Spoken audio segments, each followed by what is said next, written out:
Hey everyone, Lazy Ben. New day, let's start streaming. Right then.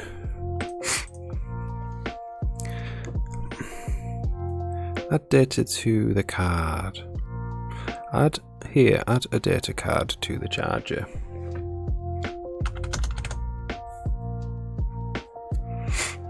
So I was thinking maybe we could set up an event. So when we add an item in, we get an event saying item added to inventory. How easy would that be to do?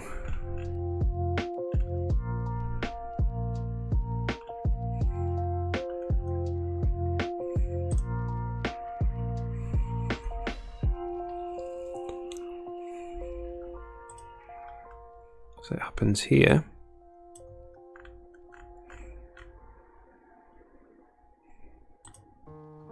It happens here.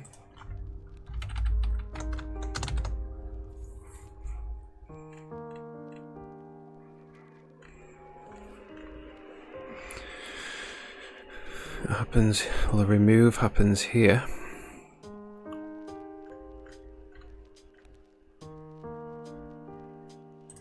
The remove happens here.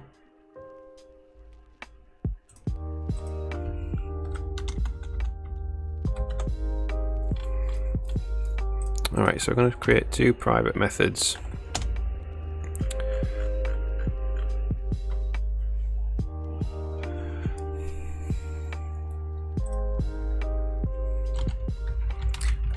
Add item internal.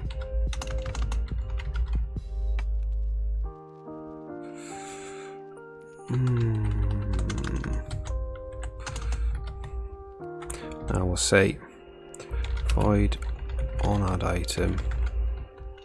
No, maybe we won't do that. Maybe we'll just send events here.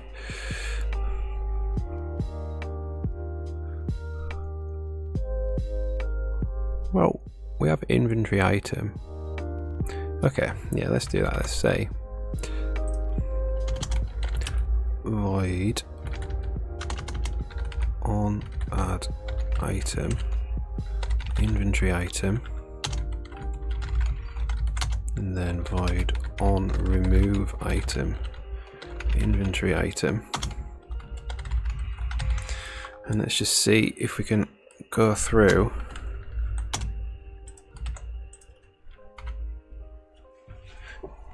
Benkley, hey, how's it going?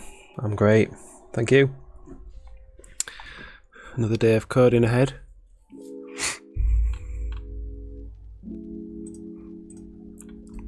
Picking up where I left off from yesterday. So that adds a slot. So let's just go straight from top to bottom in this class and see. Generate items, item in place. So that gives the index. And we're just going to say on add item, items index.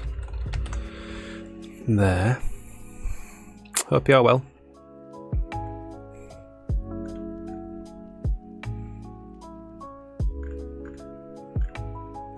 Claim item.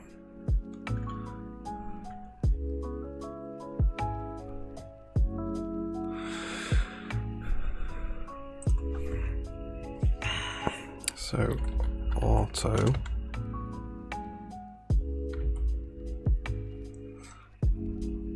dest index, and then we're going to say on add item, dest items, dest index.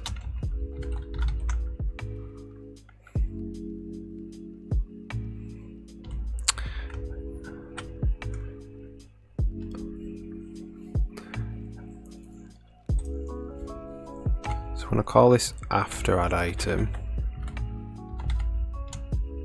and we're going to call this before remove item.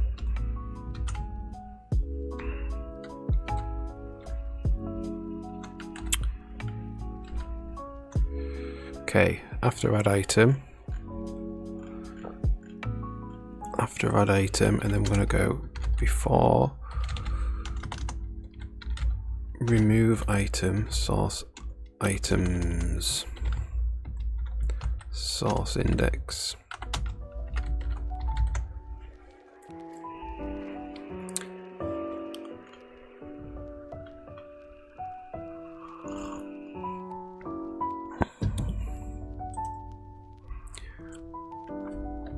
Auto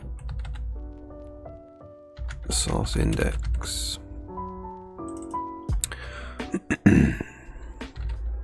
test index.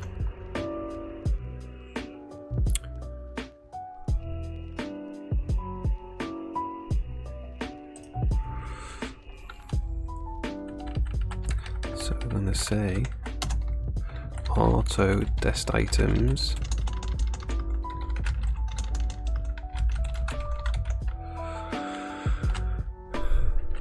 test items dot in place test index, and then we're going to say after add item test items test index. So remove item from the world. Okay. Auto test items auto test index equals test items dot in place after add item test items test index. So I'm just setting up an event, two events. When you add an item into the inventory, you're going to have an event. When you remove an item from the inventory, you're going to have another event.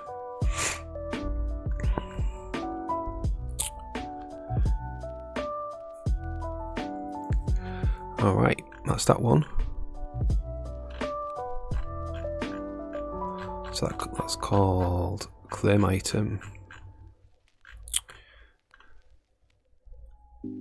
Claim item from bag slot.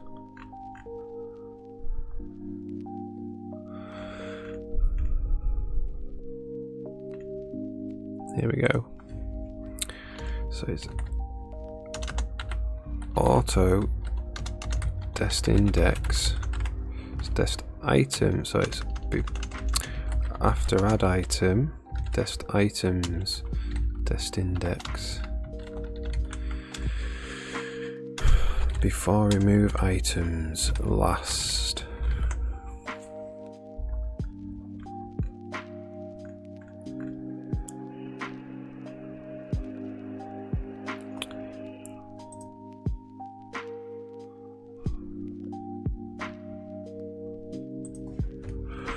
Auto test index. So I'm going to call this test items, and then I'm going to say after add item test items test index.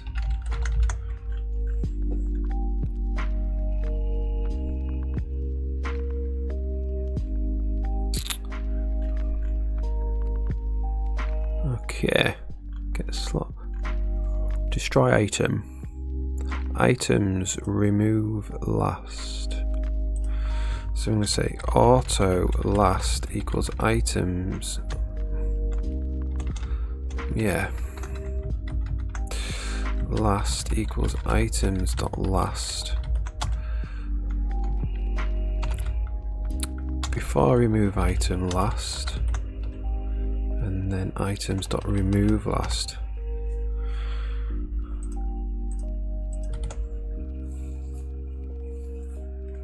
Okay, transfer item into world.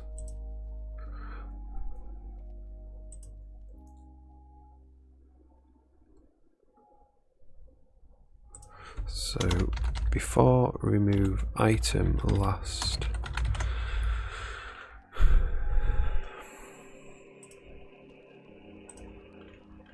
Transfer item into world.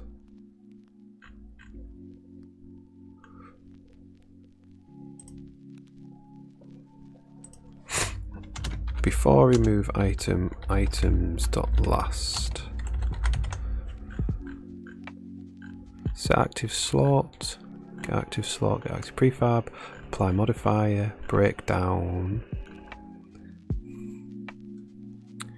So this is before, after, add item, items, index.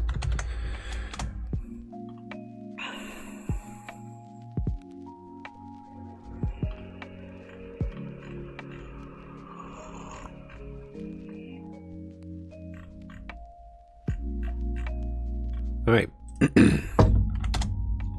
so here we're just going to send a couple of events. So these are game events.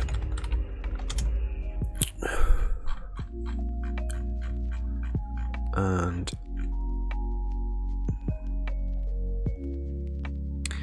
I think what it's going to be,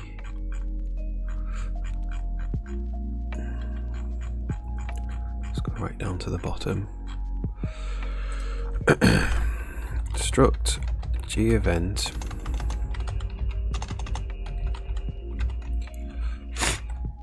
before remove inventory item.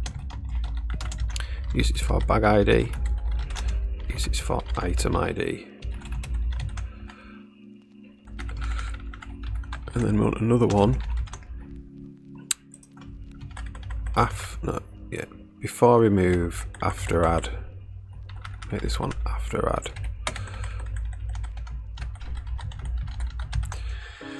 We'll add both of them in.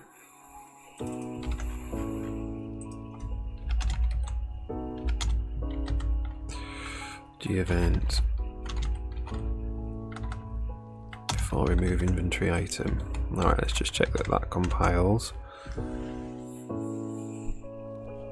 Nope.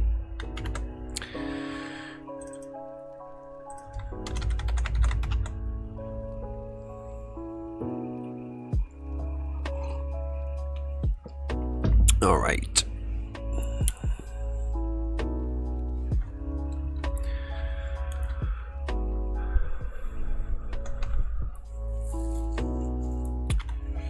Okay, so we're just going to send this. Get game events. Send G event after add inventory item. Bag ID equals ID dot item ID equals item dot get ID, and then here game events dot send G event before remove inventory item dot bag ID equals ID dot item ID equals item dot get ID. Alright, so these can just be const as well.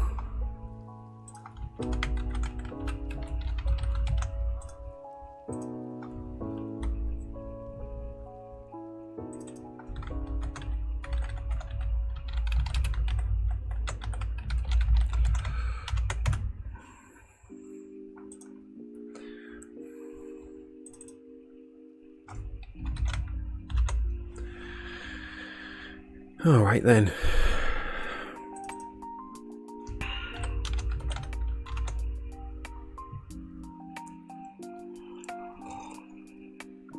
Which means that we should get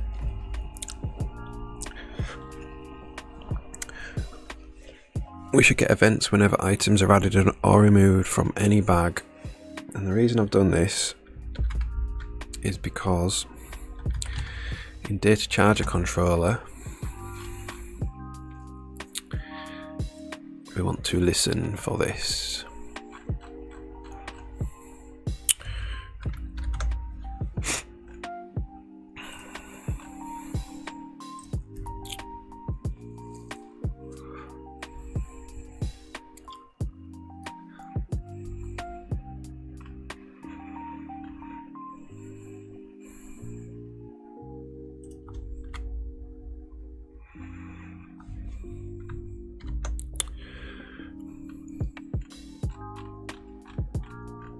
Alright.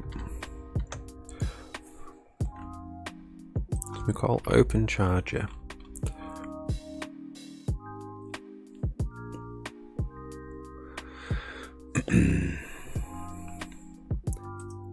Unfortunately means that this needs an initialize.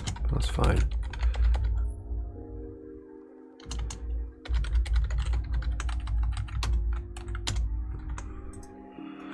And where do we tick the data charger controller?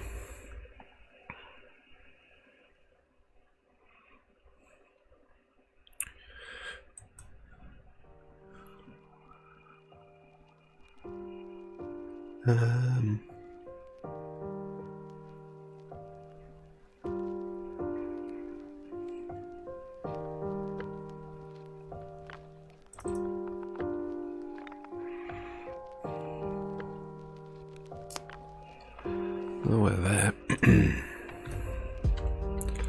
think it's in game state tick entities, credit controller. No, we don't. Ticket. Let's see if we actually tick the data charger controller anywhere.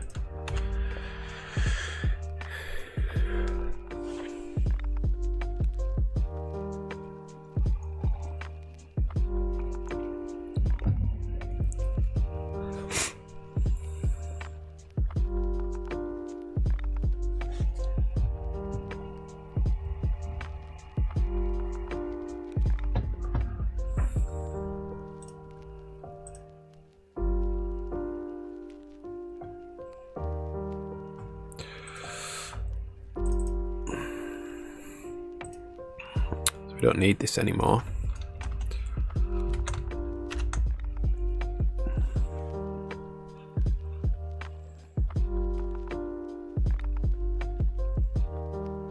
All right.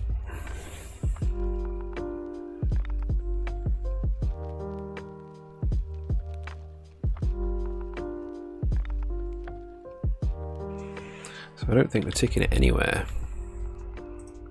which is fine.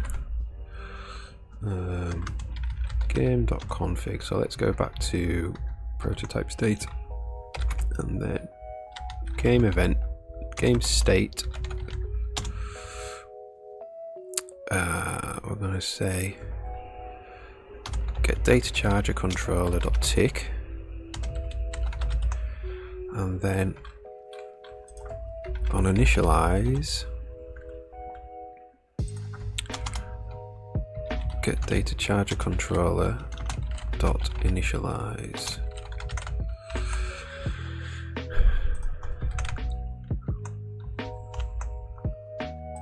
And then this is just going to set up a couple of event listeners.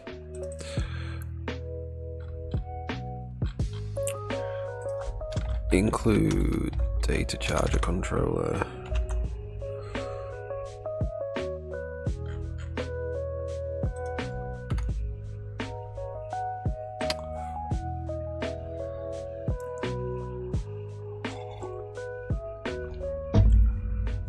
So we're going to listen. Okay, game events. Let's check we can actually get them. Yeah, and I'm going to say game events.listen g event after add inventory item.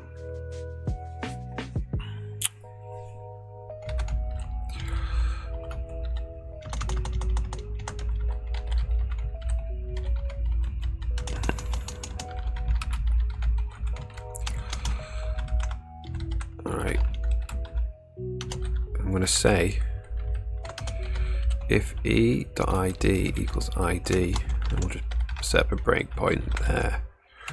So no, there's no id. We have to go for auto charger in charges.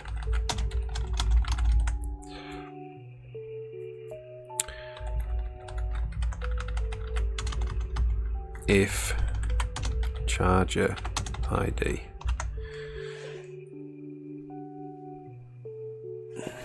Charger doesn't have an ID. Data charger. It does have an ID, so what's the problem? It's e.id. So we can even do better than this. We can say if auto charger equals chargers dot find e.id. So we'll find the charger with that ID.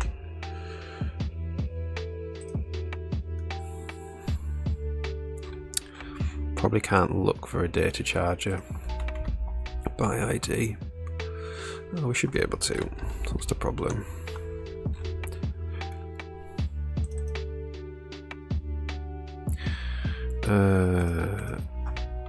E.bag ID.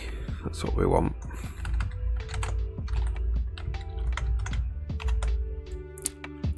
Alright. So let's see if we stop when we add an item to the data charger.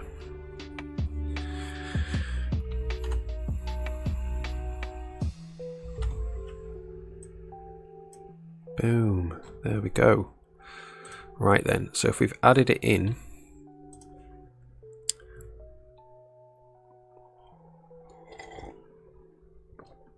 we need to add this, the item ID. We need to make a data card. Okay, let's see then.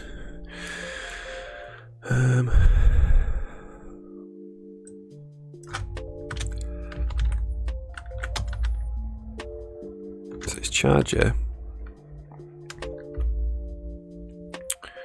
Charger. Oh, it doesn't like that. Charger.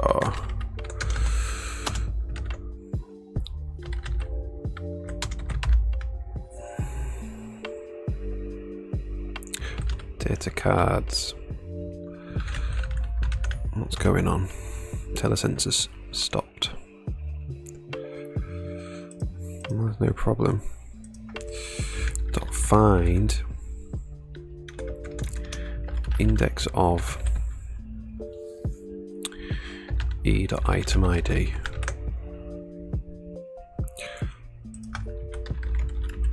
So say auto card index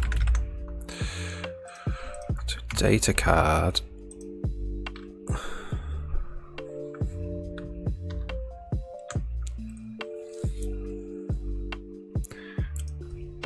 if card index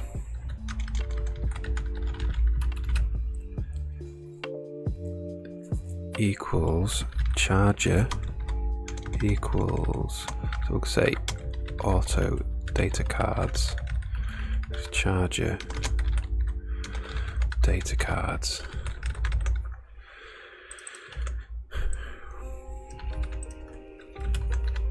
Get count card index equals data cards dot in place.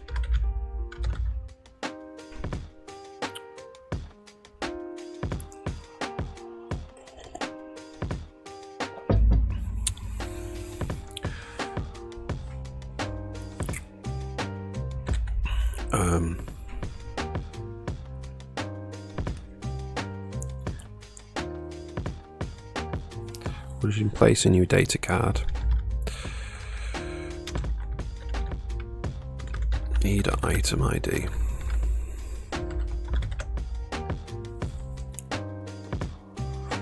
And then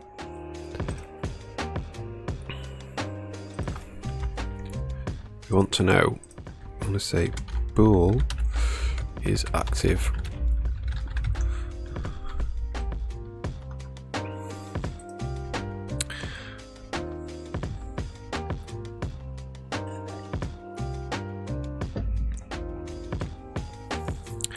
I'm going to say data cards card index dot is active equals true. So I'll activate that card.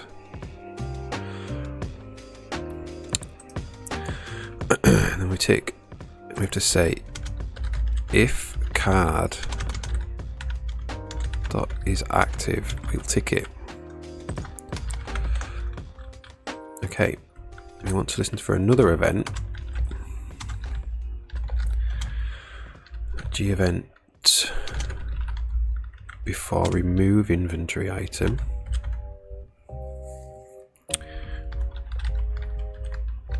Const auto e. If auto charger equals chargers, find e.bagId.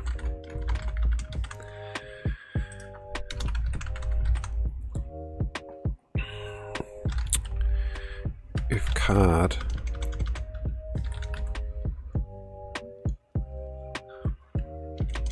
if auto card equals charger, data cards dot find e dot item id, card is active equals false.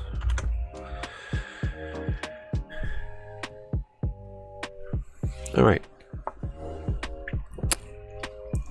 so what I think we also need to do is a little check to see if these items are actually data cards. So we'll include the inventory item controller and we'll just do a check.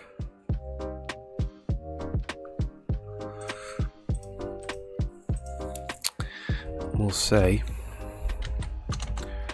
if auto prefab equals get inventory item controller dot get prefab e dot item id, and we'll say if not prefab type equals data card, return. Alright, cool.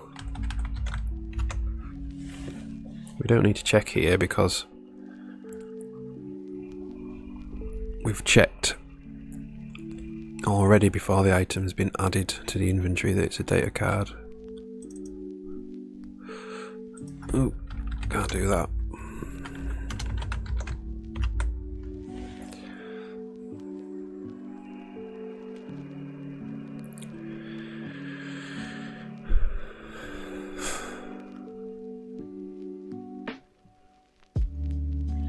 So I think actually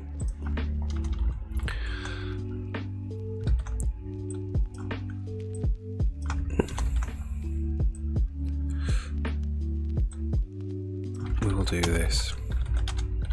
If not charger, return.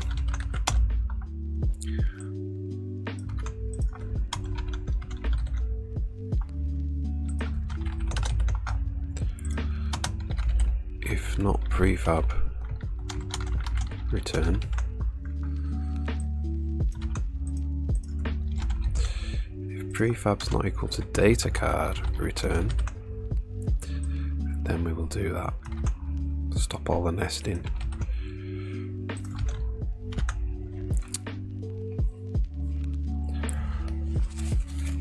Alright then. Let's see. Let's see.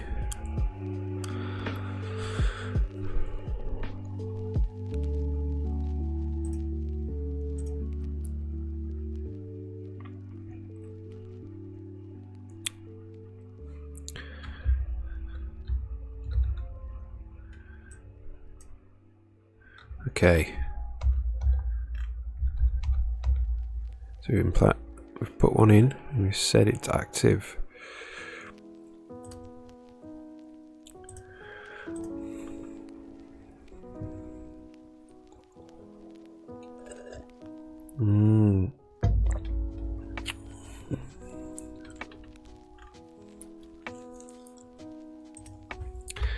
So I think we need to also change the way where data cards are stored. So I'm going to store them in here, And then data card is going to have charger ID, which charger is on.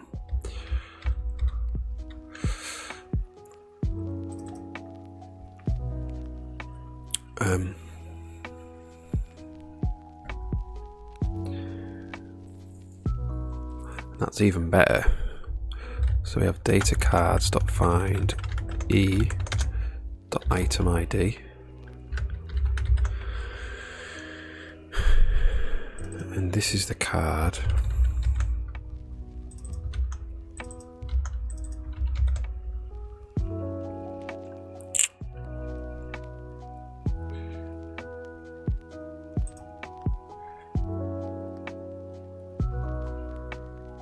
Okay, so we check that it's a data card, and then we add it in. We don't need that, and then we have to say data cards card index dot charger ID equals e.bag ID.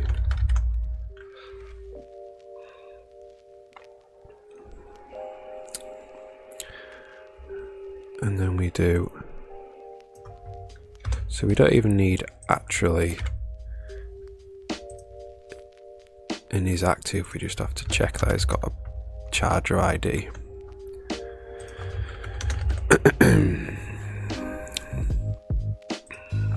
So for auto card in data cards, if card.charger ID card data tick. Yeah, it's coming together, I think.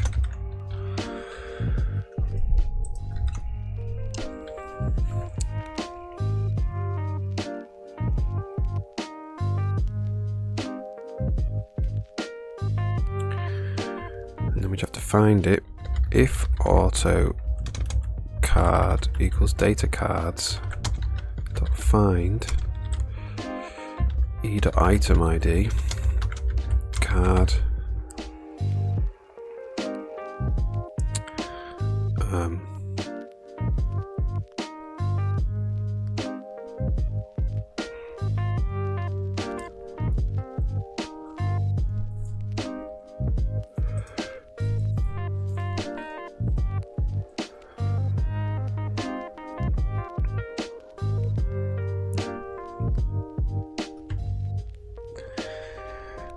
Bobicus, how's it going? I'm making a video game. I'm prototyping some gameplay stuff at the moment. I'll show you in a minute when it's just not compiling quite yet.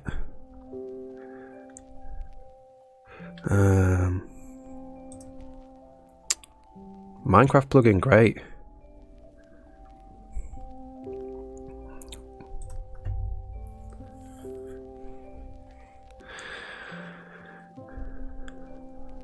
I'll show you what.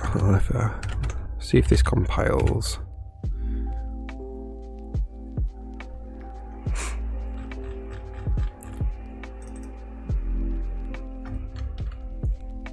Get data card. So we just have to return data cards dot find ID.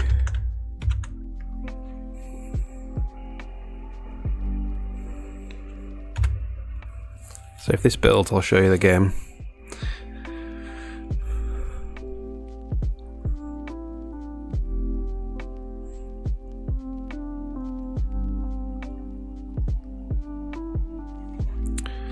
Alright, so it's very early. I've been working on it for 3 weeks, or 2.5 weeks. So each room's got different gameplay in it. So this room's got, it's like a sci-fi planting game.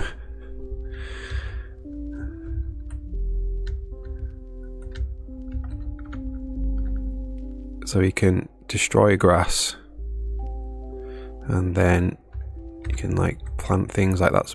Plant a pumpkin seed, you can fertilize it, and then you can go and pick the pumpkin.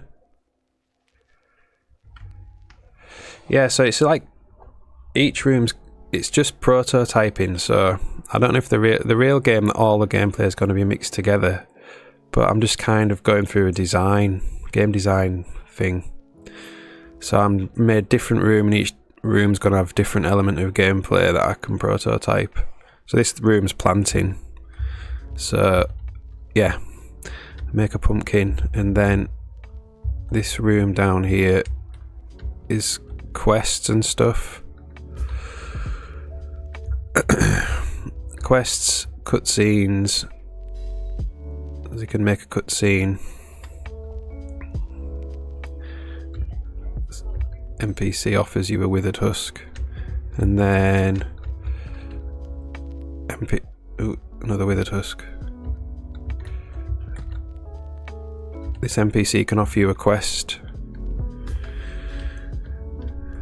and then these white things here are like quest markers, so you can go and... The quests are really simple because it's just a prototype. And then I did another room with a prototype chest. So you've got like your party, so the Stash, the hero, and Sven. And Sven's like the thing that destroys the grass and plants. So in the game I think Sven's going to be like a droid, because this is going to be a sci-fi style game. And Sven, you're going to be able to take control of him and use it to plant things. So you can put things into the chest, take things out, take all. And then the next room was a little shop prototype. So again, you've got your party, and then you've got Tim's Seedware, which is the shop, and you can buy items, sell items, and then you can do the trade here. And then this is the current one I'm working on, and the idea is you're going to be able to put like data cards into these slots, and they will they'll fill with data. So it's going to be set on a space station, and you'll be able to point your radar at out into space, and it will absorb data from like alien races and charge these data cards with data, and then you'll be able to use them on your crafting bench to make new technology. And then as you do quests, the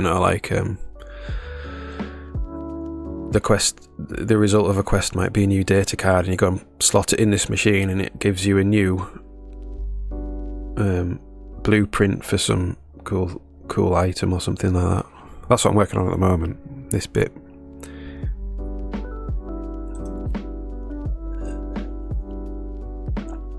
Like I say, I've only been doing it a couple of weeks, but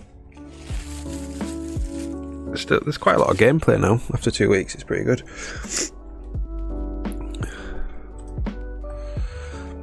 I'm going to work on it for gameplay for a couple of months, and then move on to actually making the game, like quests and stuff like that.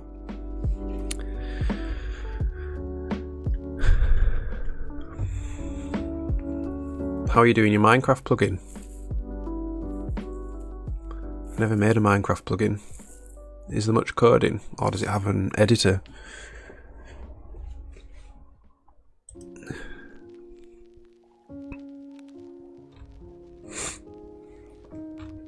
Alright.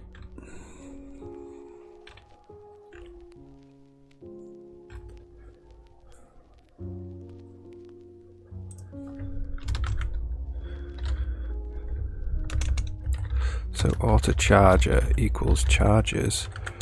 So we have to make sure e.bagid. Make sure it's for a charger.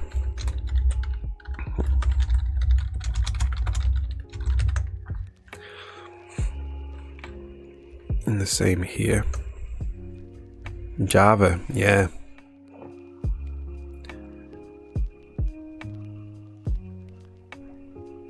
Yeah, I think the original game was made in Java, wasn't it? Notch made it in Java.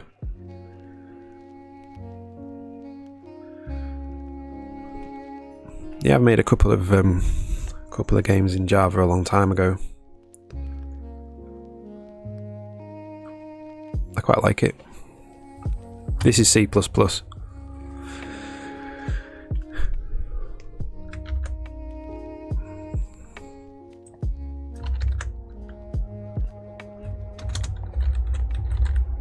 Okay, if AutoCAD equals data cards,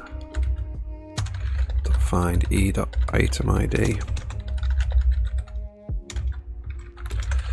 card charger ID equals 0.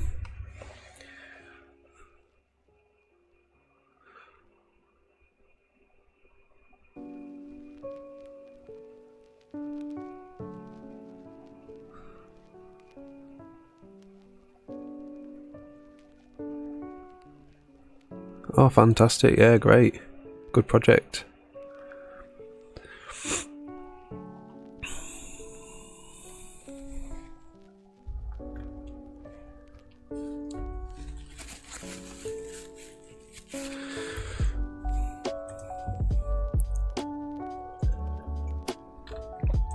Okay, let's just check this. So see if we can add and remove data cards from the chargers.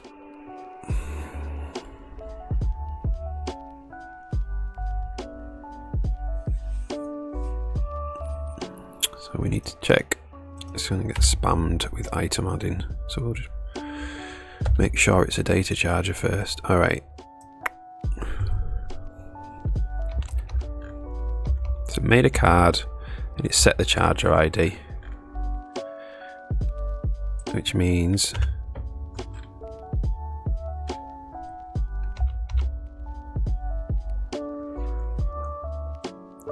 oh, and then it immediately removed it. That's not what we want. Before remove item.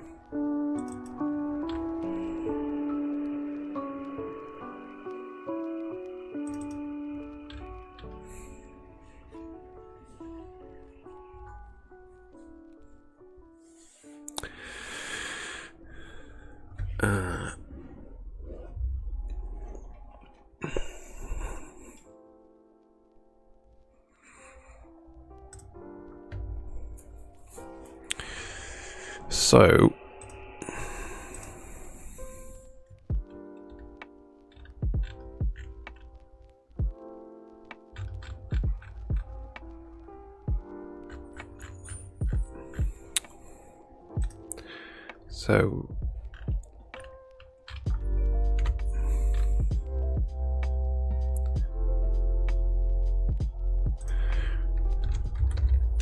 get game state, get inventory bag.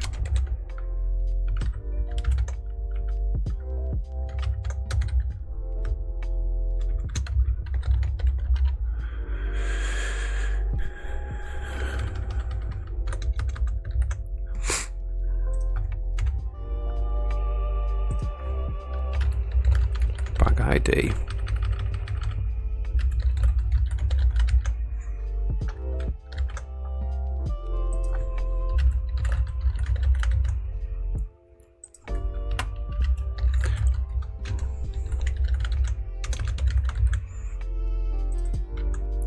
So that's bag ID now. Alright, let's go through these and just add all the bag IDs in.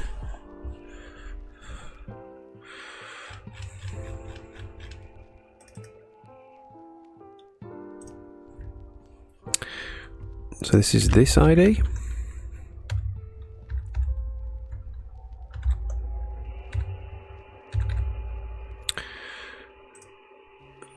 Right.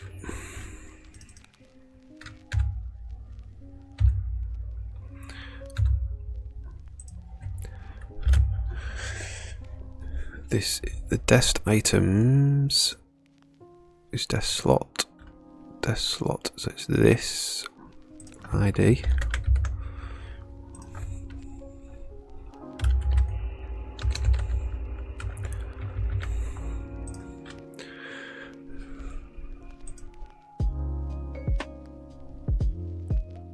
Find inventory item slot with item.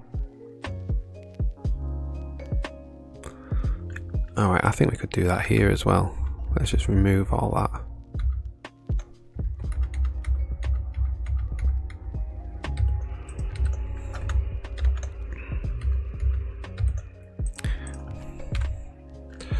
So we're going to say find bag with item. We can't do that.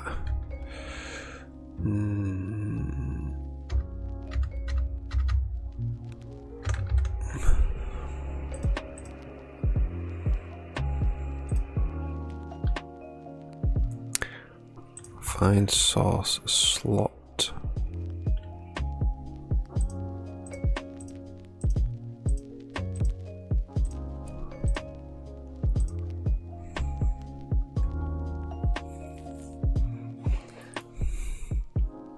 Hey Benkley, it's going okay, slowly plodding along. Just figuring out the API for this, adding items to the charger, adding data cards to the charger.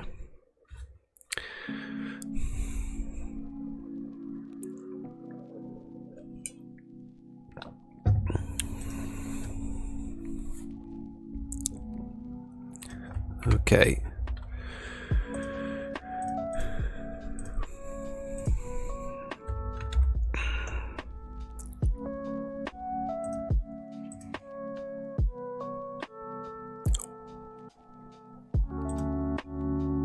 Okay, so we want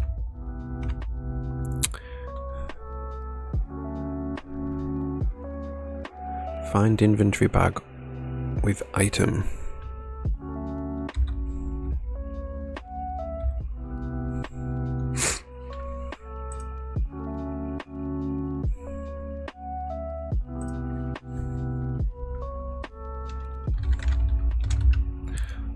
Inventory bag.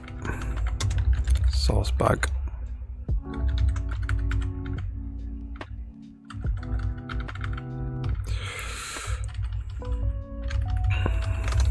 We'll say that's auto equals get game state.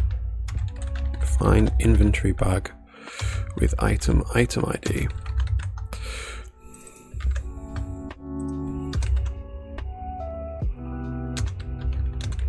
If not source bag, return.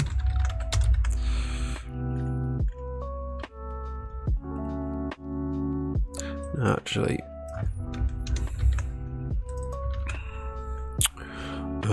and then we want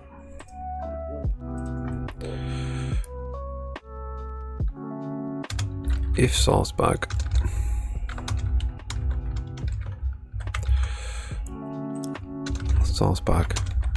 get ID. Okay.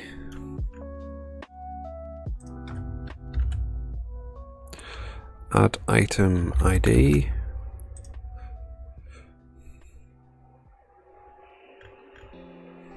After add item ID. All right.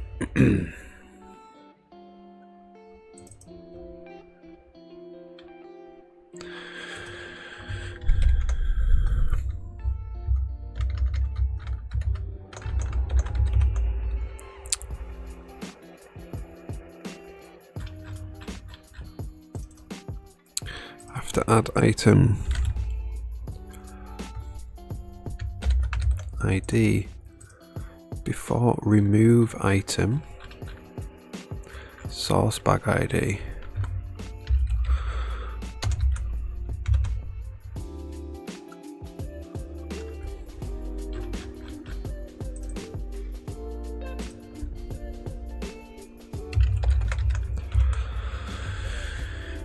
Nearly there.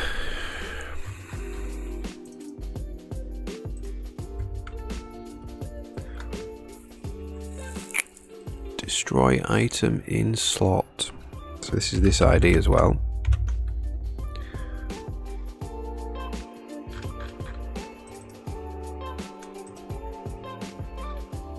This is this ID.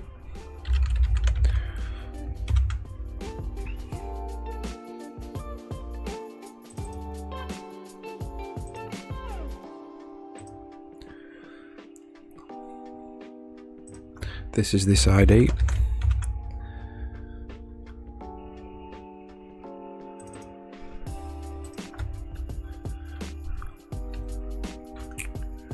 Break down active items. So this is this ID as well. That should be it.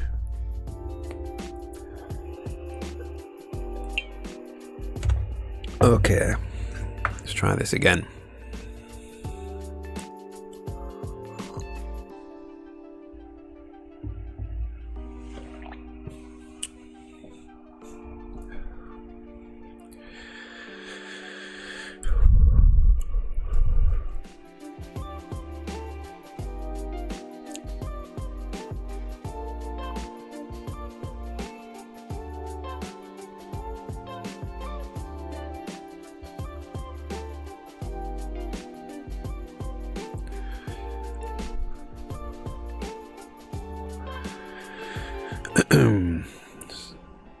So let's see if we can pick up the events where we add this data card in.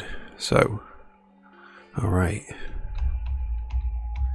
Add it in, set the bag ID. Awesome. So that's the proper bag ID. And if we take it out again,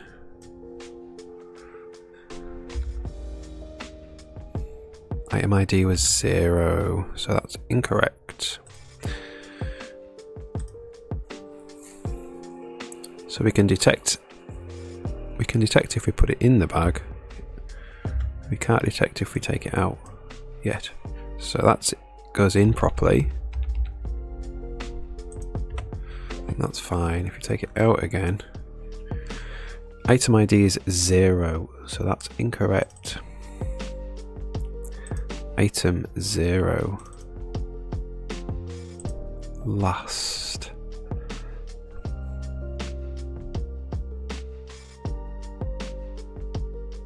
Because that's not, last is the wrong thing. It is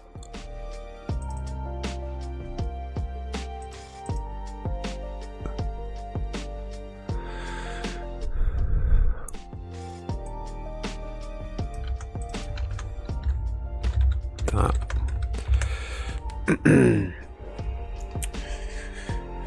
Alright, good. Let's try that again.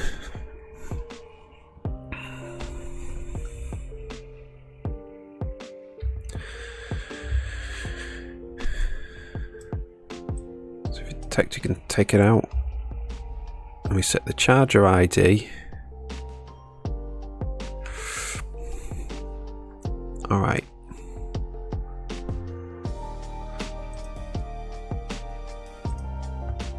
To recompile this. Visual Studio hasn't picked up that we've changed the data layout. And what that means then is that we can set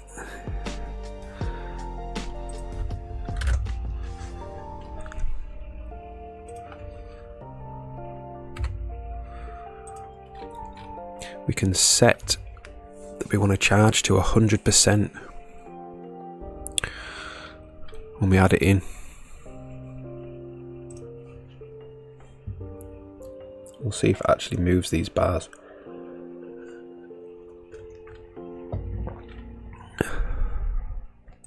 So data cards currently have an attribute which starts at 1 and ends at 100. So what I'm going to do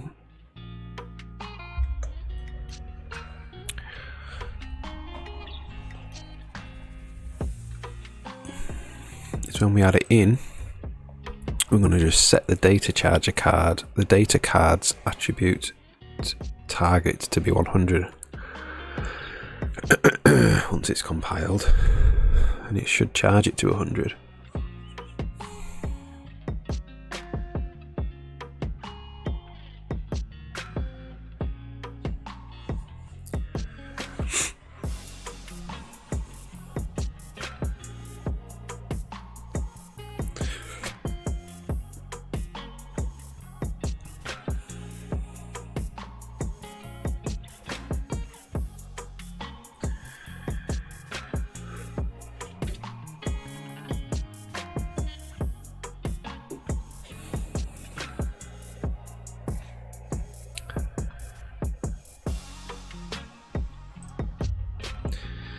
And then after we do that, we need to modify the game save file so it can save the state of all of the data charges. Okay, so right now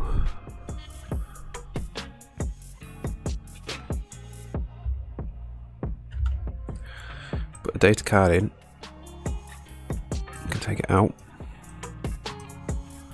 Okay, and it should be ticking this one data card now.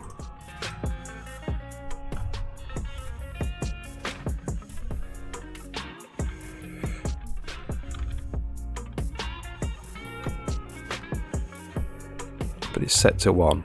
So when we put a card in, we are going to say data cards, card index, data dot change to 100 over 10 seconds. See if that is the correct API for that.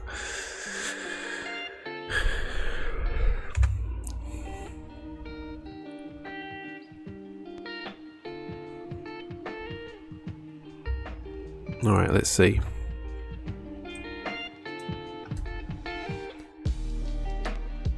There it is. It's charging. Awesome.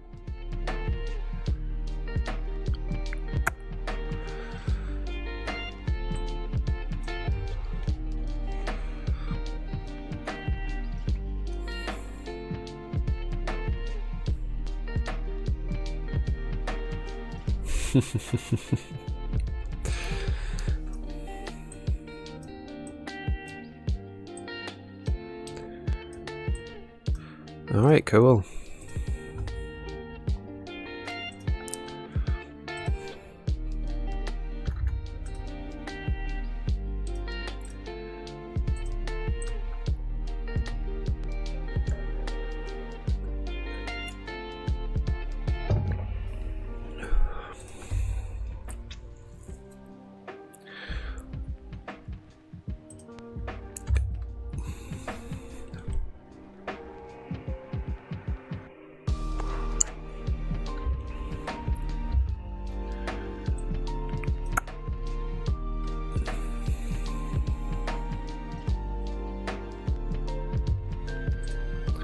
Okay.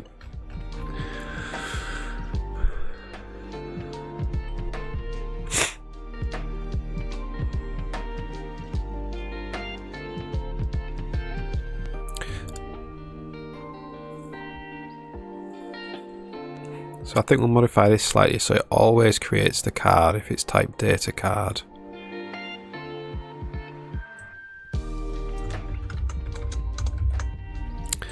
And then if the bag ID is charger, we do that.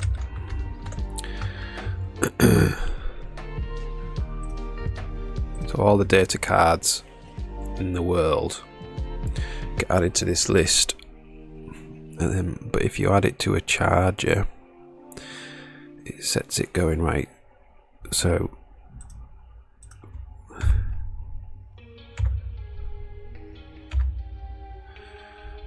we added a bunch of data cards in.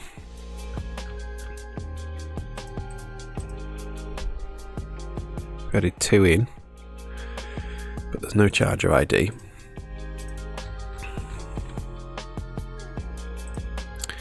So let's now go over and put it in. Shouldn't add it in this time, but it will set the charger ID in the target.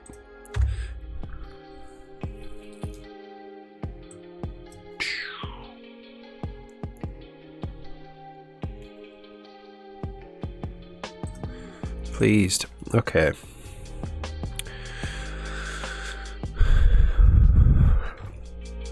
That means a data card can have an initial charge.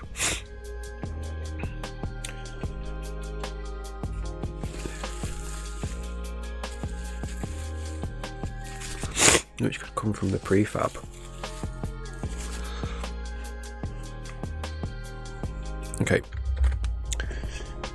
So inventory item.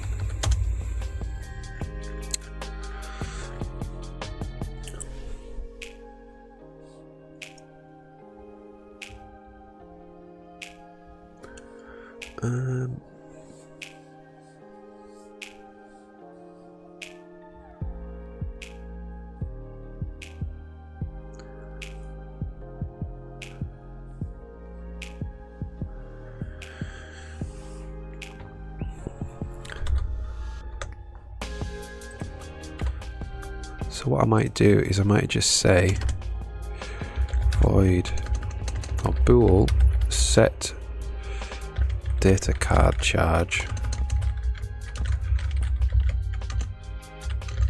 E64 ID S32 charge.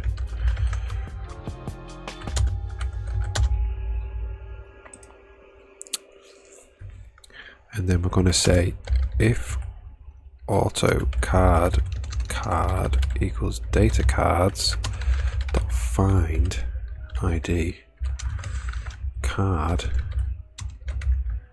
data dot charge data dot set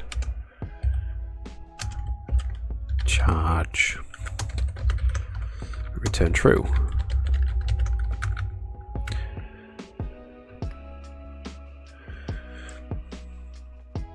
All right, and that means in the entity state types, when we actually give data cards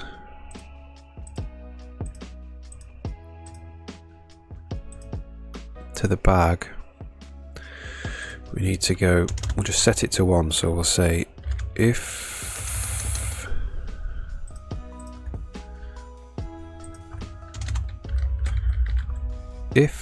autos item equals bag, get first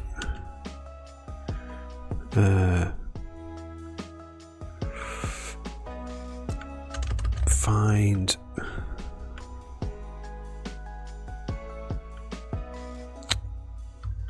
so how do we find item?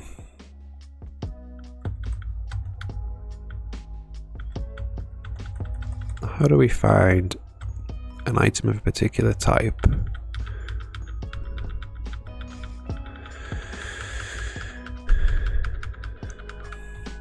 We need to find a slot with the type get slot.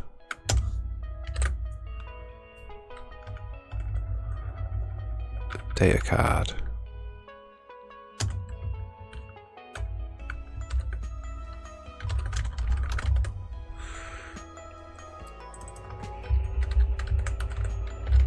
If slot, so we'll get the items,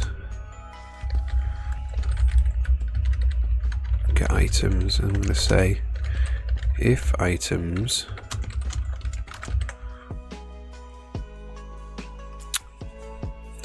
I'm going to say auto, I'm going to say get data charger controller, got set data card charge items 0 dot get ID to 50. So we're going to set the first one to 50, so it's half charged.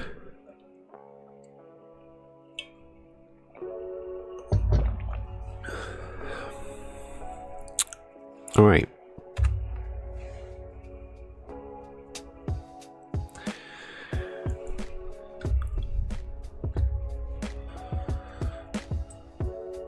There we go, half charged. This one's not charged.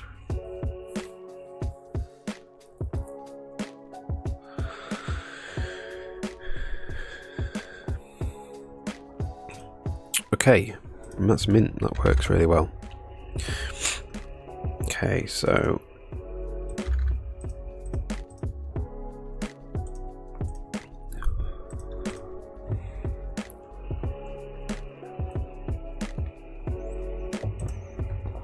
what I want want to do now is in the game save file, I want to save the data charger.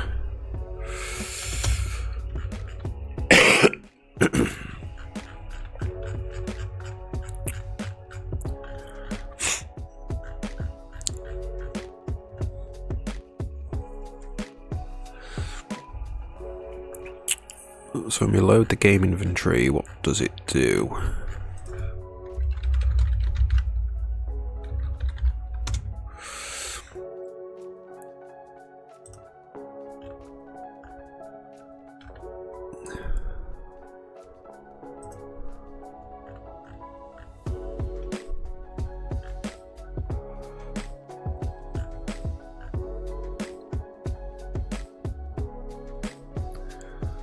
Okay,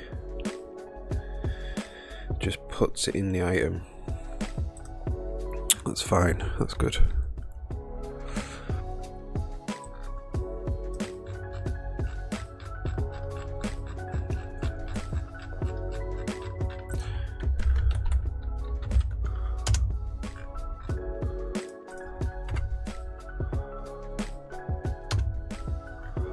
Okay, so we want to save inventory, save data charger controller. Alright, I'm just going to go have a quick break, make a coffee. I'll be back in a sec.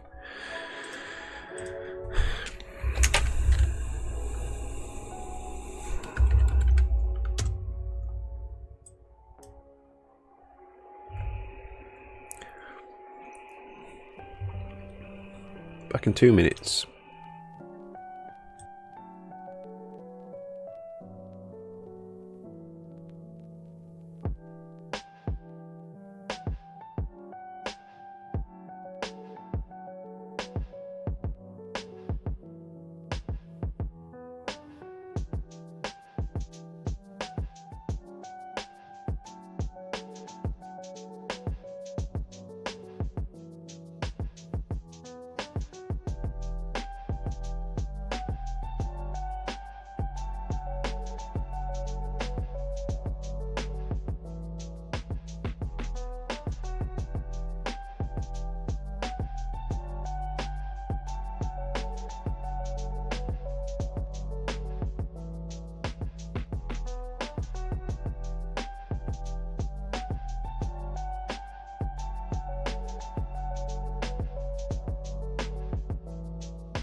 Alright, back. I need to make a scene in OBS for a coffee break. Okay.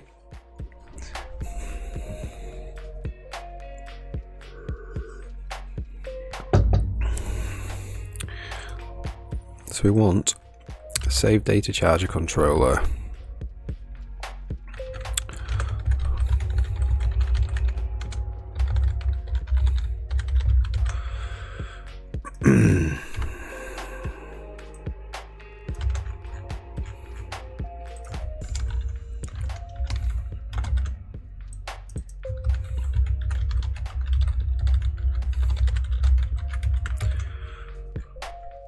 And we also want load data charger controller.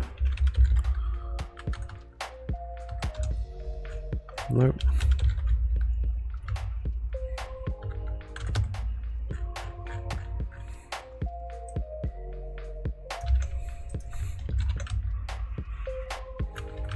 So load data charger controller.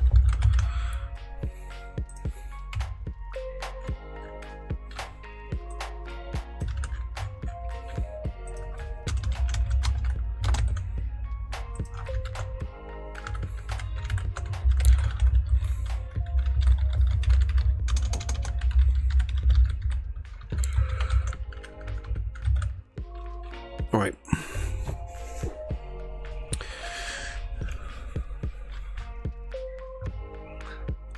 So let's just copy the shop one.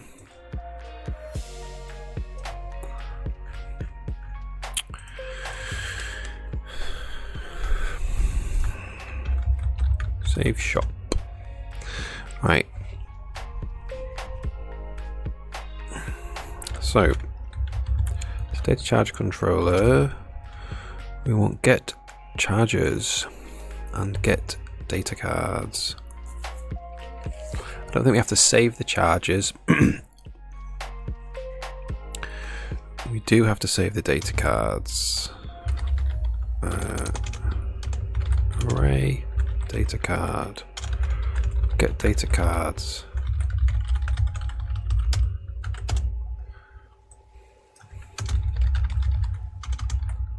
Data cards. Alright, so in game save, we're just going to say for auto card in get data charger controller dot get data cards. Check we actually have data charger controller. We do not.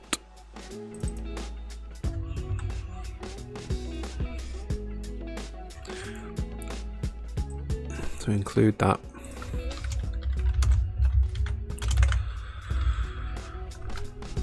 All right.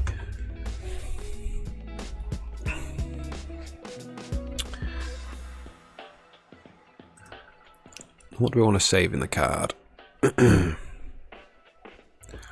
So we want struct aligners 16 data card v1. We want, so what is a data card? We want the ID, the charger, and the value of the data. So U64 ID, U64 charger ID, S32 data value. You just save those three things. So auto offset equals buffer push data card v1 dot id equals card dot id dot charger id card dot charger id dot data value equals card dot data dot value. Then we need to push an entry on. The entry has got to be data card v1.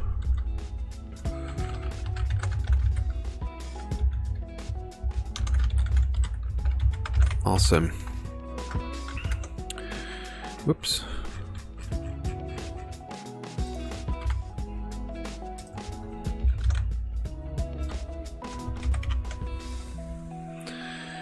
All right then.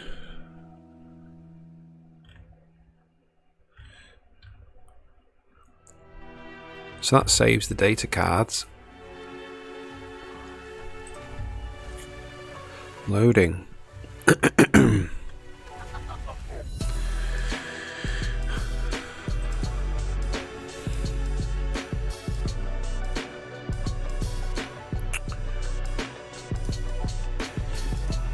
So auto cards equals get data charger controller dot get data cards, and then we do cards dot empty, and then we're going to go through each entry and look for the data card. We're going to get the data card, and then we're going to place it. Cards dot in place data card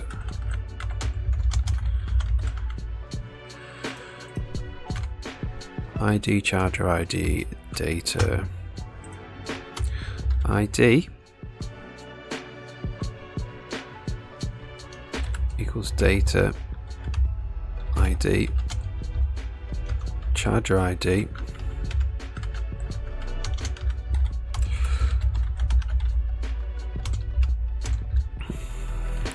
data equals attribute S32,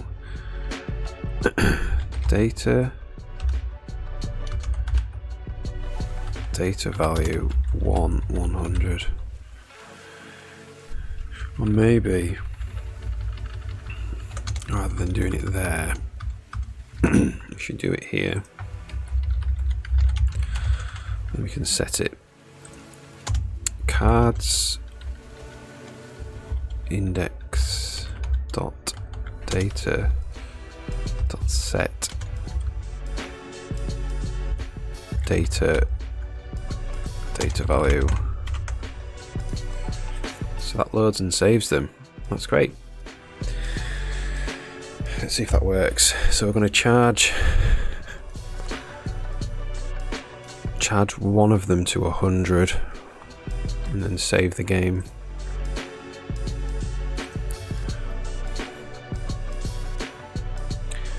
See if it remembers that it's at 100 charge.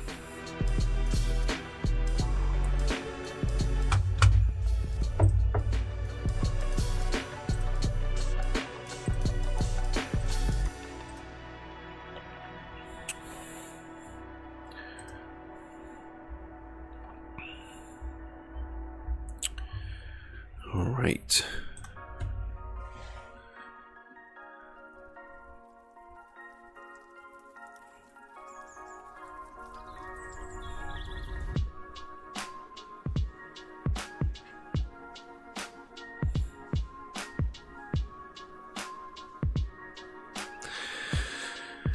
All right then, let's go. So we're going to charge this one up to 100. Oh look, it's charging the wrong slot. Need to fix that. That's okay. And then we want to save it.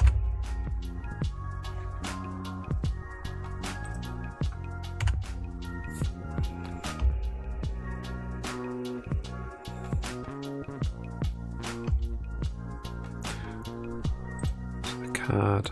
So that's the 51. And that's the 100 one. Alright, and then we want to load the game back up.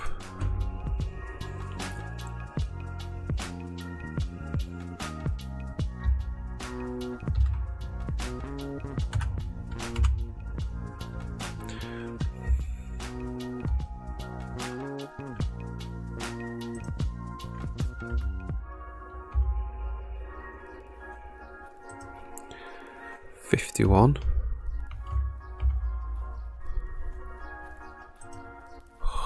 101.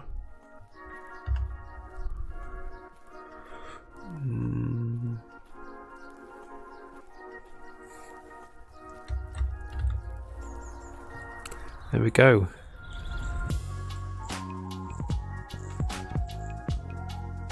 It's interesting how when we saved it, we got the data cards. We had 4 though.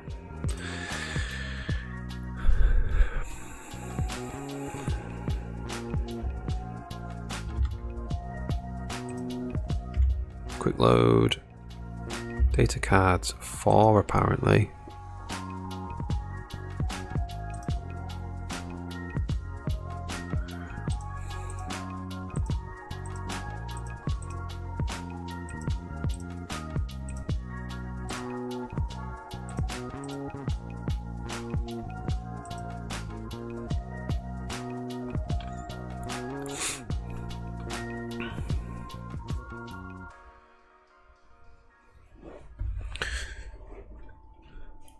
Right, I wonder if that is because it's spawning 2, isn't it, here?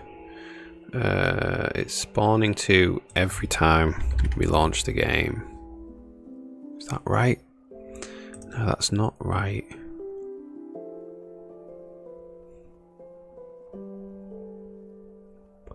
No, I think that is totally correct. That's totally the right way to do it. That's awesome. Alright, so now I can save the state of the data charges.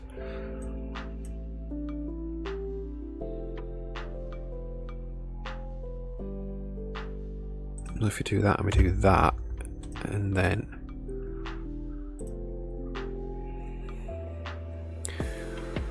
we load it back just before we enter the dialog. You can see it's midway charged. Not charging though.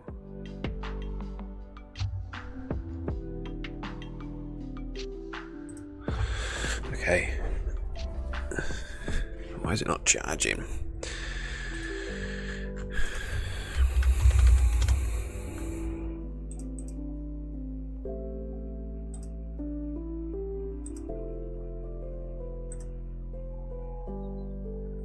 Okay, because set sets the maximum. So it's not set, it's you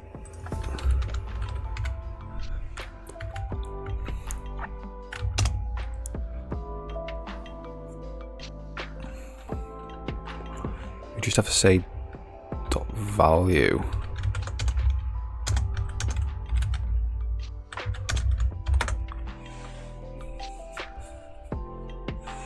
Awesome.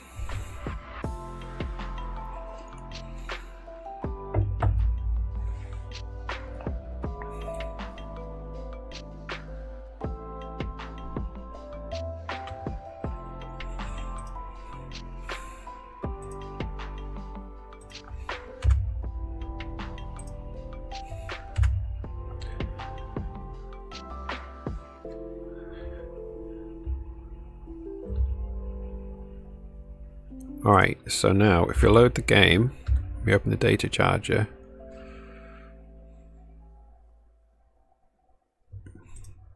Okay, so that value didn't work. So let's try that again. So load the game.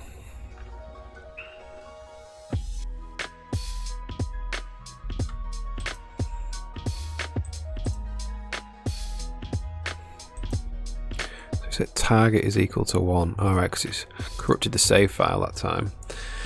That's fine. Game saves. Where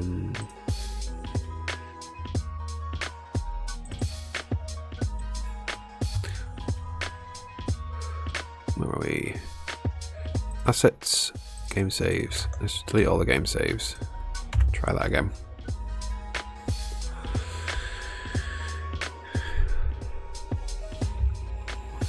Alright, so we'll charge that one, and then we'll quickly save it.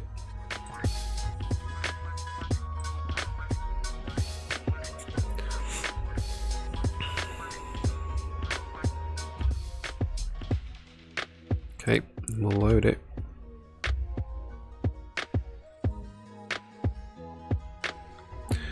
That still didn't work.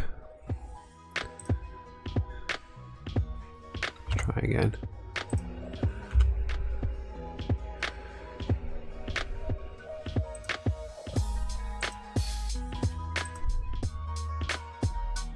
So it's saying it's setting them all to 1.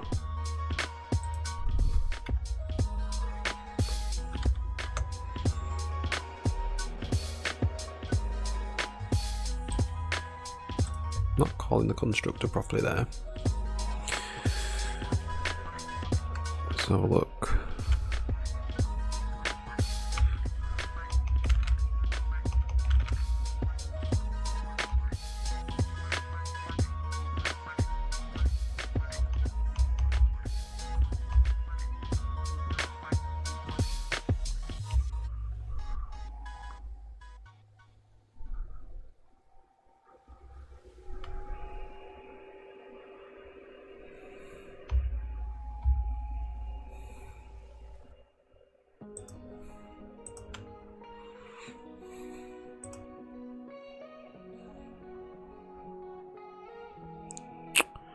Right.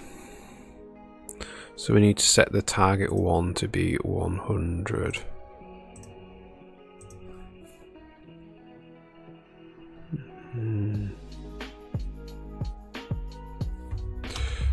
Cards index data dot target 1 equals 100.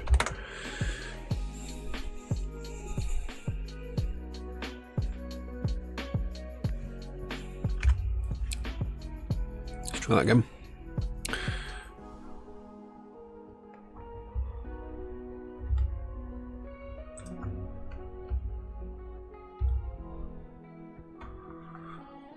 Immediately set it to be 100.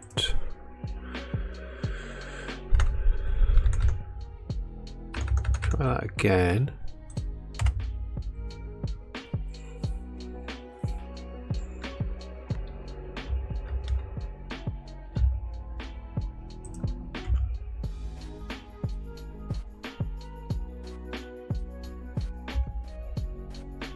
Value is 50.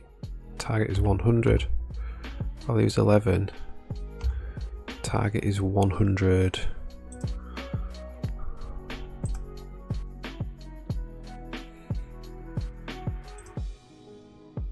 It's immediately doing it.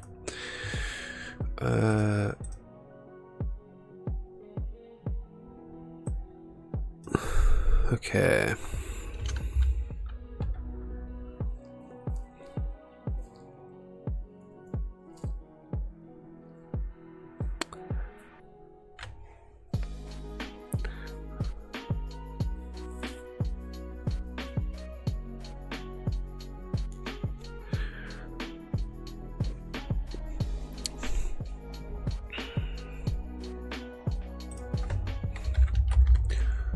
Entity attribute. So we've already got an entity attribute. ID value min max.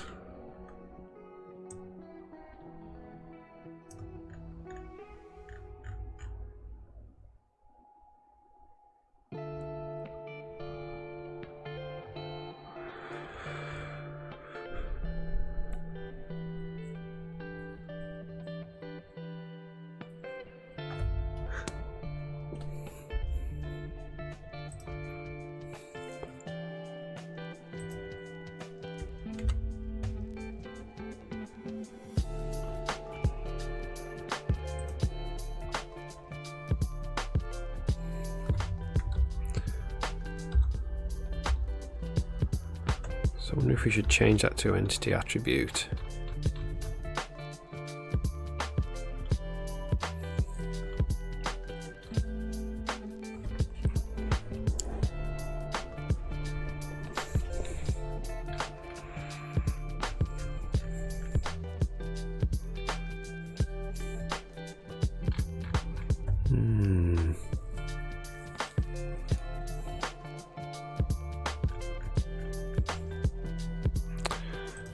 So, attribute.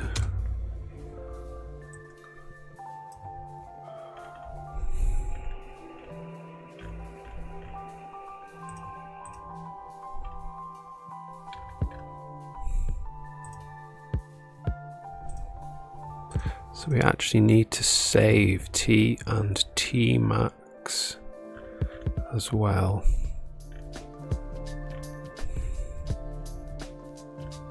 That's fine.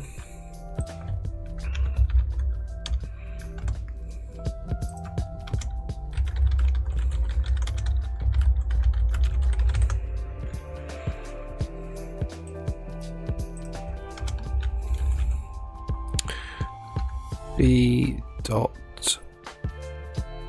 T T max equals B dot T max.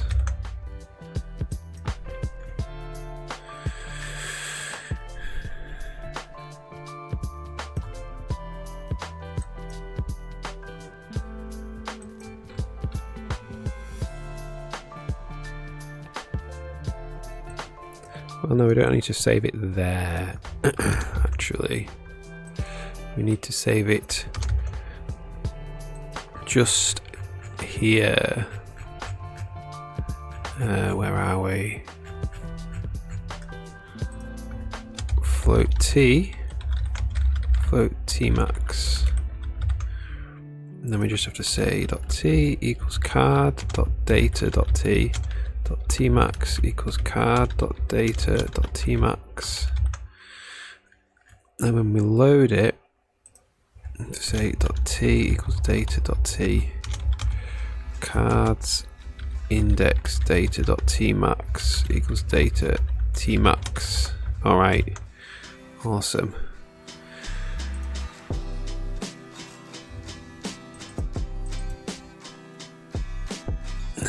Tmax.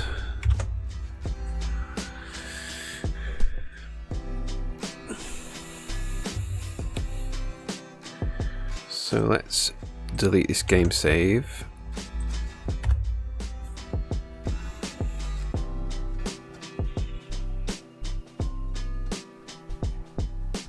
Let's go in, put one in there.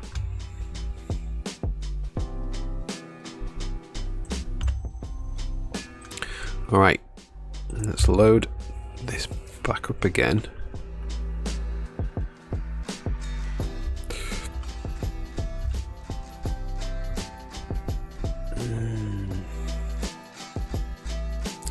Nope.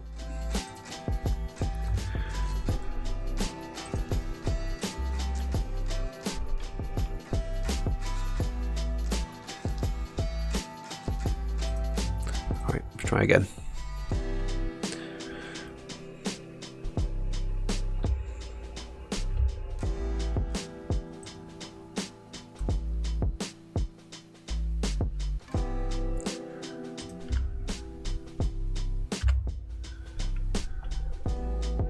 So the card,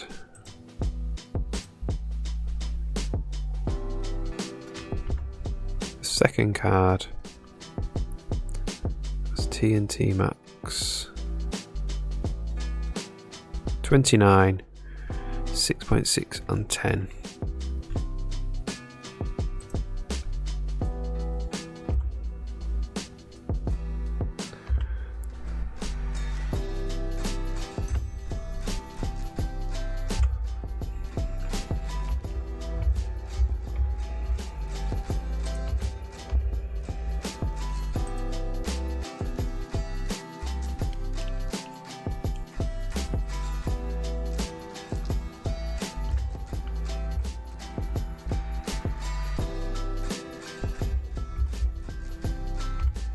All right.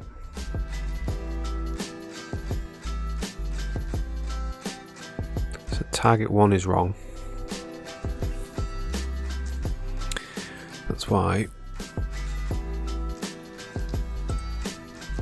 So we will do min and max. Data min S32 data max. Data min equals card dot data dot min max dot minimum dot data max equals card dot data dot min max dot maximum, and then we're going to say cards index.data.minmax.minimum equals data min cards index data.minmax.maximum equals data max. Okay, see if that works.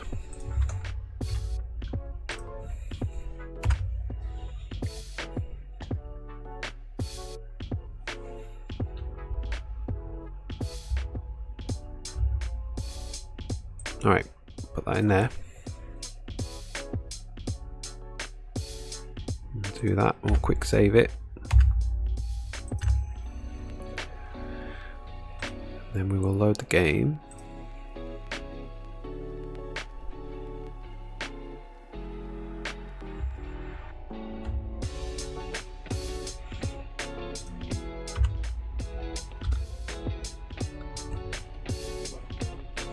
Still didn't work. What's going on here then?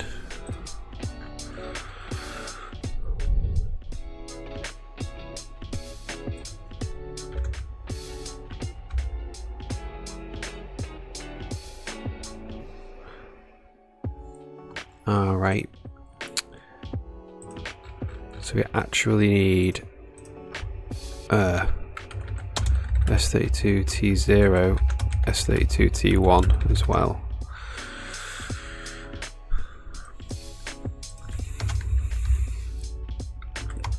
Card.data.T0 target 0.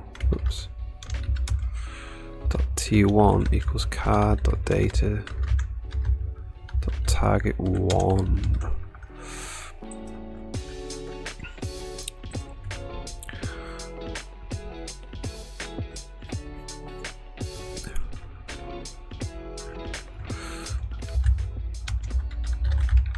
Data dot target 0 equals data T0 cards index data dot target 1 equals data T1.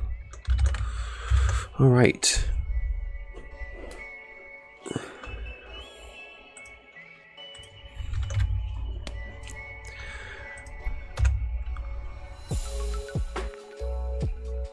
Let's go. So we will charge it.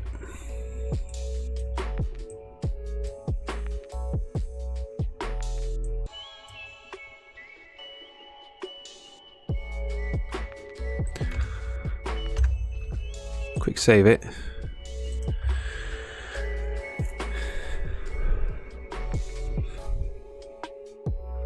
We'll quick load and we'll check them. Yes, there we go. That worked. Let's quickly test again.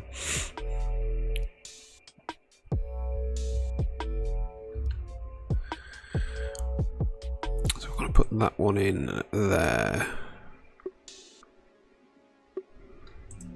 Quick save.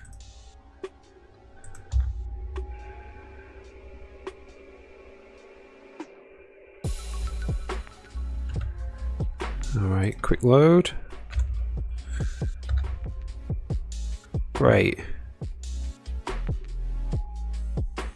So let's make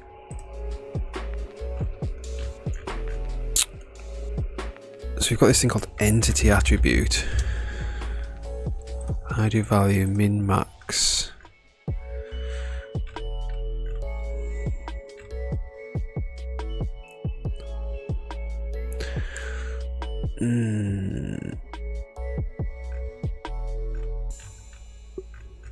I think we just leave that for now. And we fix back in the game menus.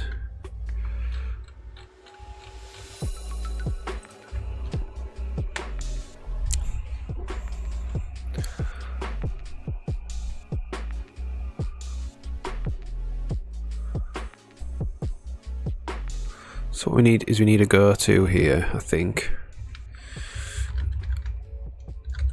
Which is just going to do that.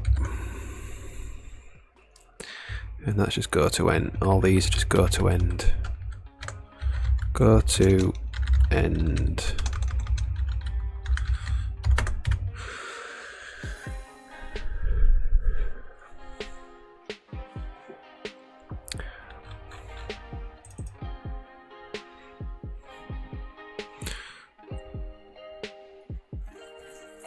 All right. We'll do that.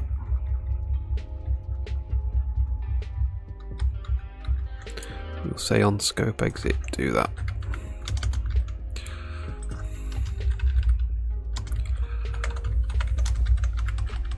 See if that works.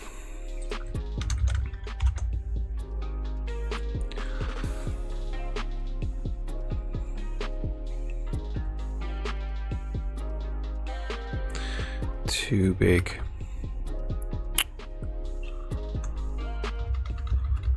Alright. We'll do this.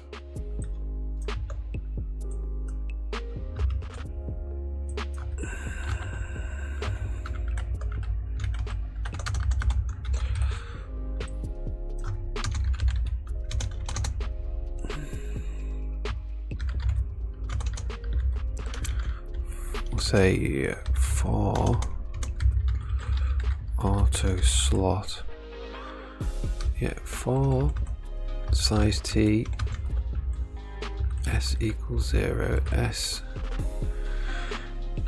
is less than bag get slot count, S plus plus, and then that condition.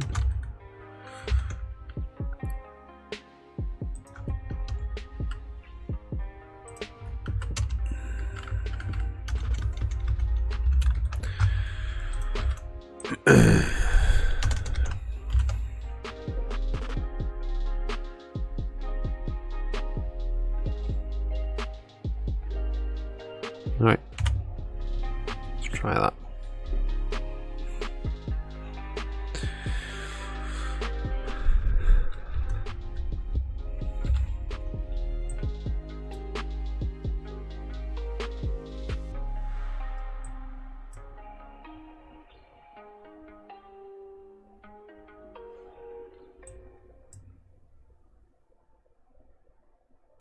So if I do that, it is working, but it's not charging it. So that's charging it. If I do that,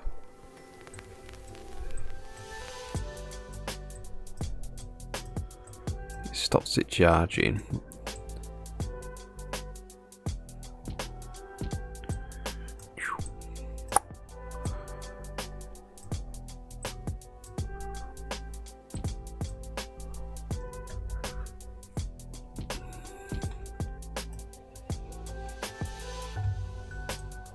Okay.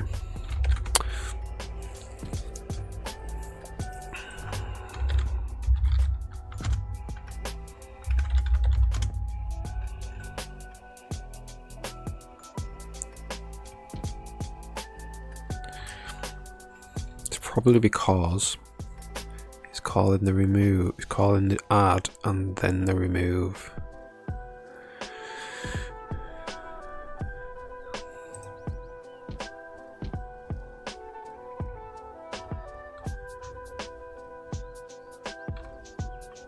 All right.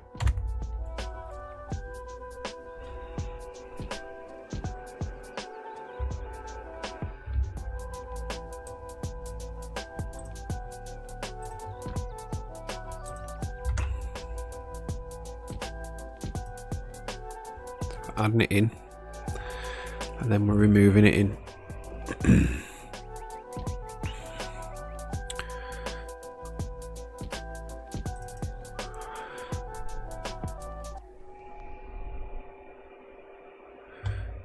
So we're going to do that, I think.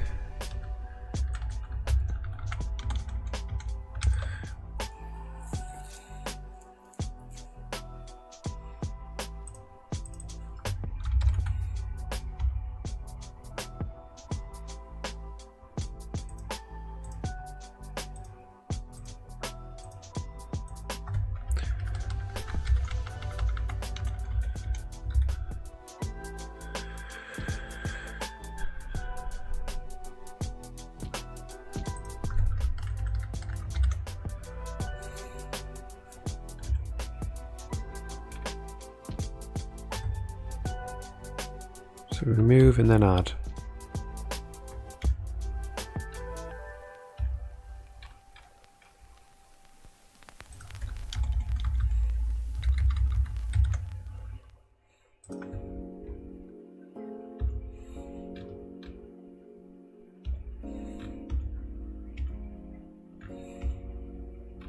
Remove, add, remove, remove, remove, remove.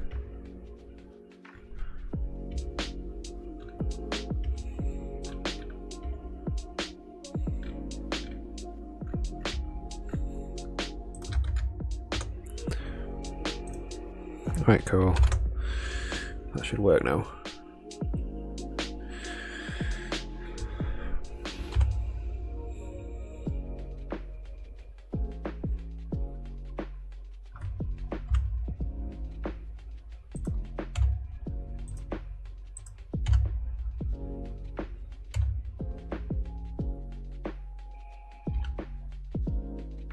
Okay. So remove, then we add. We remove, then we add. All right.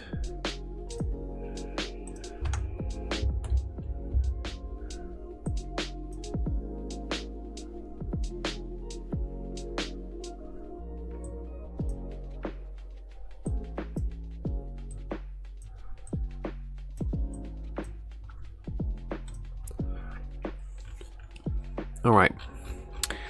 So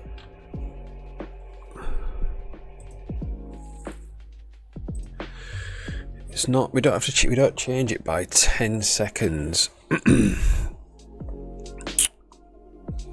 We change it by 10 seconds times 1 minus the scale, I think.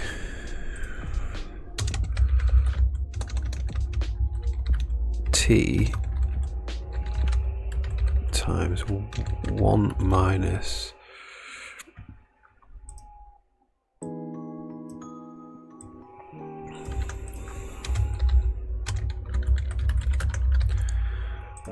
data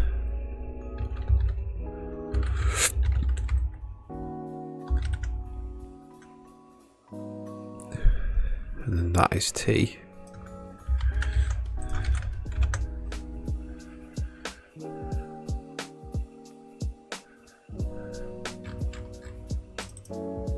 Get scale is not a member of attribute.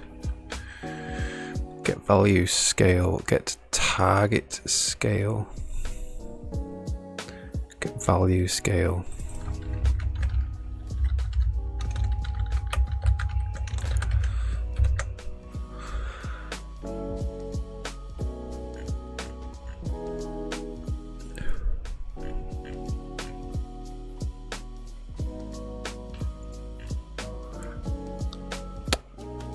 And I think we want the ease function. Ease function to be ease in cubic. We want to be able to set the ease function. So we're just going to say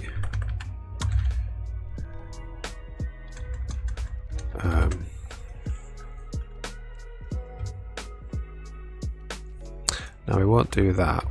We'll just pass it in.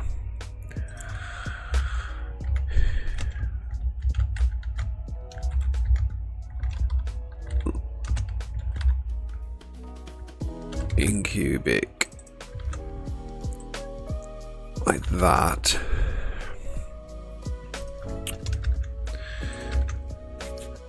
And then when we tick here, we're going to say ease function linear.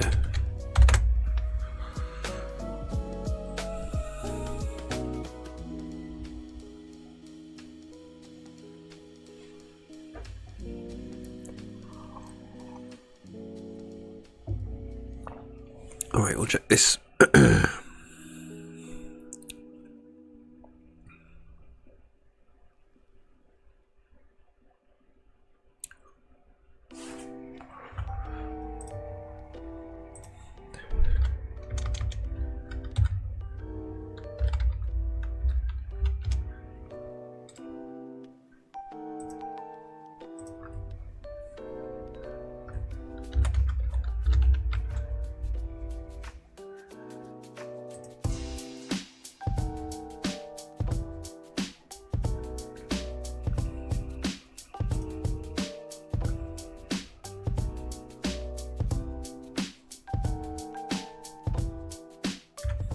All right, cool.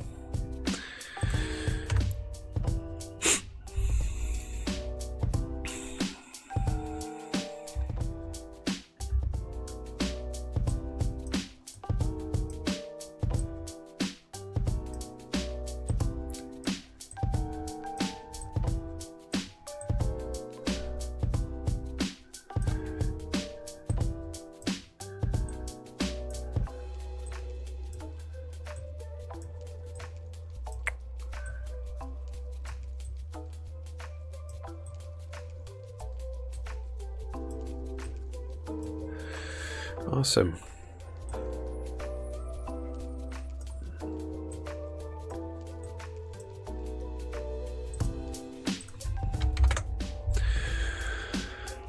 Alright, so we can charge data cards now.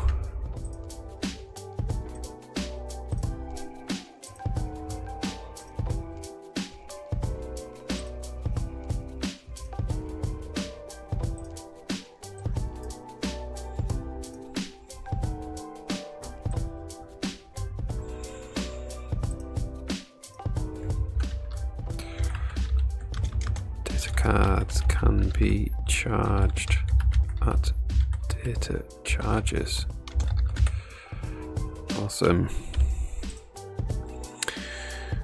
Alright, we'll do a quick break again. And we'll be back.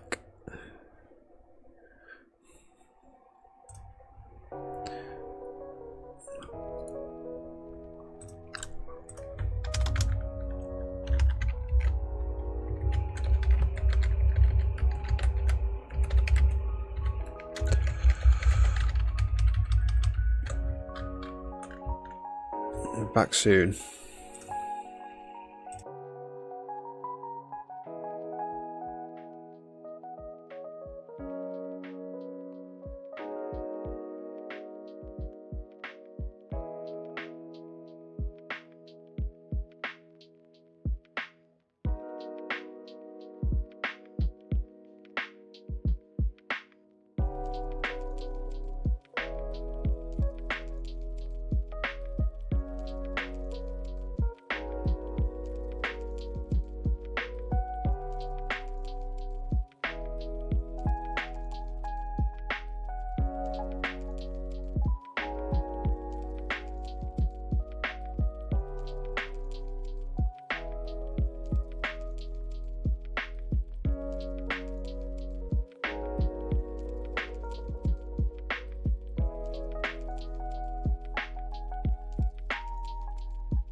Alright, back.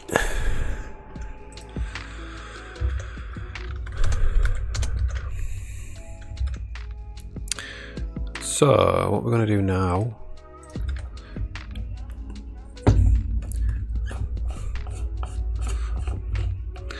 I reckon we need to put how much charge the data card has on its icon.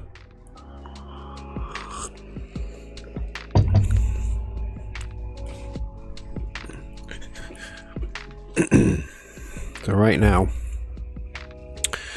this data card has, these two data cards have two different charges or amounts of data on them. So let's draw that.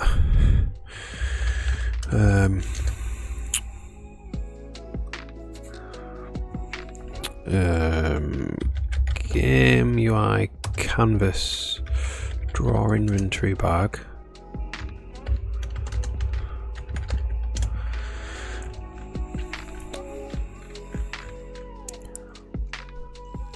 This is where they draw the quantity.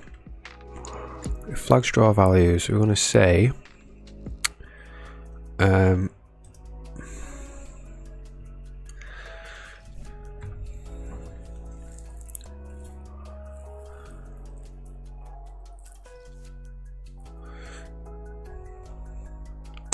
we could get the shop controller and say get current shop ID.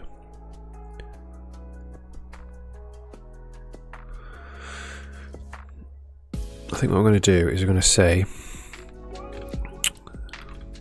so do we have the prefab? Not here.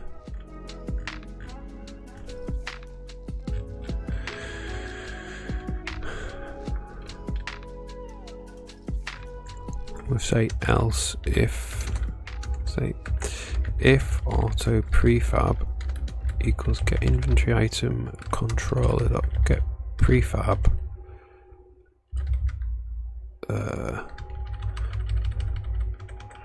What is it? Slot get prefab. Get prefab. If prefab type equals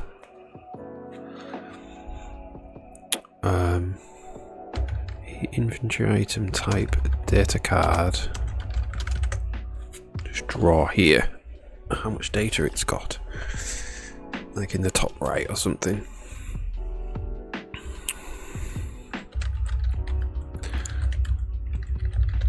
Get data charge controller, get data card,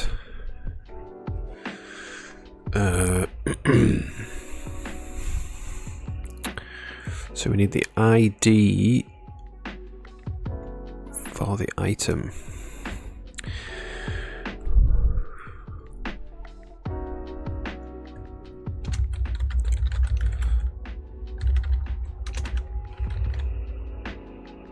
Items.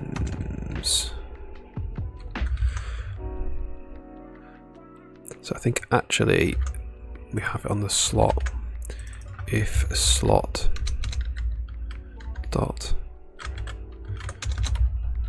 get type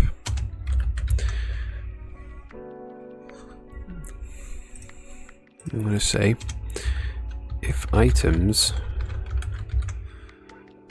get the card items 0 dot get ID.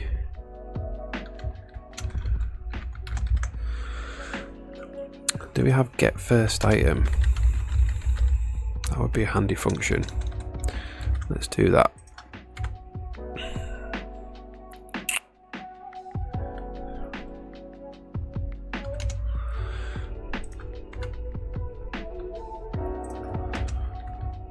Alt-F inventory item get first item, and then we're going to say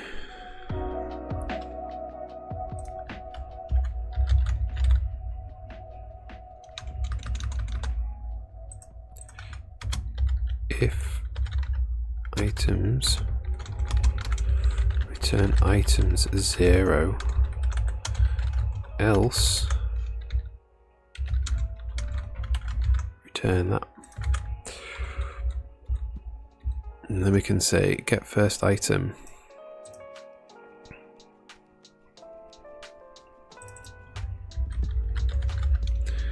item equals slot get first item. That's item get ID.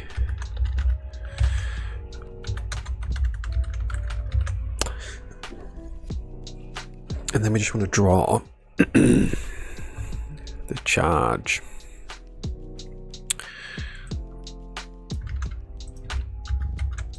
Which is going to be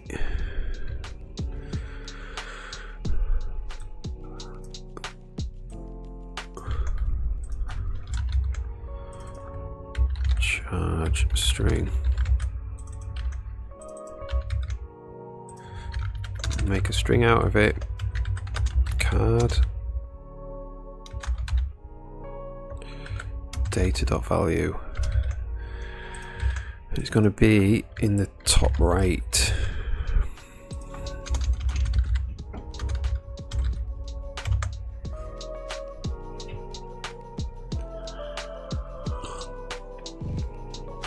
Awesome.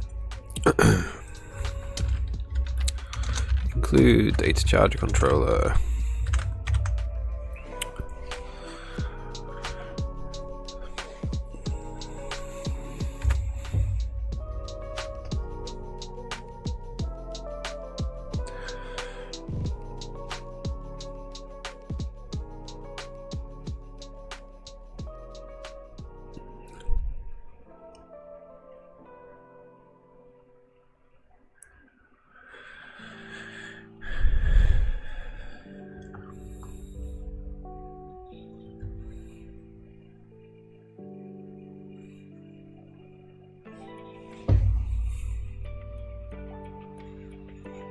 All right.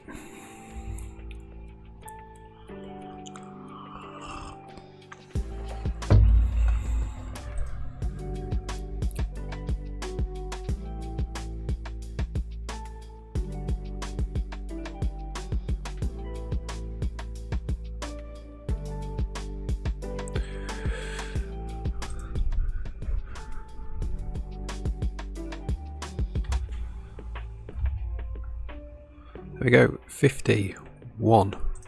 So we'll make it percent.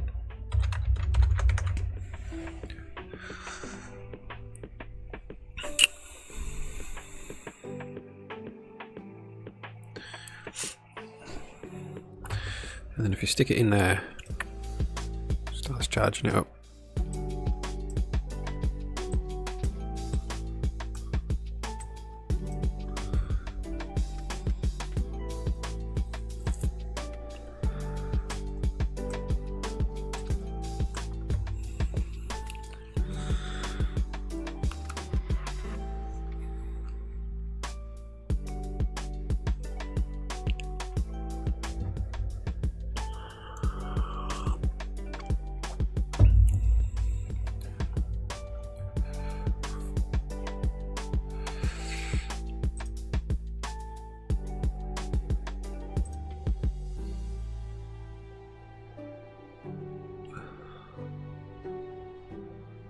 All right.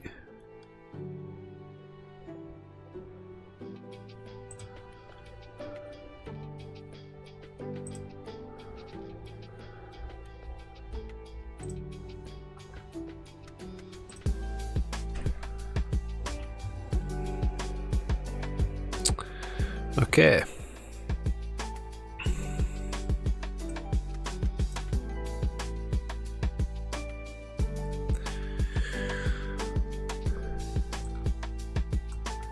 So now the data charger controller, I think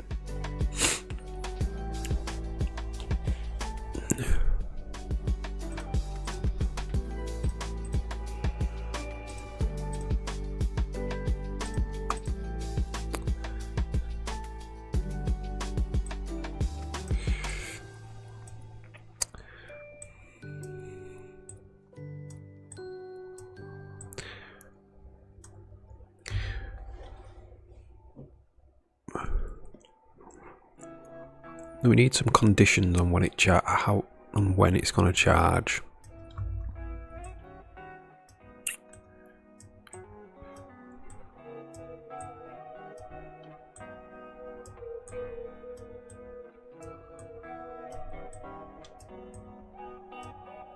Alright, so if we save that, then we'll just check that it does put them back as being 100% when we load the game.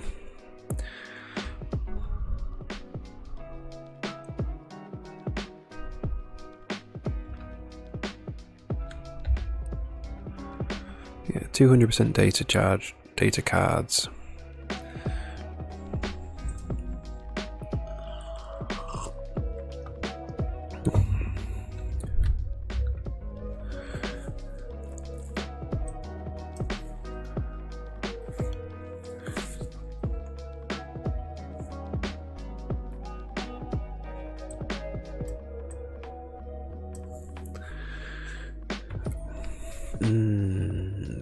So what is going to charge them?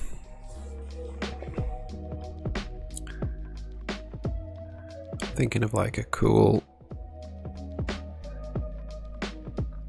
coordinate selector thing here.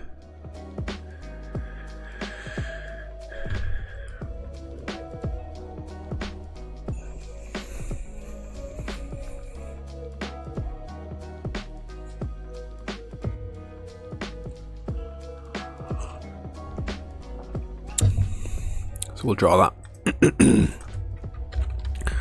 Game menus. Okay.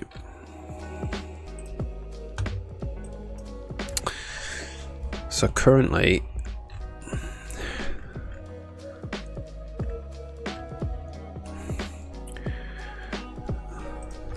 we're drawing it all the way across the screen. The top bounds.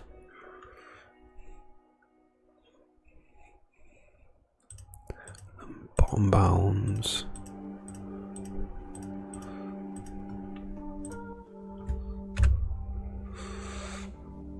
So I think we draw them halfway across the screen.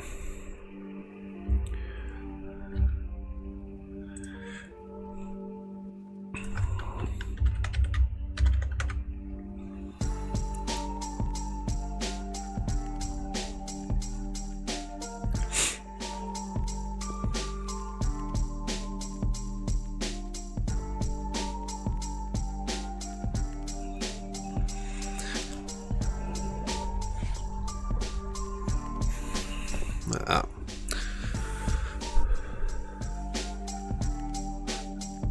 And we won't begin clear bordered UI. We'll just call begin clear UI. Or begin UI. Don't think we need a border.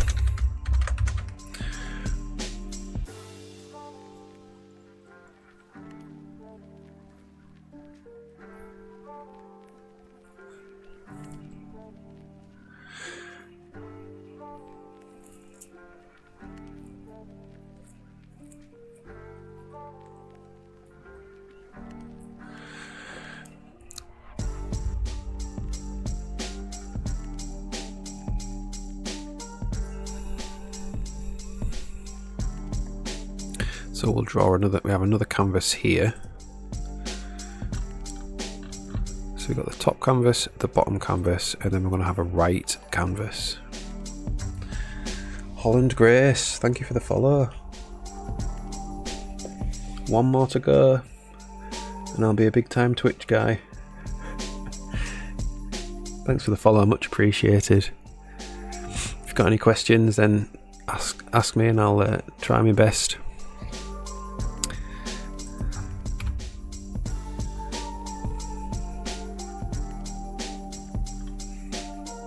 So we're going to have game UI canvas, right canvas. All right.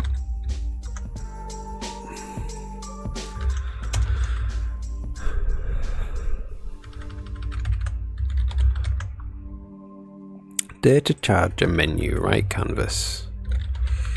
So let's just draw where that's going to be.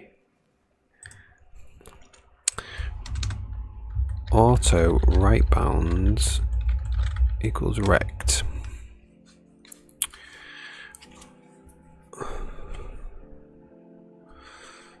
So we're going to say top bounds dot right, top bounds dot top, scissor over 2. Scissor dot width over 2, scissor dot height over 2, scissor dot height, yeah, and then we're going to go right canvas, set extent, right bounds dot translate canvas bounds dot xy.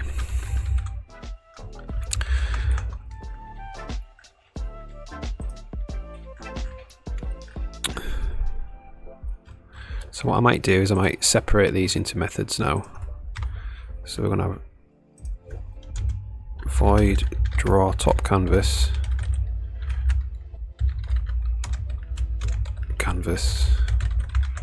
void draw bottom canvas,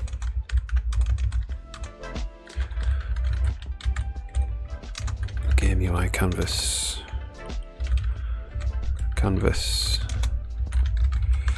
void draw right canvas, game UI canvas.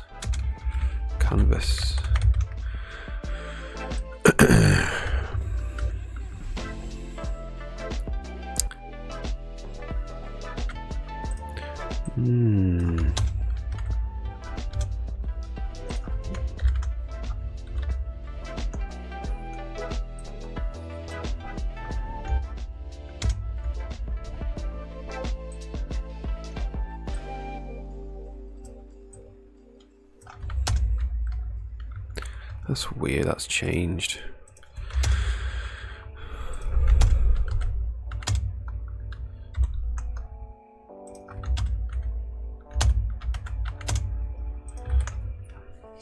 Alright, so when we draw the top canvas,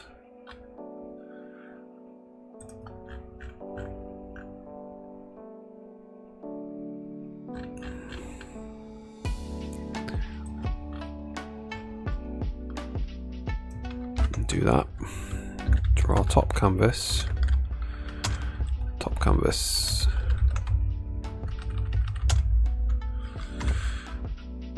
alright, what do we need for this? So top canvas is, this is now just called canvas. Let's see if this actually compiles, or we need to pass some more things.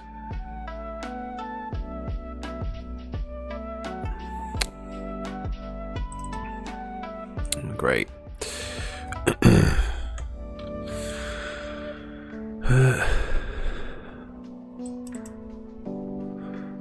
That's because we need to put a comma in there.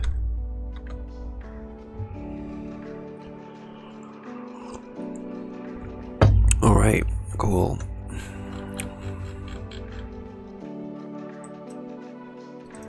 Game state, undeclared identifier. Is this where the only place where we use it?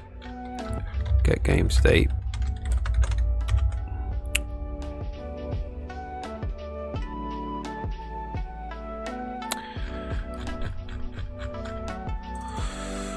Renderer. So canvas dot get renderer.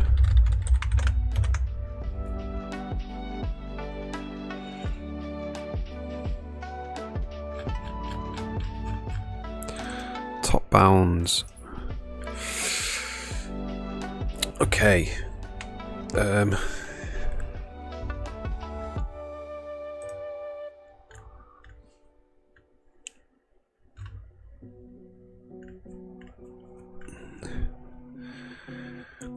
Data bar group bounds.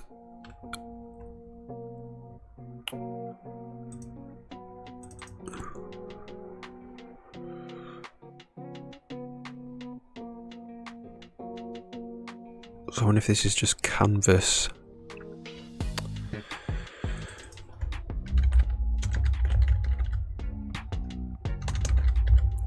Client bounds.height. I wonder if that will work.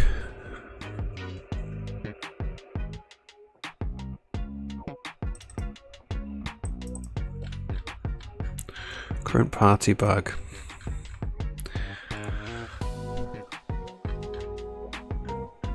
So draw top canvas is going to take the bag.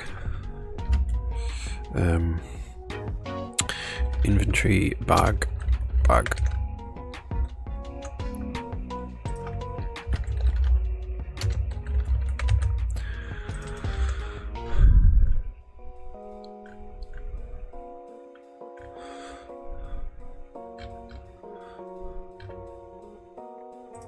Current bag. Current party bag.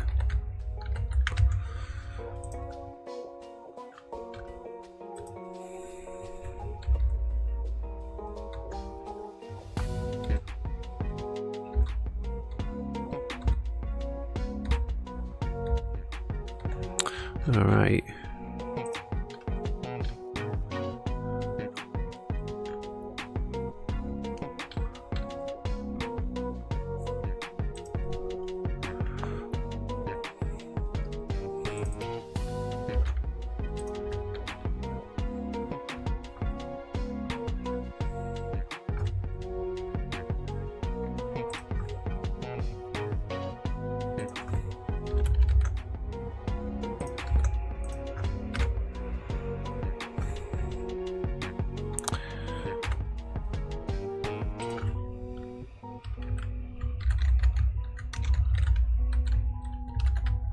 Ref inventory bag.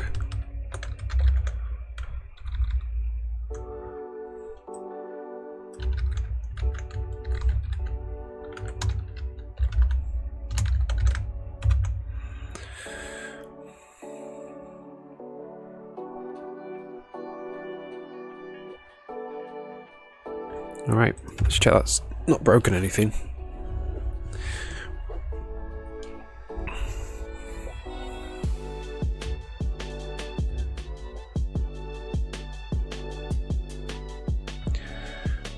I think that's fine.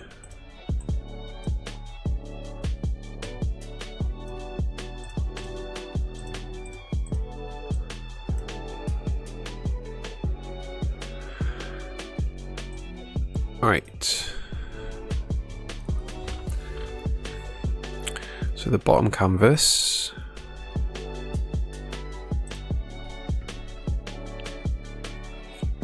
So we also need to pass the current bag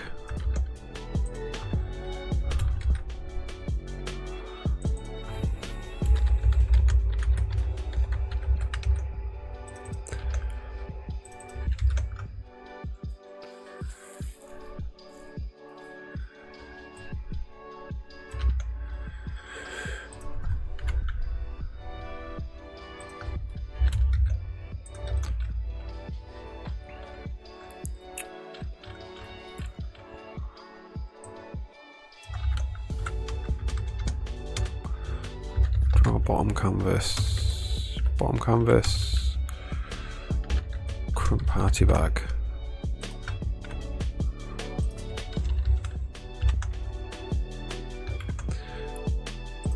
And this is just canvas.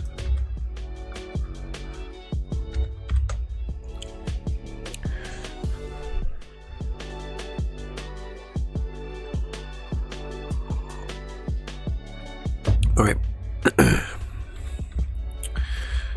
Now we need to draw the right canvas.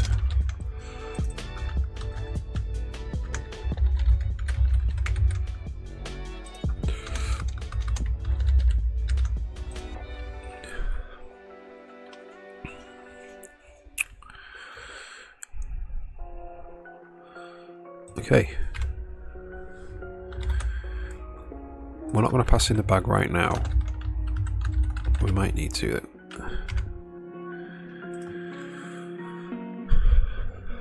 So let's just do canvas.draw label. Right canvas.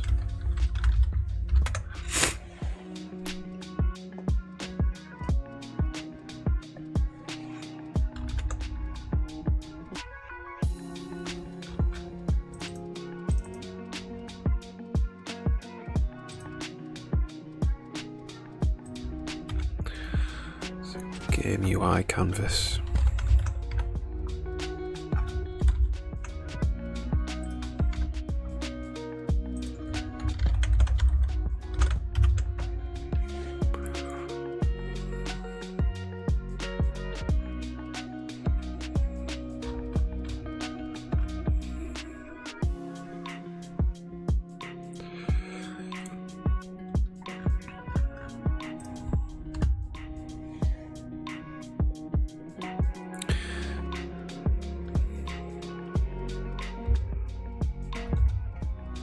Alright, so there's the right canvas.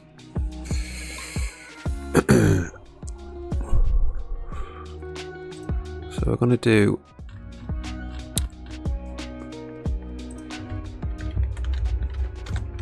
UI.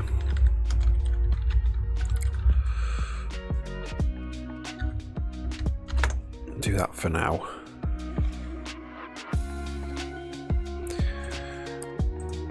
So we know what the area we're working in.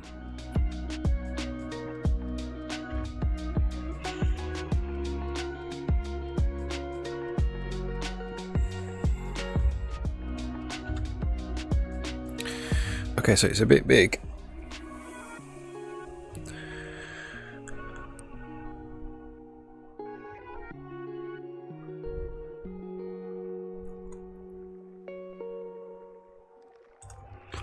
So the right canvas bounds, this is a height over 2.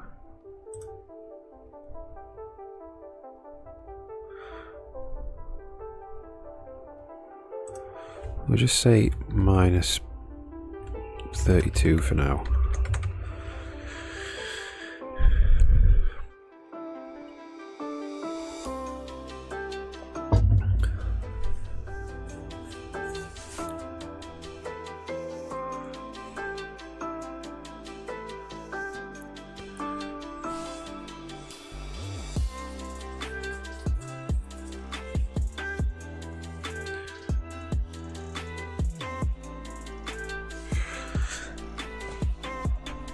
Alright, so this is the right canvas. This is going to be like a radar thing.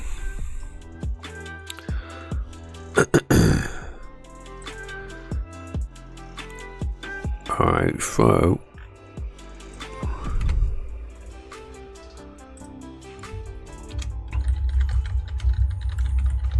equals canvas dot get remaining draw bounds.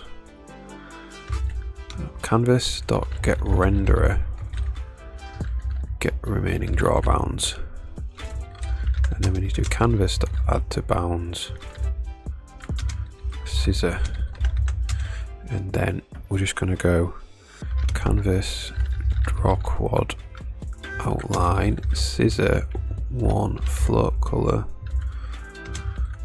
100 in max.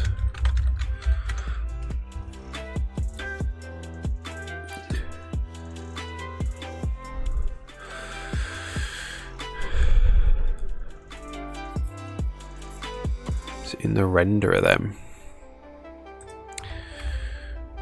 canvas add to bounds, it's protected, is it?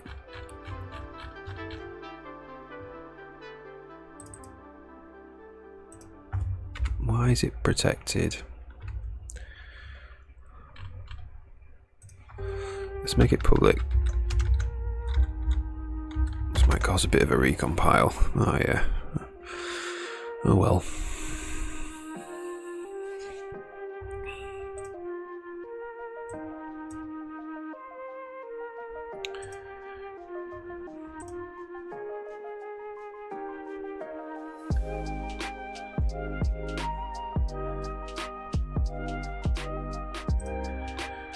All right.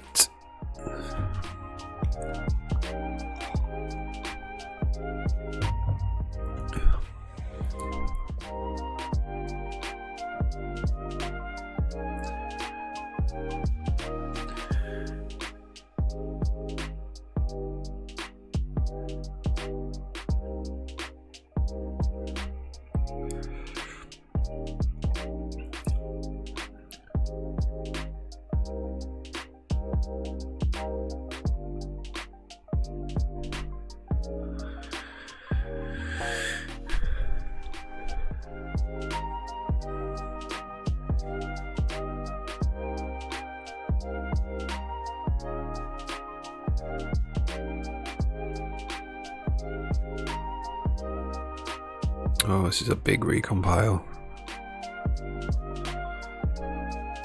I changed something in the canvas, which is deep in the renderer.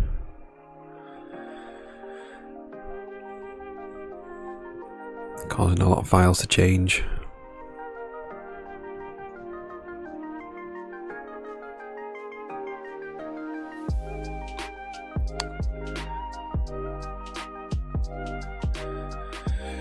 All right.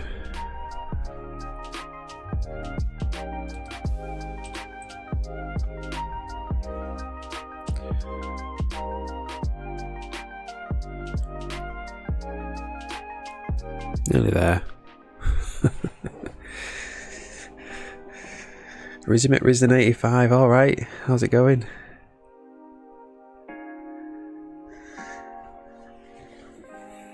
Thanks for tuning in. Good.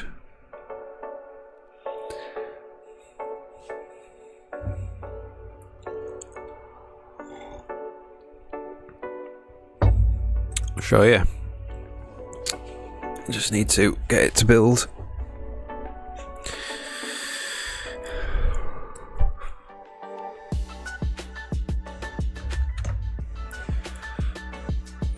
Alright.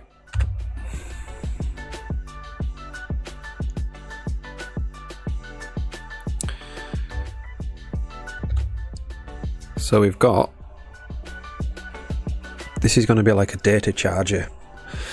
So the idea is you have data cards that you pick up throughout the world and you put them in the data charger, and the data charger is like a radar.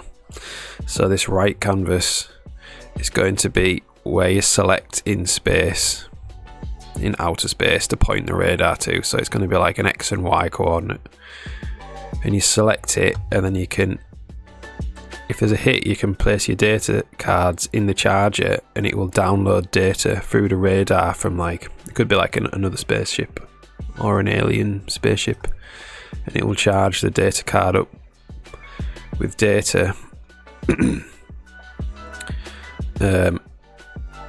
And then once it's charged, you'll be able to put it back in your inventory and take it to like a crafting bay, and it will have the blueprint in it for crafting a new technology, new item or something.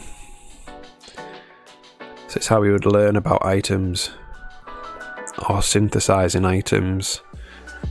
So there'll be like a coordinate. So this will be like a coordinate scanner thing. I've only just started making it.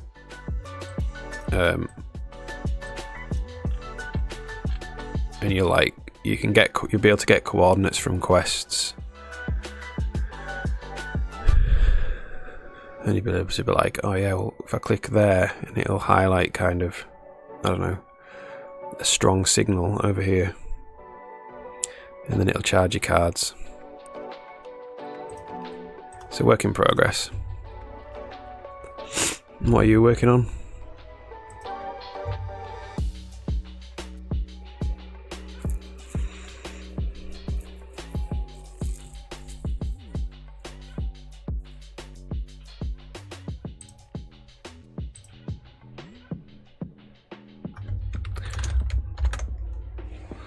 Restocking the shop, getting it ready.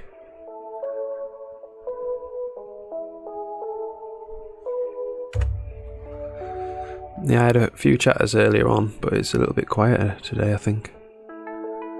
Keeping warm, yeah. It's actually quite cold in here for a change.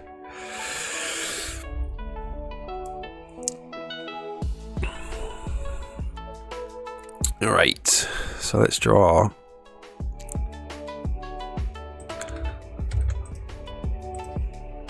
So we draw a label and get the remaining draw bounds. Then we add to bounds.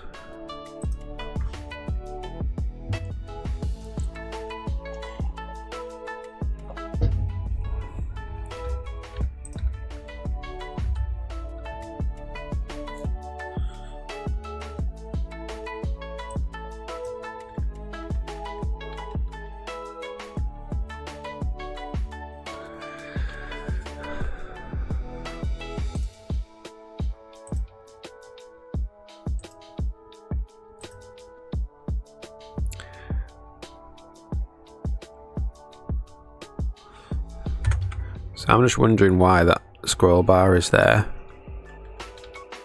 That's meant to be the end. That red line, I don't know if you can see that.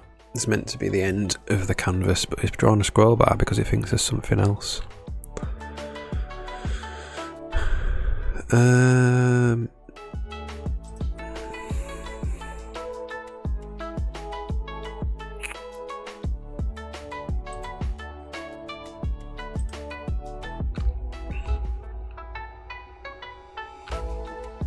Oh, I know why.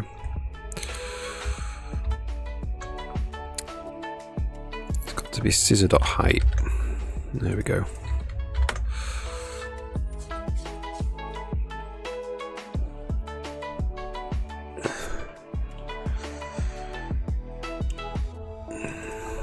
Which you haven't implemented.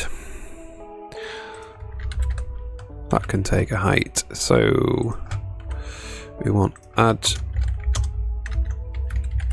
2 bounds float height.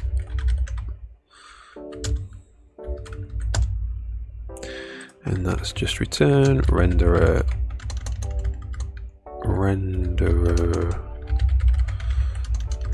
add 2 bounds height.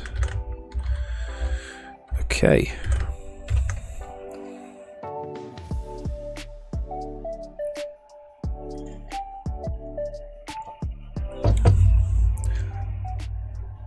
Alright. Is it busy down there?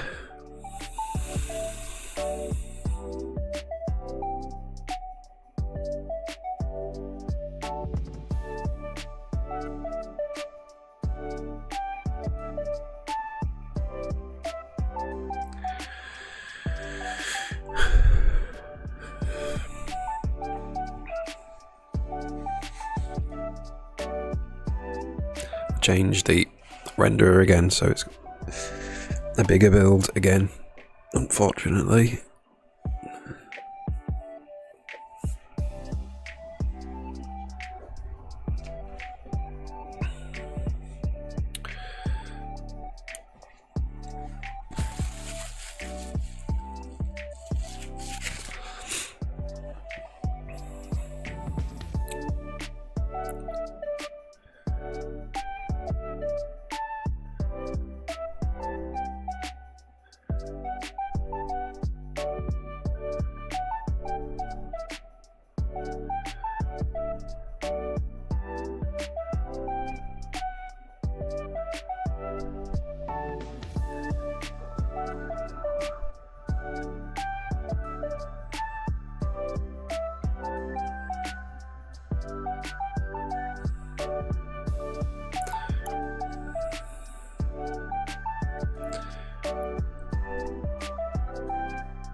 Nearly there now.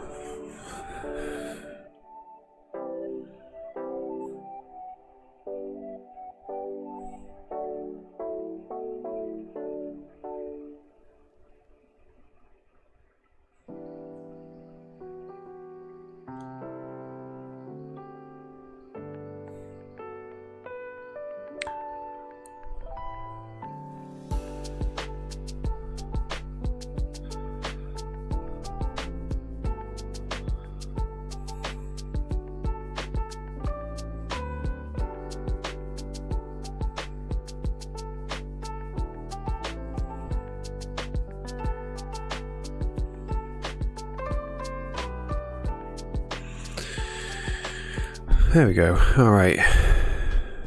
Let's see if this works. Awesome.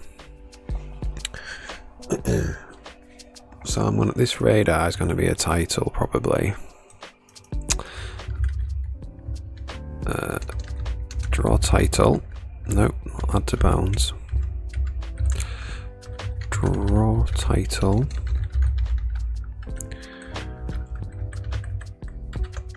Radar.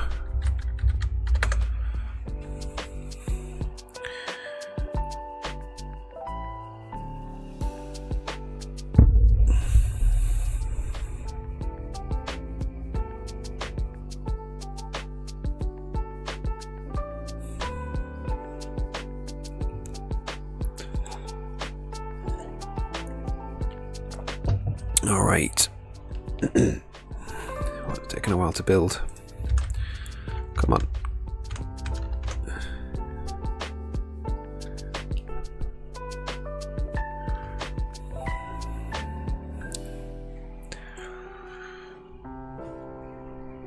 Alright, there we go.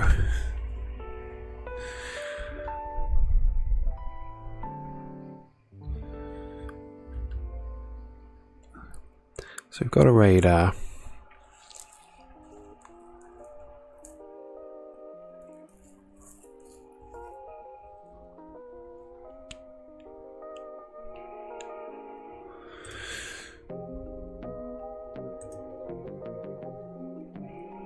So let's try scissor dot bottom.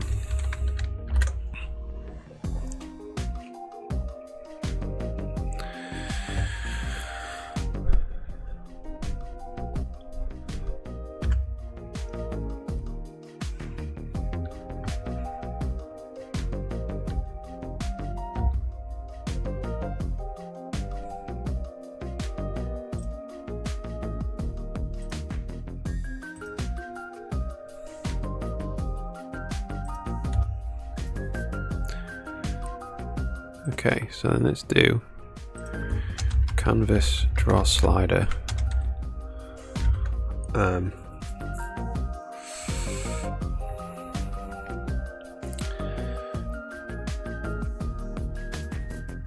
Tuner slider value. Well, let's just fake a slider value.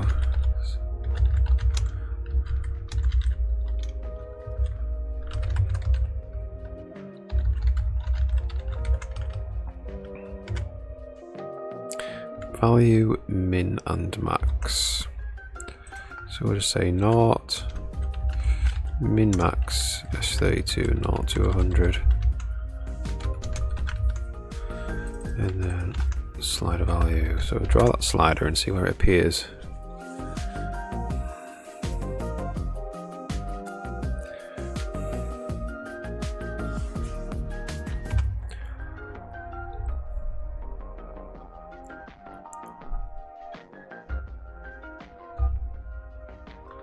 Right down there.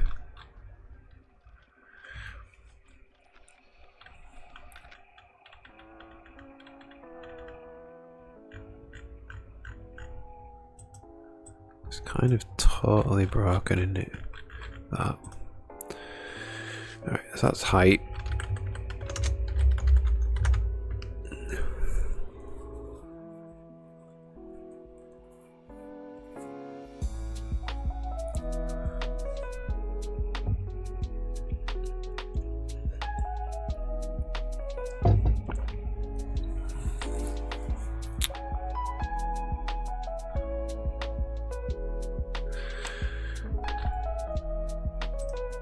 Alright, so I think we're going to do that like that.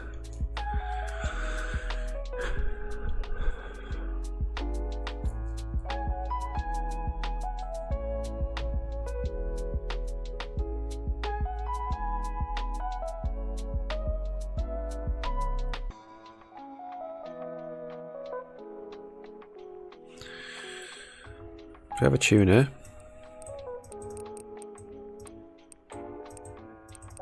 Okay, so we're not setting the input window for the right canvas. Right canvas dot set input window because I wasn't getting any of the drag, the mouse drag commands in the canvas. That's why it wasn't, the slider wasn't responding to the mouse. Alright, there we go. So we can set a tuner set, and then I want to be able to click on a point.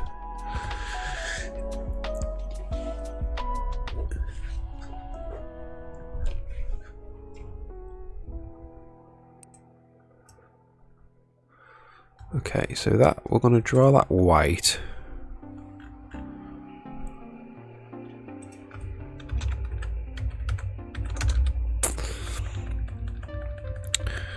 And then we need to do canvas.getMouse.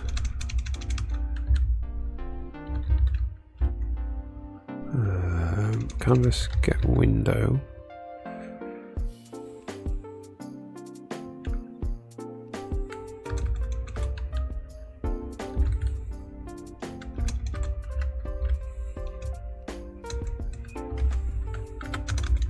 So we need to get the mouse position. How do we do that?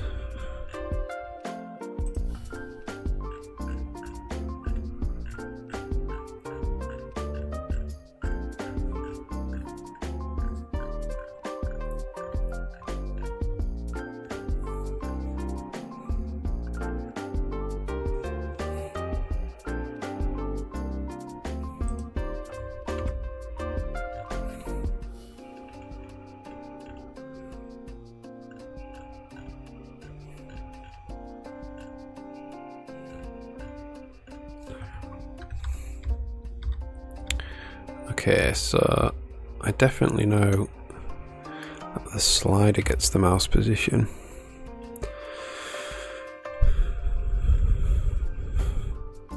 Get client cursor position.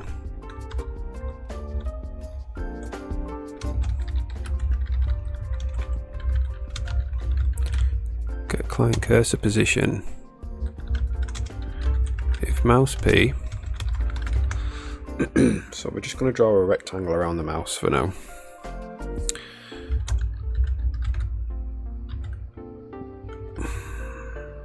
Draw quad outline.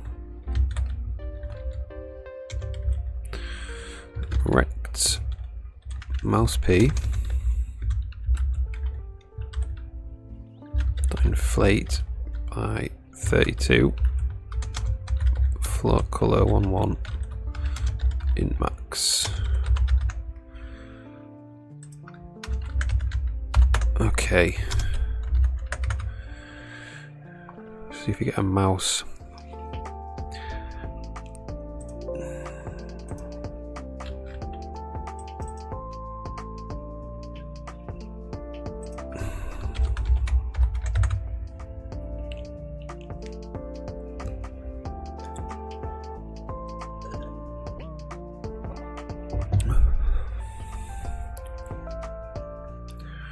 Alright.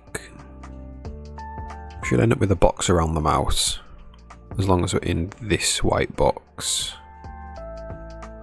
There we go.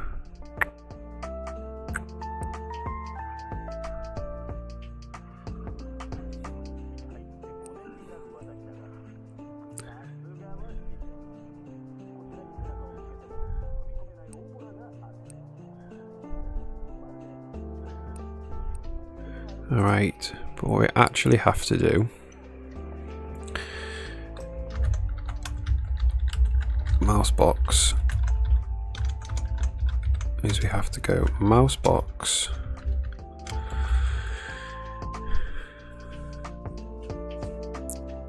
equals mouse box dot scale to fit inside scissor.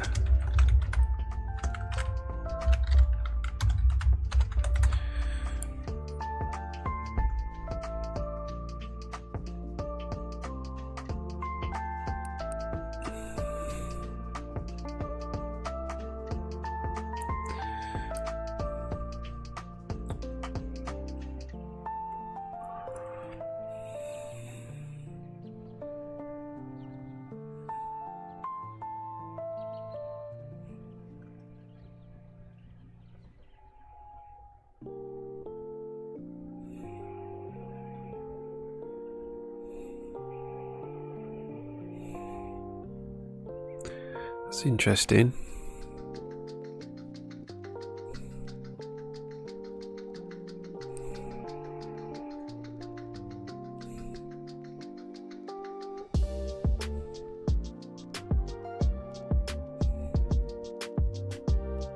It's pure intersection that. Okay, so scale to fit has a little bug in it.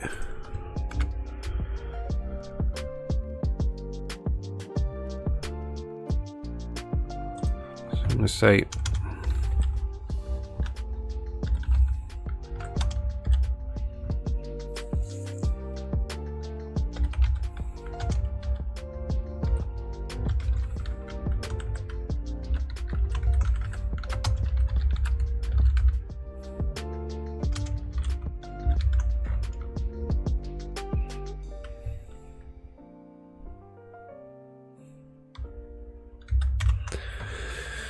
All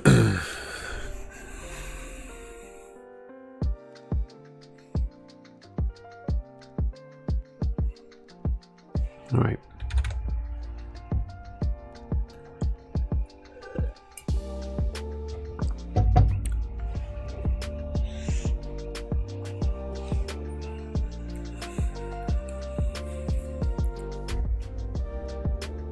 That's going to be a big build, unfortunately. Changing the maths library, but it was a bug.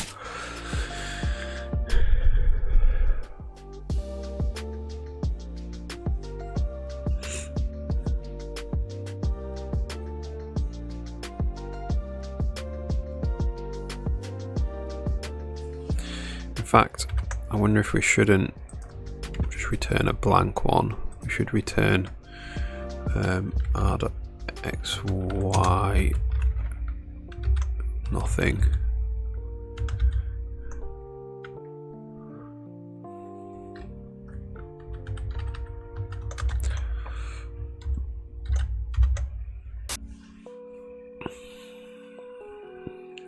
Weird, what was that?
This is basically recompiling everything because I changed one of the core maths libraries.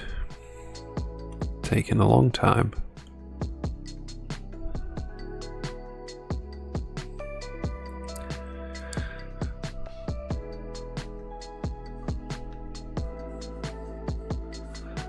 Alright, there we go, nearly there.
Alright.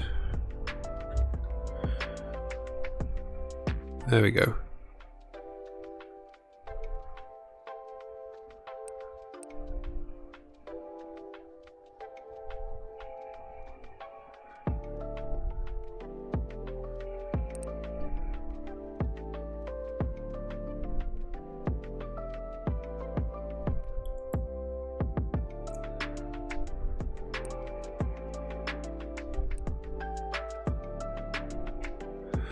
Okay.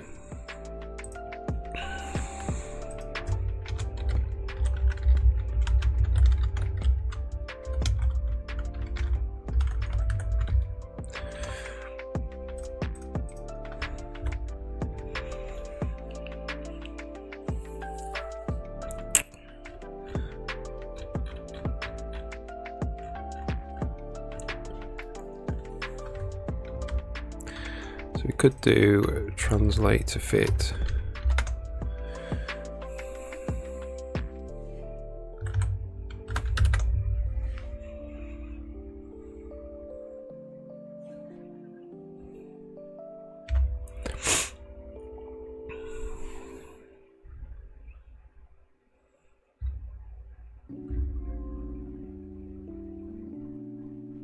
Alright, good. So we don't actually want it to be 32 pixels. We'll make it 4 pixels.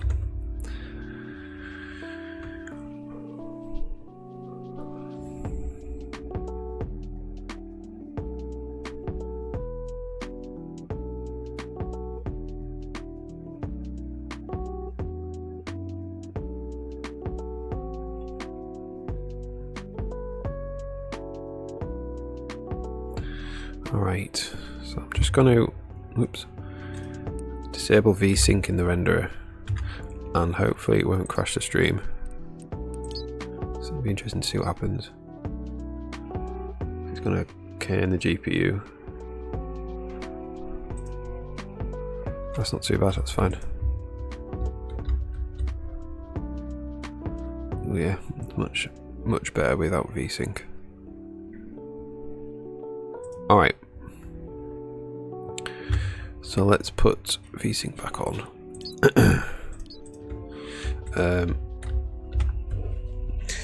So I want to draw some lines next. Let's try and draw. So there'll always be a mouse box area if we are translating to fit, so that's fine. So we're going to draw 4 lines.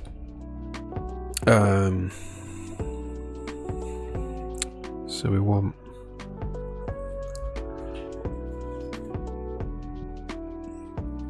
to draw, so the length, so it will be, so let's draw it to the mouse first.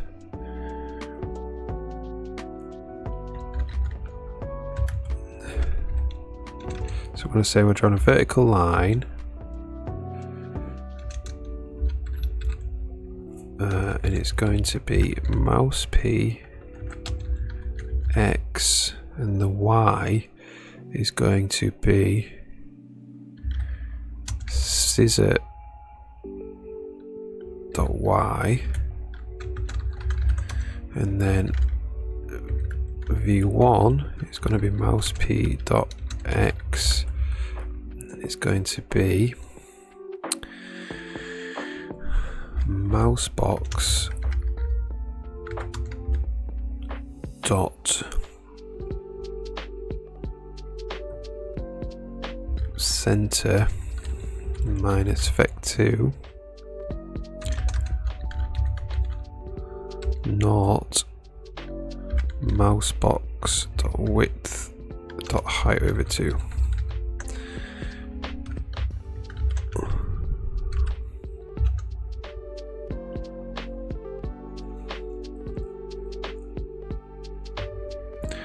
All right.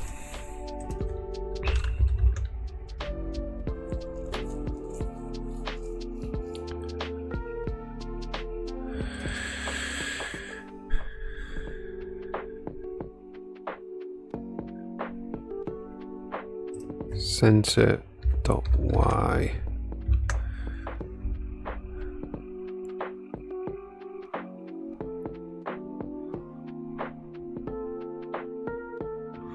Oh no. Yeah, so it's not a vec2 there. Try that.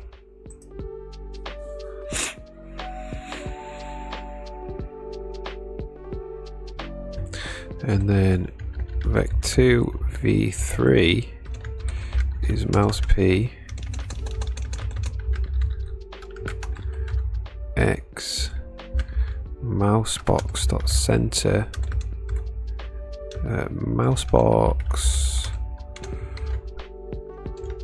center dot y plus mousebox dot height over 2. And vec2 v4 v3 is mouse p x scissor dot y plus scissor dot height. Then I'm going to do canvas dot draw line v0 to v1 float color 1 int max, and then canvas dot draw line v2 to v3 float color 1 int max. Let's see what happens there.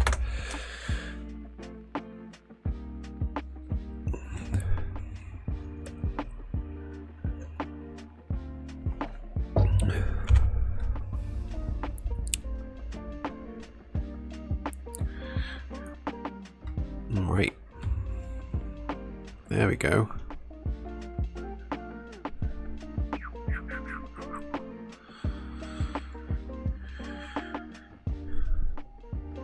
Then we want the same.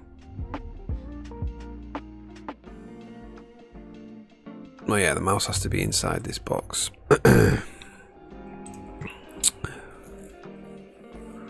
So I'm going to say if mouse p and mouse p and scissor intersect mouse b,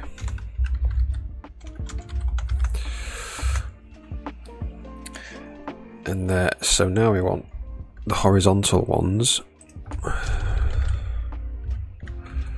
H0 is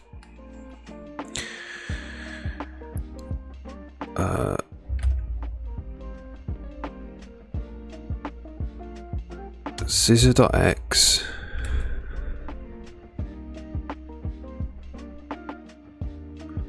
and the y is the mouse p dot y, and the h1 is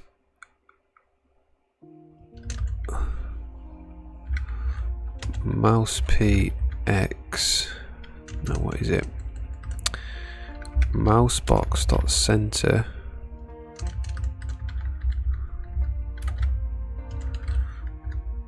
dot x minus mousebox dot width over 2 mouse py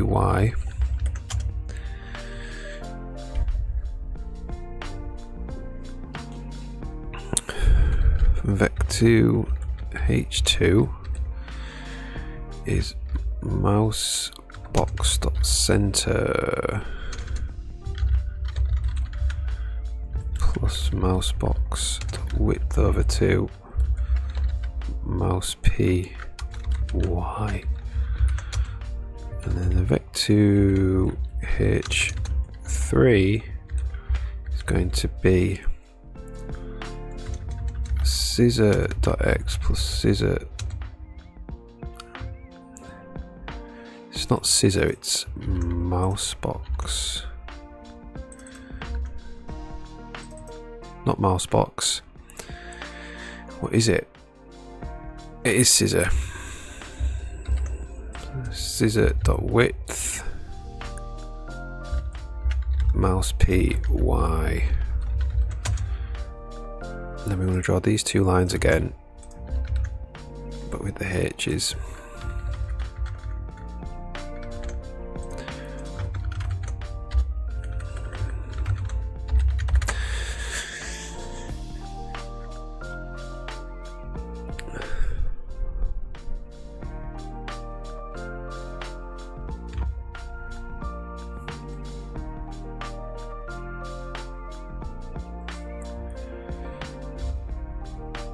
There we go, there's the radar.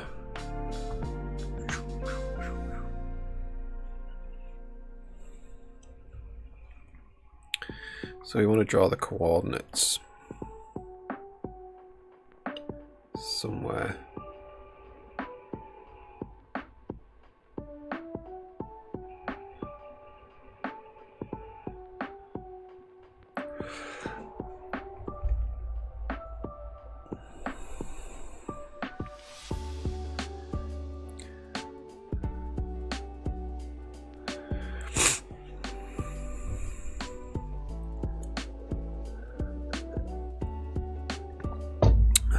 So we'll just draw them by the mouse for now.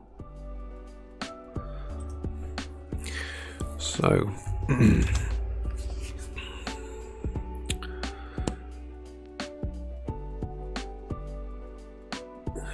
Luke Wolf Games, hello. How's it going?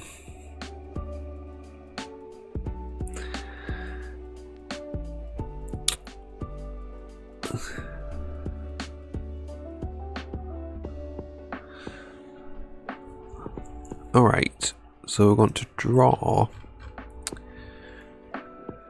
I have been chosen. Sounds ominous.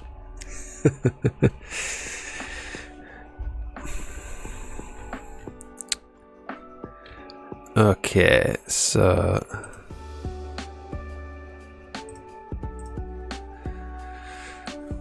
Luke Wolf Games, hope you're doing okay.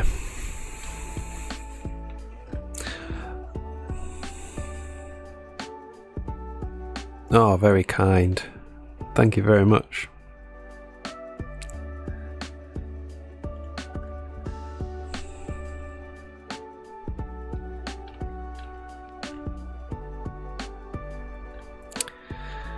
All right.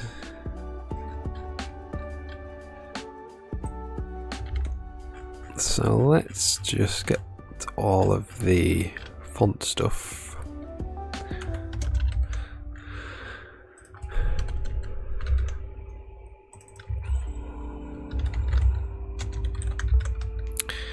And get renderer, get text LCD font size, get font size.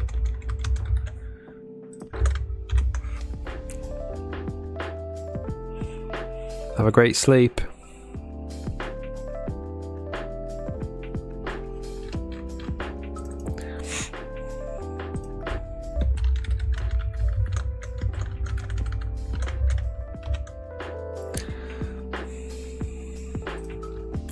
We're actually using the renderer here as well, so we're going to say we're going to get the renderer, yeah.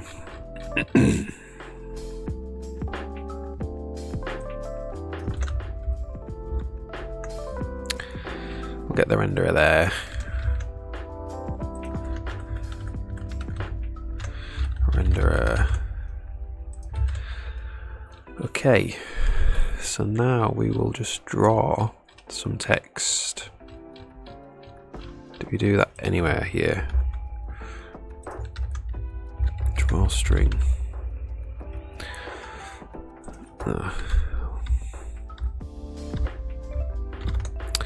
Alright, so we'll just do canvas, draw string, font size, and then we just want, we'll just draw hello for now.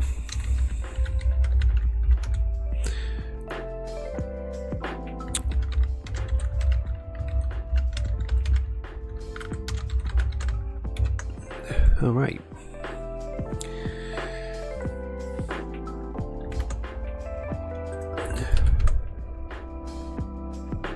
Font size, I think we just need a back colour, even though we're not using one.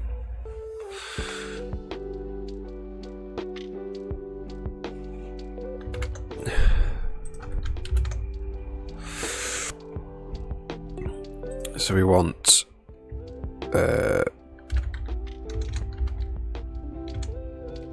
we just want to straight up the mouse position, I think.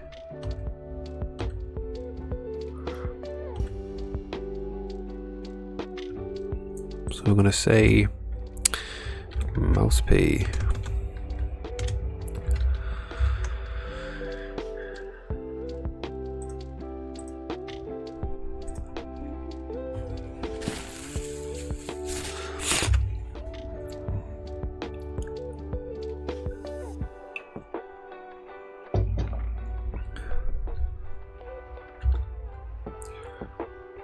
There we go. So what we want to do is we want it to be a little bit further off. Vec2, I want to say 4 minus 4. And we actually want this to be a real string. So we're just going to say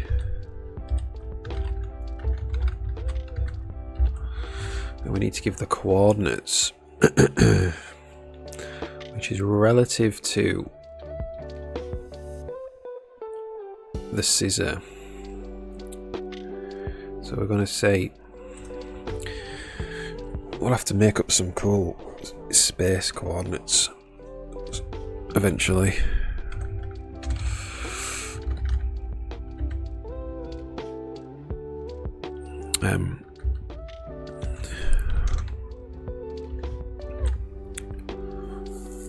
We're going to say chord, and then that's going to be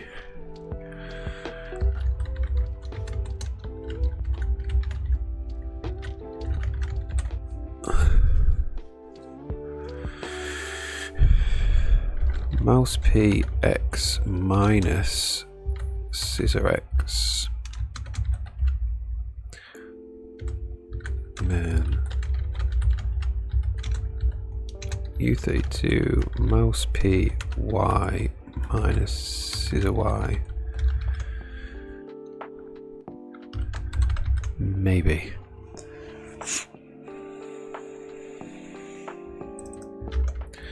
Let's do quad.x, quad.y. Alright, see what happens there.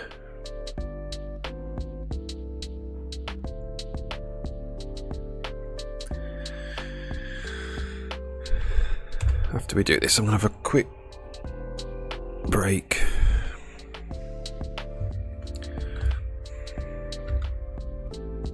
There we go. Right, so that has been rendered off the screen, which isn't ideal. Alright, I'm just going to have a quick break. I'll be back in 2 minutes.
Alright, I'm back.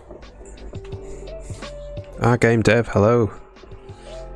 I did message you. I messaged you about Discord. I've made an account. Can you? So I tried clicking on that invite link because I made a new account. It didn't work. That. Are you alright? Sending me a new link.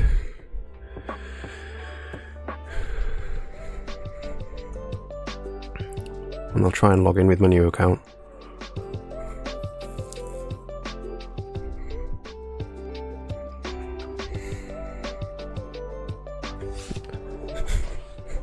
Checked it out. Discord looks cool. Thank you.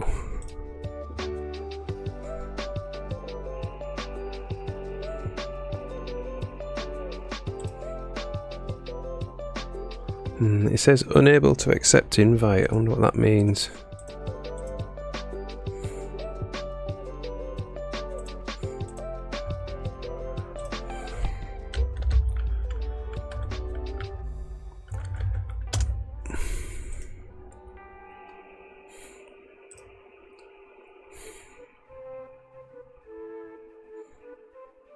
Please log in again, that's probably why. Let's try that. Alright, let's try that again. Accept invite.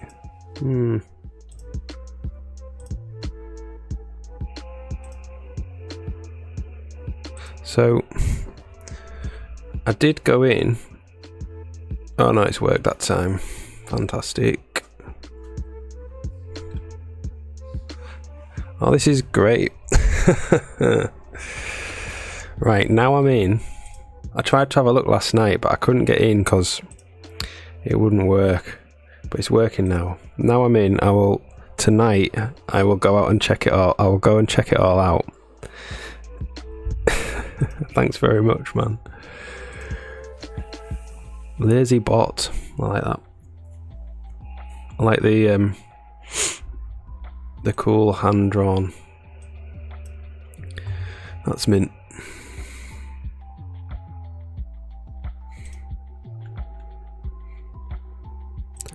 Thanks for setting that up, that's awesome. I will learn all about it. Oh, is it? Great.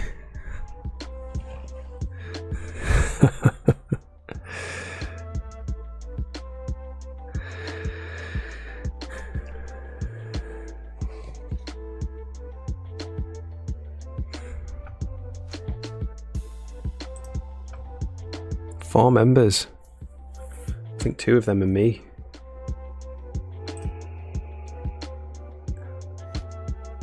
Yeah, there's one Lazy Ben and one Lazy Ben Games. So we need to remove Lazy Ben. Luke Wolf, you're in there as well, that's great.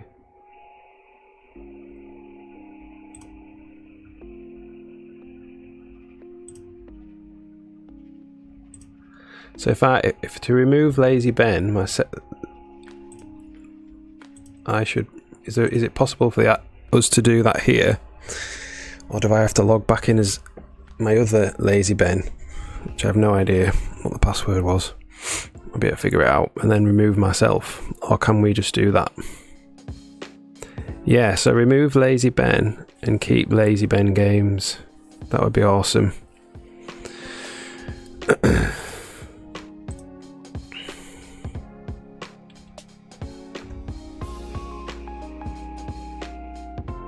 So the rules, you talked to me about rules yesterday. All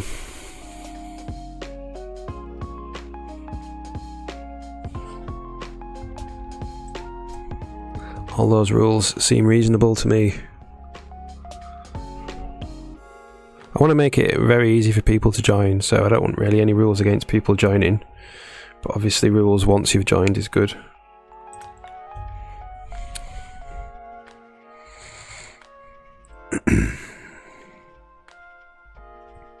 So if somebody wants to join, do I send them that link you've put on the chat there, and it will allow anyone to join with that link? Excellent, right. So I'll make a note of that link. I'm going to set up a bot for like a chat bot eventually, which will periodically post that link.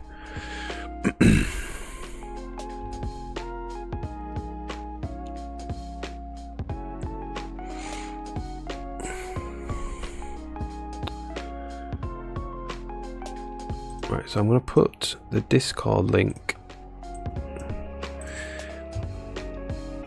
in here. Well, what I'll do is I'll say links, Discord,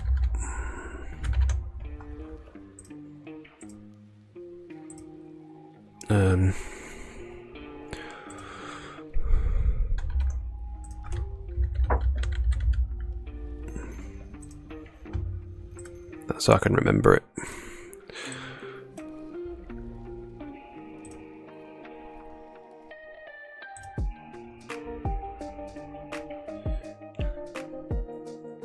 Yeah, I'll definitely do that as well. Is the link... can we pick this link? Can we say something like Lazy Ben Games server? Or is it just the link that they give you?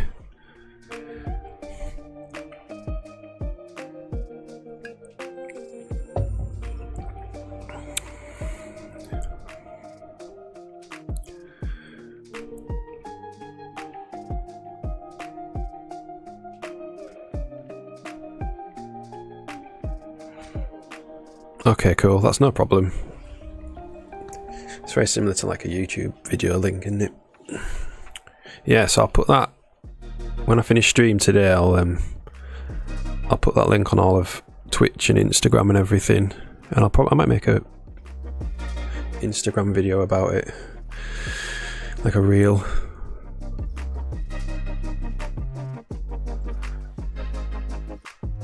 Yeah, if you go over to my Instagram, I'm just making little reels now and again,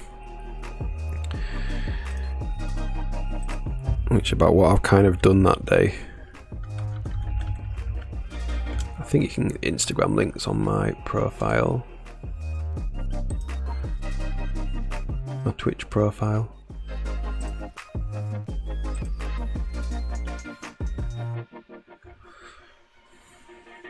Yeah.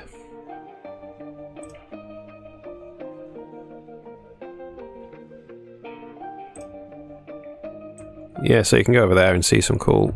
I've only made 3, but I've only been streaming a couple of days.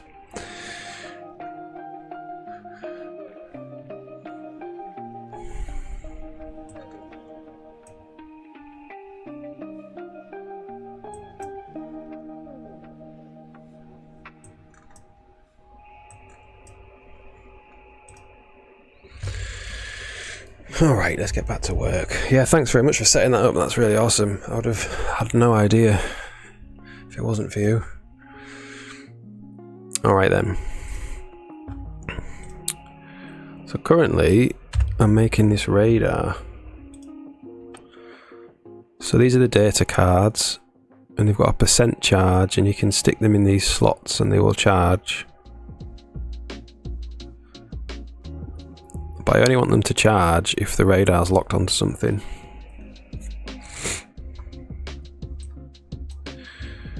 So I've made this thing where you can tune it. So you've got 3 degrees of freedom. You can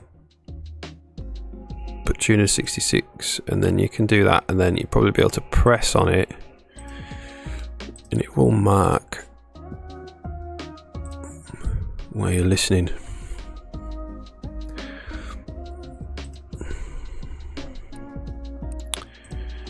Alright then.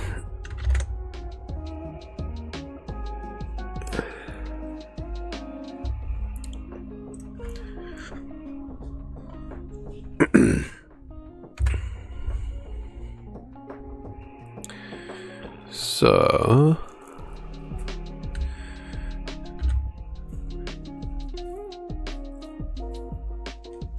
we should be able to do that. We should do that.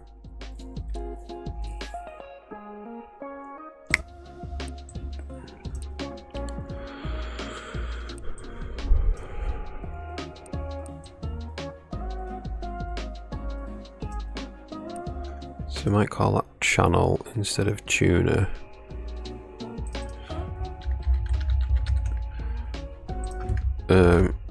So let's just put a string in for this.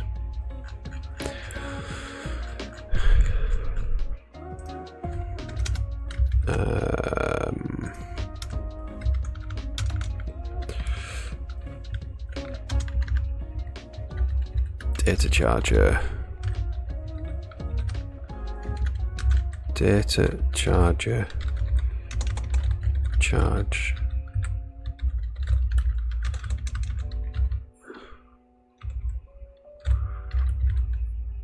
Charge. Data charger charge. And then we want, oh, I might actually say radar.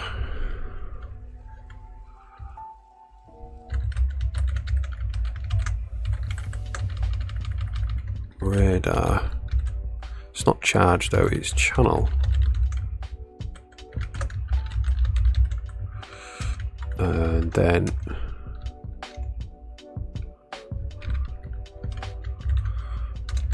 radar. Radar.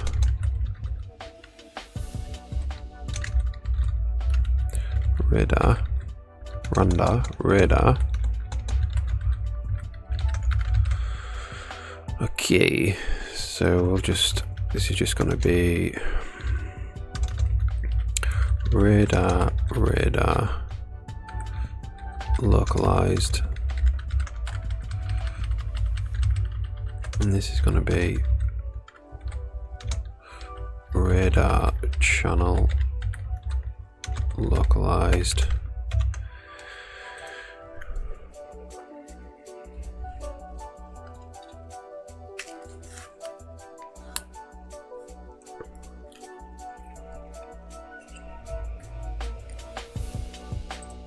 I only need one more follower to get that 20 now, which is awesome.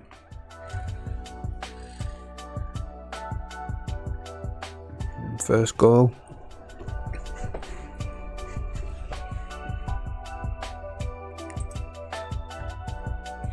Right.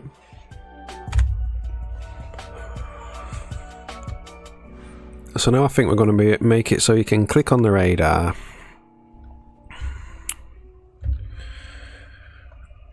And it will put a little note, like a little circle there, to say that's where we're listening.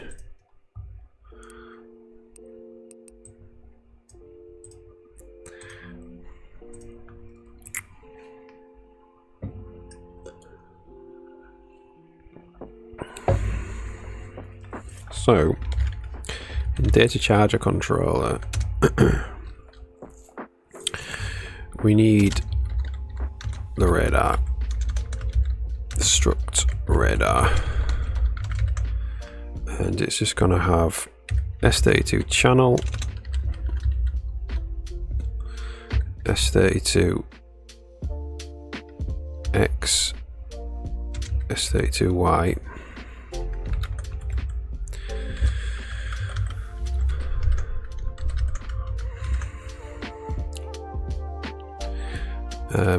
and we'll just make a radar in here for now. Radar, radar.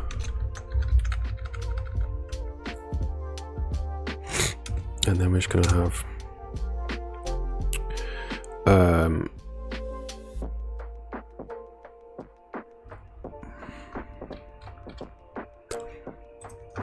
might do struct radar quad instead, and that's radar chord, current chord.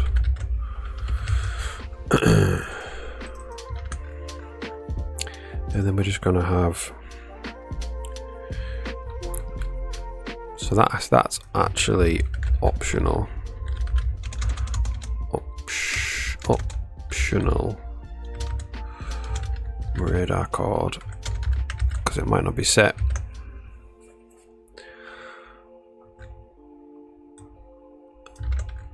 And then we need standard optional get radar chord. get current radar chord. And that's just going to return radar current chord. And then we're going to have void set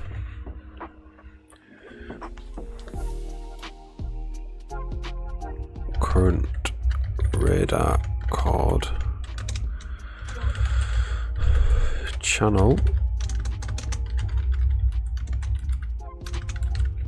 x st2y, and then we're going to have void reset current radar chord. There.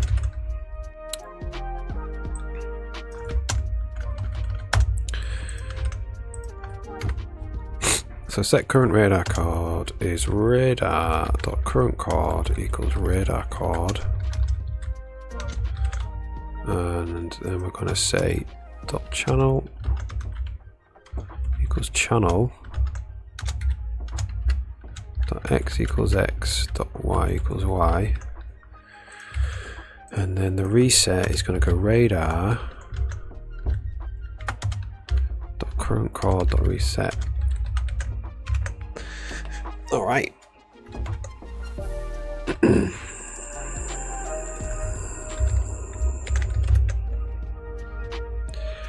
Get rid of these compile errors.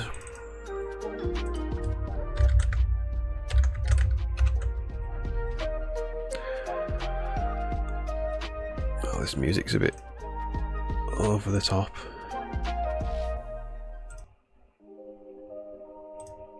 All right then.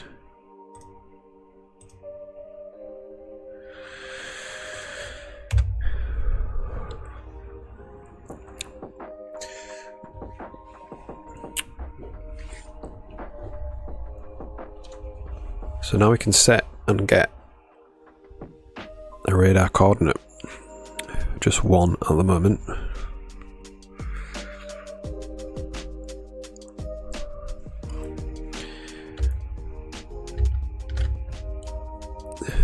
So what I think we will do then, in the game menu here, we will go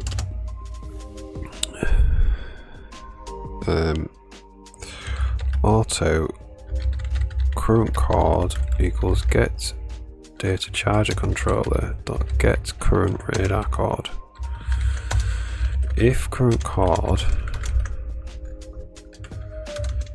then we need to do slider value dot value equals current chord channel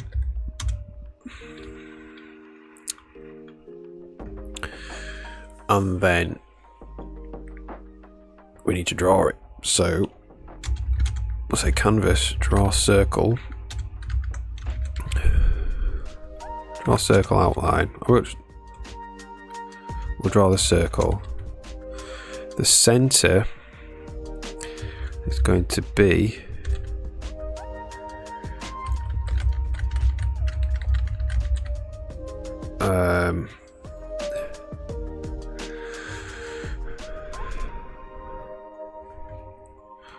current chord x plus scissor.x, and that's the that's the x value. The y value, hang on a second, vec2 center static cast float current chord y plus scissor.y. So that's the position, I believe.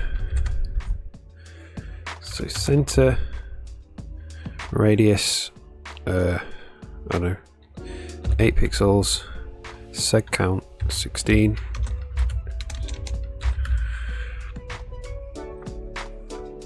Woot Dragon, how's it going?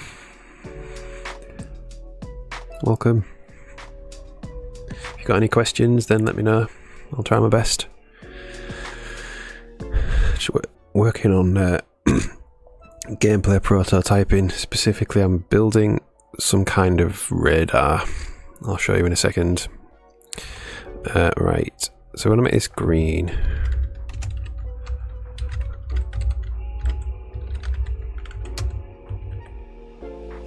Alright, currently there's no way to set the current chord.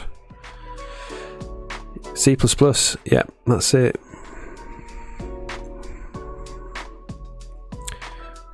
Yeah, C++, custom engine. Been working on the game for about 2.5 weeks, but the engine's about 18 months old. The engine's at a point where I think I can make a game with using it.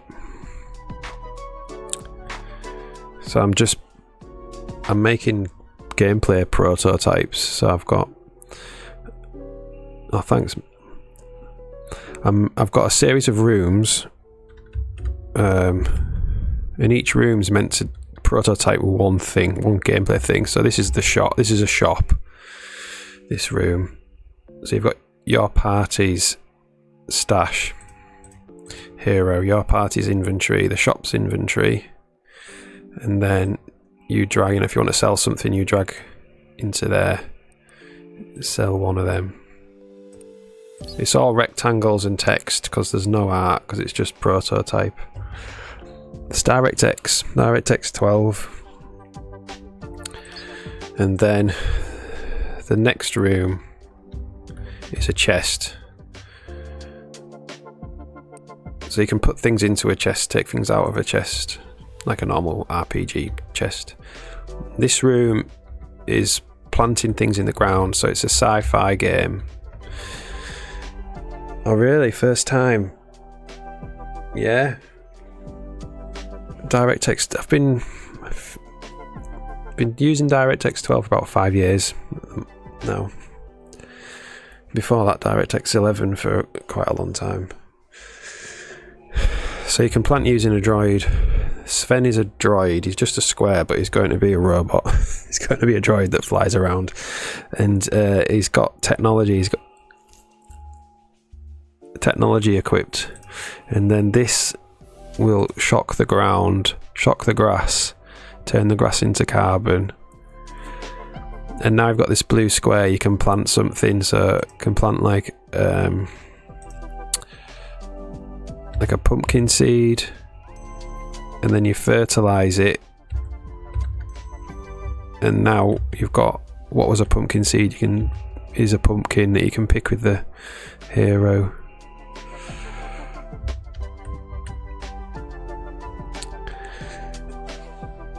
No, I'm not using Blend 2D. It's almost entirely.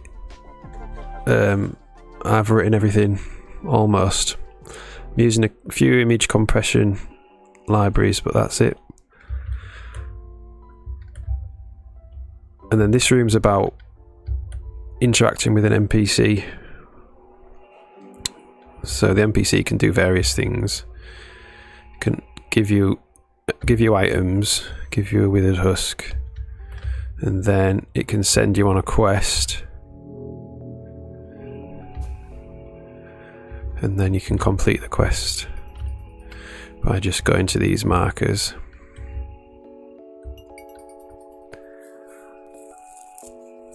And then that just ends the quest, and then it'll be like experience based, so you get like experience for doing a quest. Why did I go at this low level? Because I wanted to become a better programmer. Engines is more my thing. Gameplay is quite difficult for me. I'm more of an engine programmer than a gameplay programmer, so that's why I'm taking the time to prototype gameplay, because I haven't done much gameplay programming before. I'm finding it fun, but I'm finding it hard. So the engine's like, it's got an editor. This is the editor, and then this is the room that we're just in, and it's got stuff like, it's got cool like dynamic lighting effects and shadows, and then you can the lights reflect off the water, the little pool of water. It's got like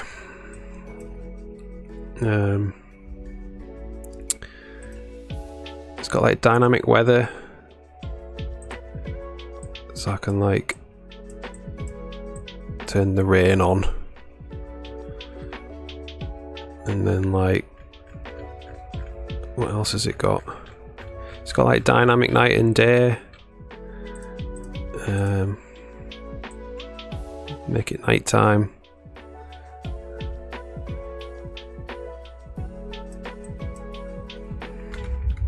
It's got like full undo, redo, stuff like that. No, I made all the GUI as well. I made everything. I made it like, IamGUI is great, but you don't learn much about how to program GUI stuff if you just use it. So if you wanted to learn, I just wrote all my own stuff. It's very similar actually to IamGUI in the way you write, like the API for it is similar. It's not the same. What else can you do? You can make rivers.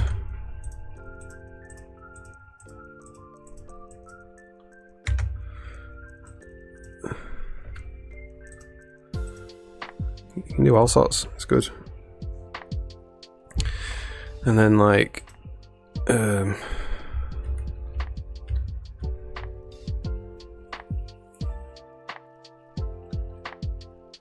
so the rain is a pre-rendered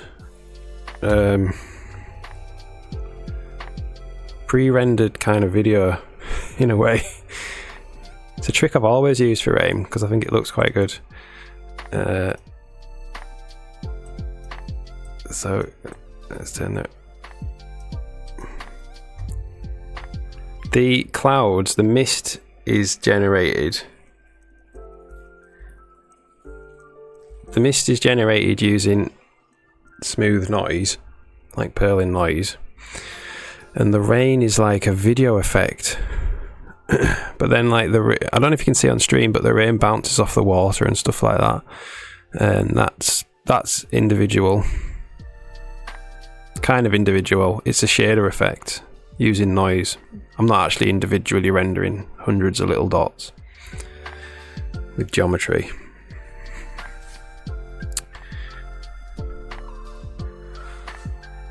But yeah.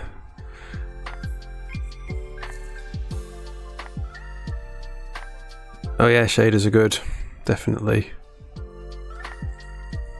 My background is graphics programming, I suppose. And, you know, general engine stuff.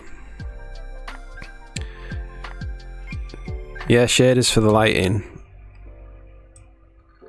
The lights are cool because it integrates with Photoshop, so you create like a shape in Photoshop. It can be anything, like text, or you could draw it with the pencil or the pen. And then you call the layer light, and then when you import it into the engine, it treats it as a light. So that's why you can get these shapes. Like this is a triangle shape with a hole in the middle, which would be quite hard, I think, to just program that purely in a shader. But it means you can, you know, I could do like, because it's going to be a sci-fi game, I want like neon signs, and it means I'll be able to do neon signs. I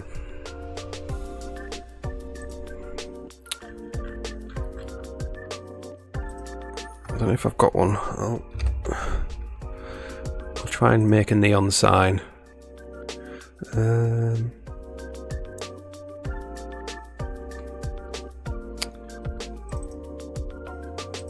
It'd be in, where would it be in? Is it be in levels? No, I'll just make a sign.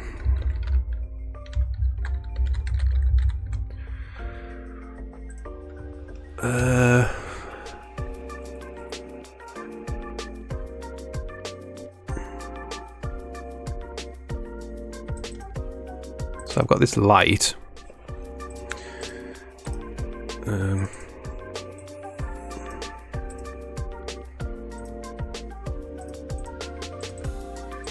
really remember how to do this. Oh, there we go, generate lighting.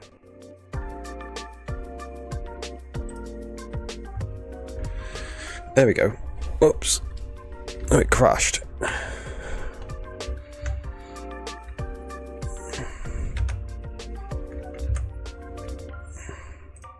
It crashed. But you can generate lights. I haven't done that in a while.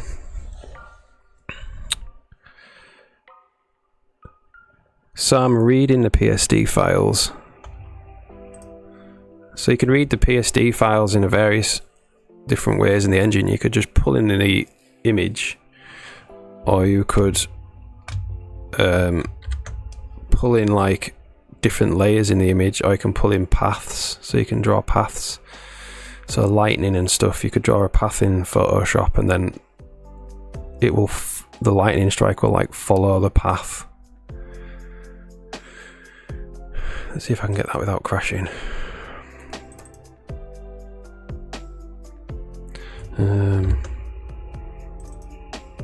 Sprite sheets, sign, there it is. So it crashed when I generated the light, so I'll have to fix that. But that's like a font. That's like a font drawn in Photoshop.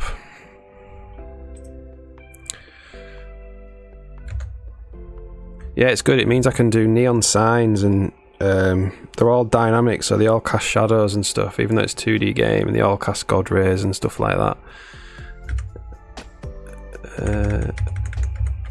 And then you can just like, if I go to, oh, it's created two separate tiles because I didn't do the tiles properly, but you can just put it in the level, and then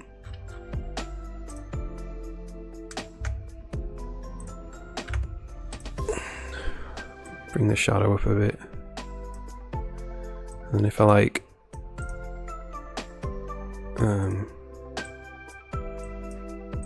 you can see like the barrel, the shadows all, still a few bugs like.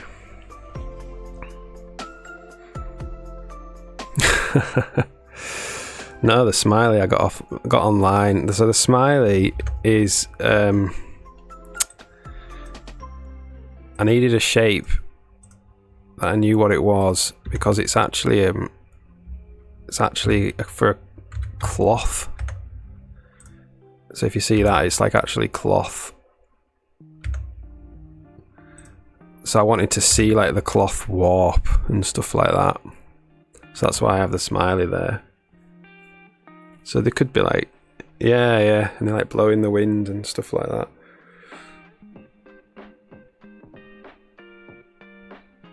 Yeah, I've been working on the engine for about 18 months, and that's from like scratch. Like, I didn't have any code before.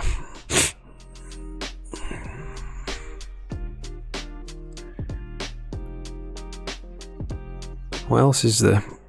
It's full of good stuff really. I've got grass. You can like paint grass on and stuff like that.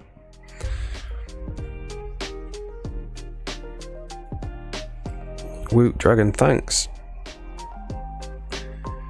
Yeah, it should be able to make a good game. I think the game will look good. It's just making the game fun to play, so that's why I'm spending some time doing gameplay.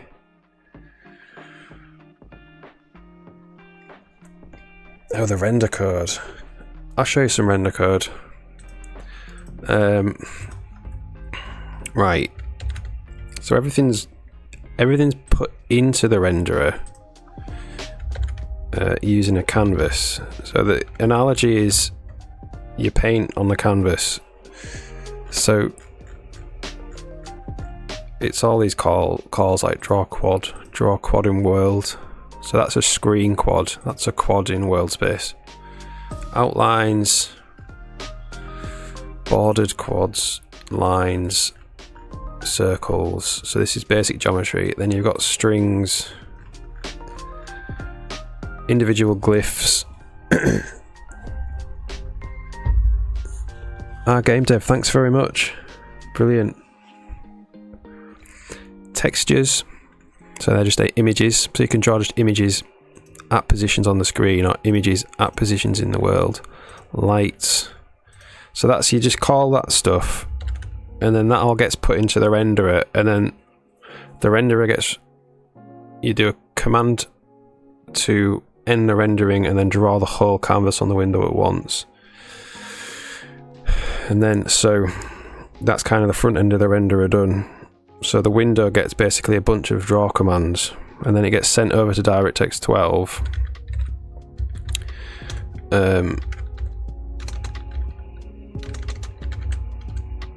So this is like full-on rendery land. I don't know how much you know about DirectX 12. It's basically a bunch of queues. So you add stuff into queues, and then the driver picks up the other side of the queue and executes things. So you've got direct queue, so that's where you're drawing stuff.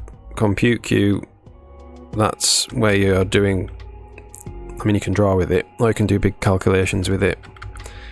Uploading stuff onto the GPU, copying stuff over to the GPU.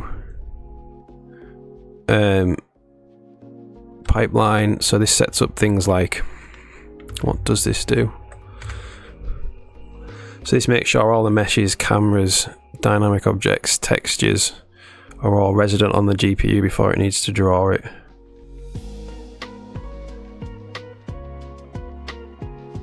Yeah, so there's two sides. There's the front end, which is the canvas, and then the back end, which is DirectX 12, but it could be anything. You know, you could write a Vulkan or an OpenGL backend if you wanted to. It's just split evenly in two, so you just attach whatever graphics API you want onto it. So it is kind of multi-threaded. It's the threading model is like, do a bunch of work, sync up, do a bunch of work, sync up. So there's not a dedicated render thread. It's like there's a main thread, and then the main thread issues jobs to the renderer, and the renderer does those jobs, and then we sync up. So this DX flush jobs is a sync point. So all this is asynchronous. Meshes, cameras, dynamic objects, texture uploading. That's a lot of mem copy. And then the flush jobs is a sync point, and then it gets the copy queue and executes all the work, and that's where the graphics driver takes over to start doing stuff. So yeah, it's multi-threaded, but in like a job system kind of way. Yeah, scope blocks are for multi-threading as well.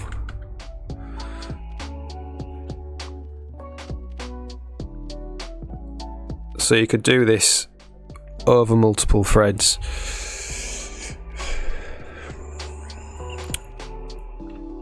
Or just one. It depends how much work is happening.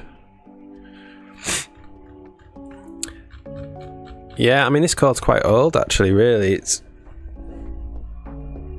This is maybe a few years. Well, so I wrote a DirectX 12 renderer, and then when I started this project 18 months ago, I kind of copied some code and changed it up a lot. So some of this code is copied from another project. Yeah, I've used SDL as well in the past. It's good. It just kind of depends what you want to do, you know. If it's just about making a game, I would suggest using IMGUI and SDL, because you want to make a game. But if you want to make an engine, you really want to make an engine, why not try and do everything yourself? You know, like I wrote like the PSD image reader and stuff I wrote, because it's like, let's learn about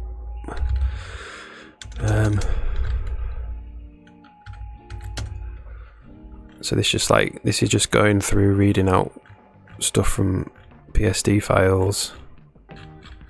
It's not very difficult to read PSD files. They publish all of the format specification for the file, so you can just read that and do all sorts, you know, load PSD files, load paths. So, you know, like I also do, let's have a look.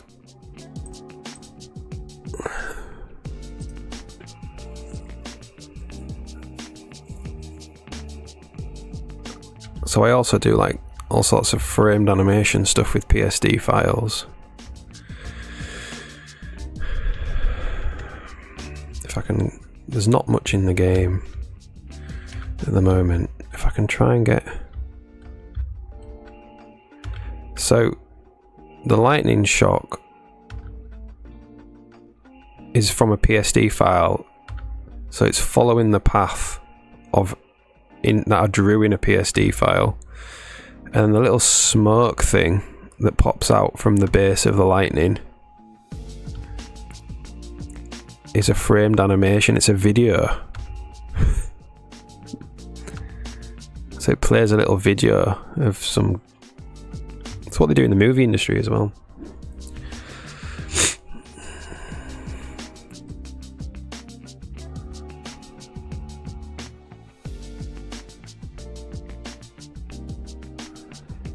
Yeah.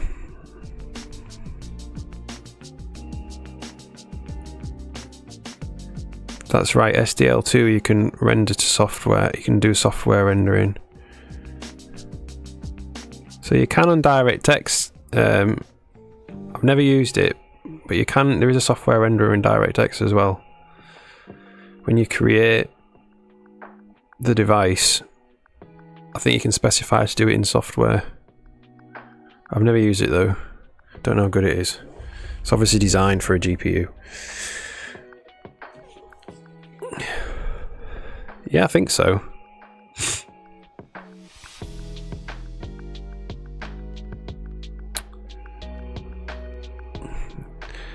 I mean, all the DirectX is used to, they might have dropped it for DirectX 12, but yeah, if you want to execute on a GPU, you need a DirectX 12 card, for sure. Almost all cards are DirectX 12 compatible now, really, in the last 10 years.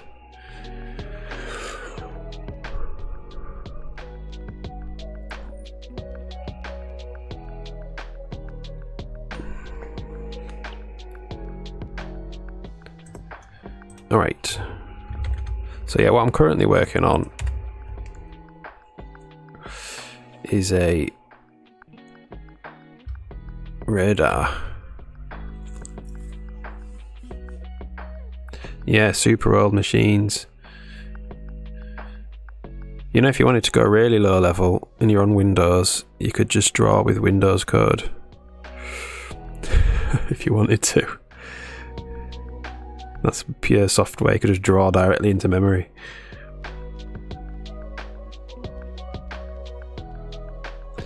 Yeah, I mean, what I did is when I was designing it, I just made it so if I did ever want to write a new backend to the renderer, it would be quite straightforward. So, you know, you could use STL, but then write a front end onto it. And then if you ever want to in the future, you could write an OpenGL backend or because you could still use STL for creating your windows and stuff, but then the rendering you could just do something else.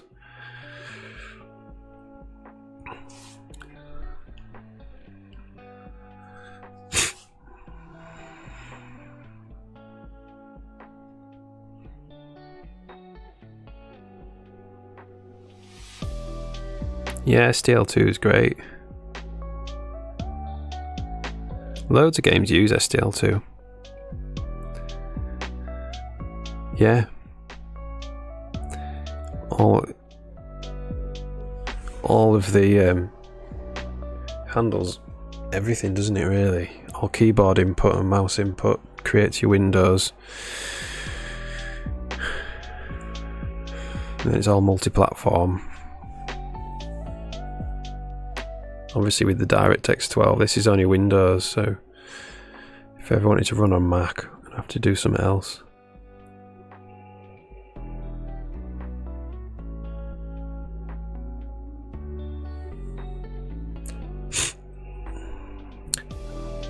Yeah,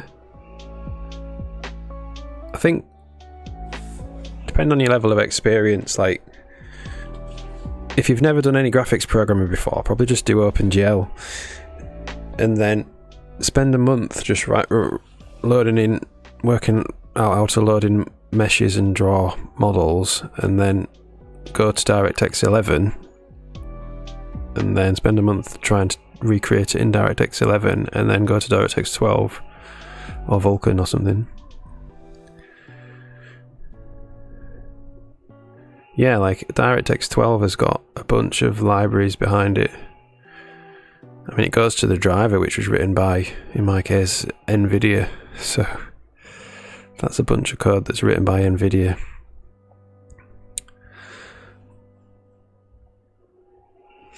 And then it uses a lot of Windows stuff. And then I use the C runtime library a lot. That's written by someone else.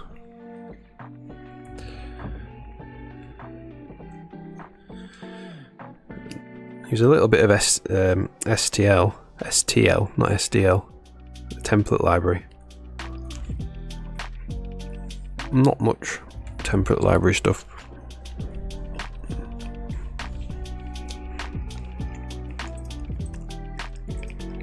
Alright. I should make a note that when I generated a light, it crashed. Bugs. When I generated a light, it crashed. Yeah, I need to fix that.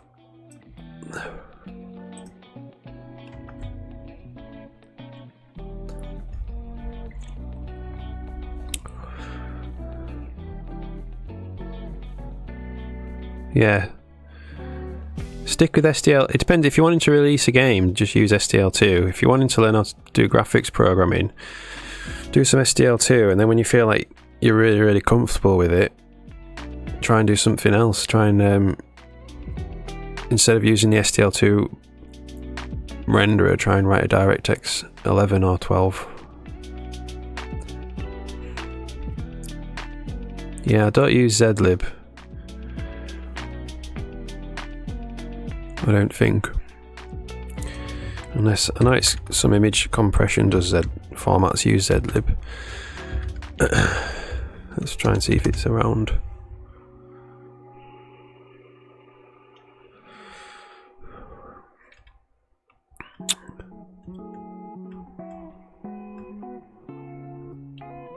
So there's some STB image stuff, but I don't think I compile that in.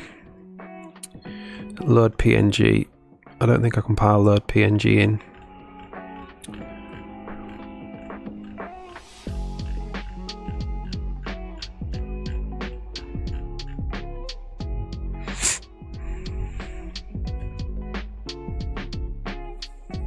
Oh, I see, sorry.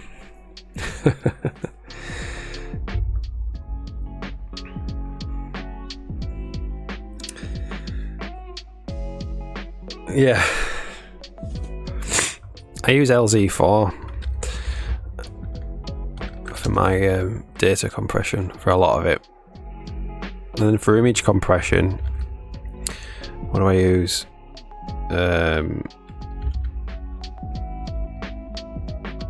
BC7E. So it's an Intel thing, I think. Fast, high quality SIMD BC7 encoder. Because all the images, they start as PSD files and they end up as BC7s or BC4s or... Yeah, awesome. LZ4 is really good because it's really fast and it's really easy to use. It's like a single file. So I just wrote a little wrapper. So you just do LZ4 compression compress, but that's the entirety of the API, those two function calls for compressing it. So it's really simple.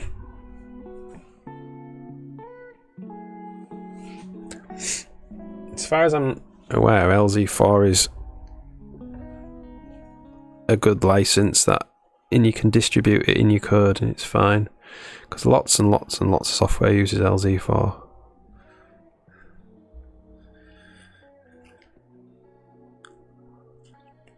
Because when the game LZ4, the decompressor is going to get distributed.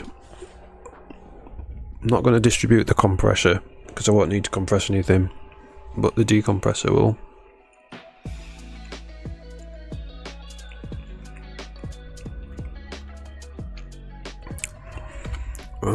Has the license information at the top. BSD2.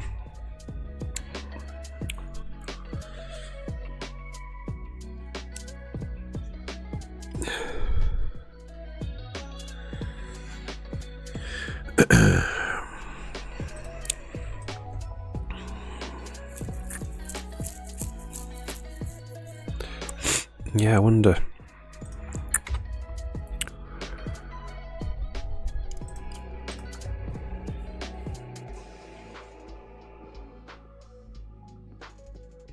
Yeah.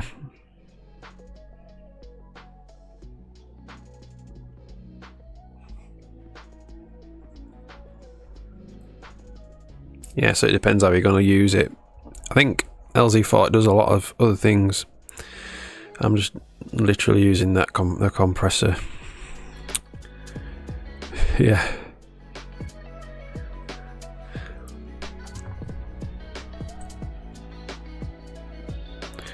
All right.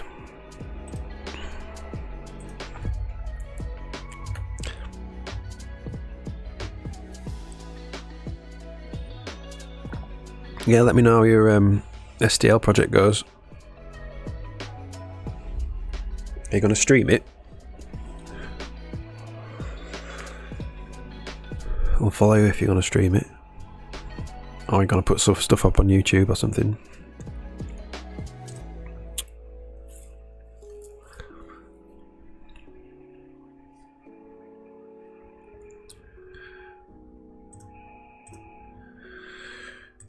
Alright.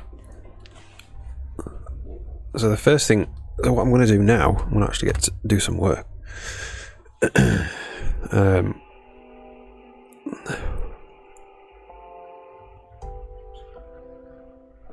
Alright, yeah.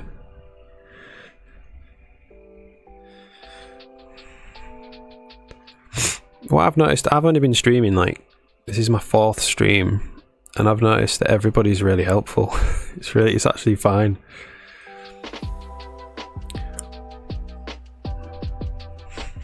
You know, people want to help you rather than tell you you're a bad coder or whatever.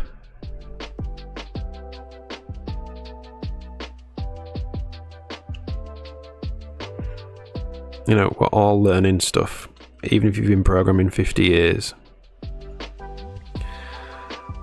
Yeah, it's good, isn't it?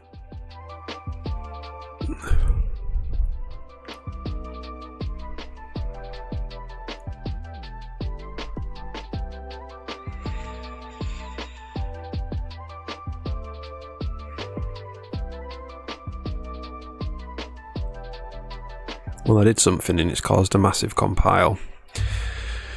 Awesome. Alright.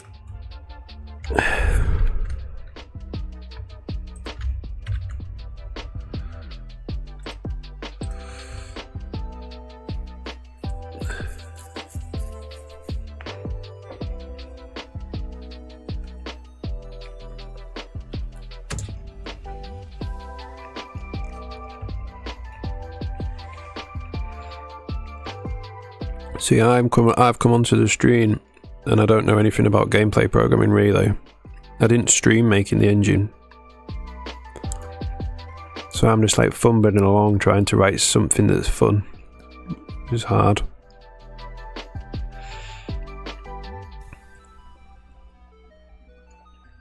It's very weird, people watching your work.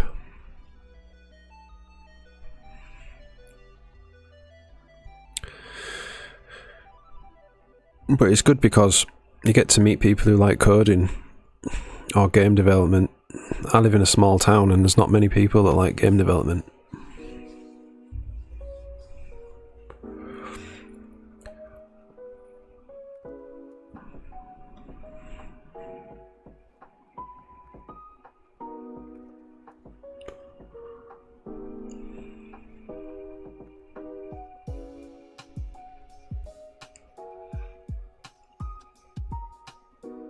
Yeah. Yeah, I mean, I want my streams to be about coding, not bad language and attitude and stuff like that. It's about making a game in real time.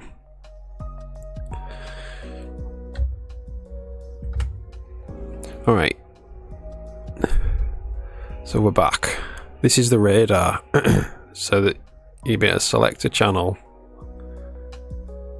and then you'll be able to select a coordinate, and the idea is the space station will start listening that coordinate, and you'll be able to put data cards into the slots, and they'll fill with data transmitted from an alien spaceship light years away or something, and you'll be able to get these coordinates from quests, maybe. So you'll be able to, what I'm thinking is you'll be able to just kind of like hunt around, or I might put a little slot here and you can get like a coordinate card and you can slot it in and it will go to the coordinate and start downloading the data, something like that.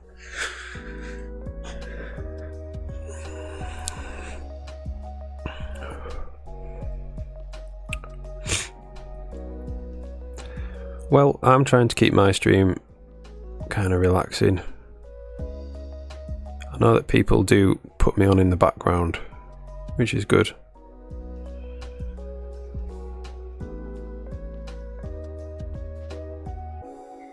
You know, I'm actually finding it's quite similar to when I learned to drive, because I remember when I was learning to drive and everyone else is out on the road and they're all like, you don't want to drive badly because everyone else is out on the road driving as well.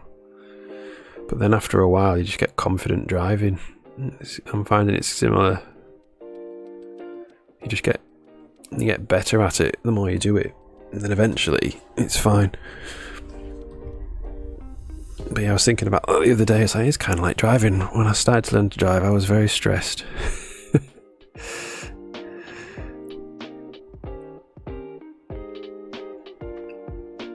Yeah, like I want to be able to get used to it. I still feel a little bit like I couldn't program to the best of my ability yet, because I know that people are watching me do it. But I know that in a couple of months it'll probably be fine.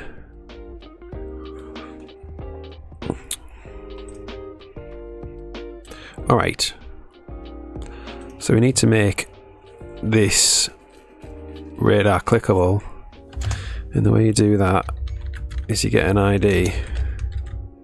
We'll call it box ID. And you go canvas, get input box, or set input box. What is it? Add input box. And you want to put in the box that you want to be able to click on, which is the scissor, because that's the entire radar canvas box thing. And then you want to put a name. I want to say radar box. That's it.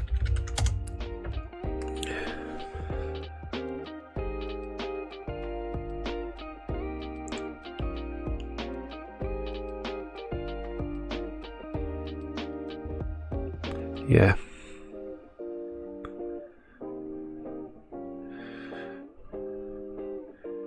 Yeah, it's like getting up on stage,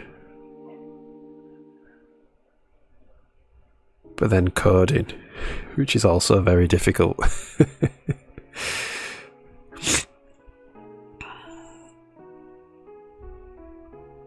I'm just trying to get people aware that I'm here, really. The game's not much to look at the moment, so I can't really attract people with a very nice looking game or anything. You know, in a year's time, the game will look a lot better, and I'll probably be able to start, you know, using the game itself as a on the videos and stuff. And then I want to say if canvas is hot, box ID, we'll make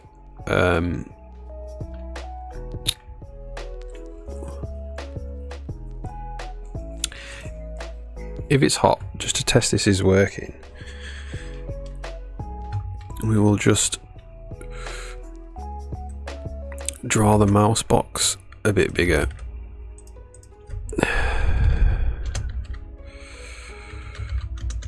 Again.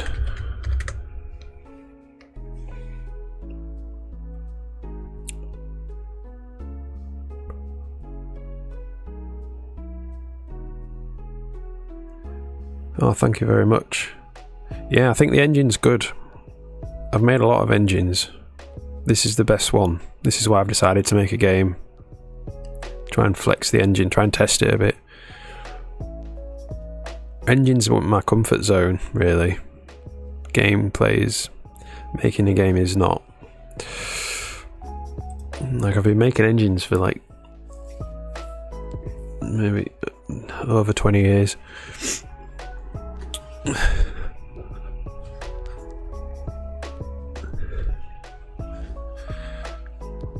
But I'd always make an engine and then stop and then be like, right, I can do that again, but even better, and then start again. That's how I've only ever done that.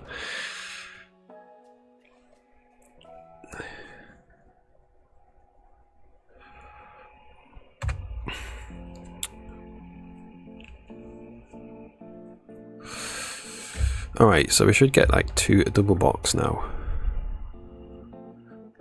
Okay, so I don't think that's worked. Oh, it's just hot. Is hot. Is hot.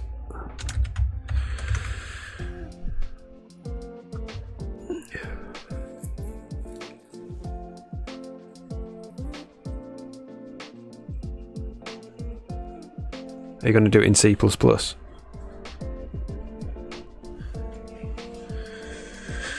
This is Visual Studio 2022.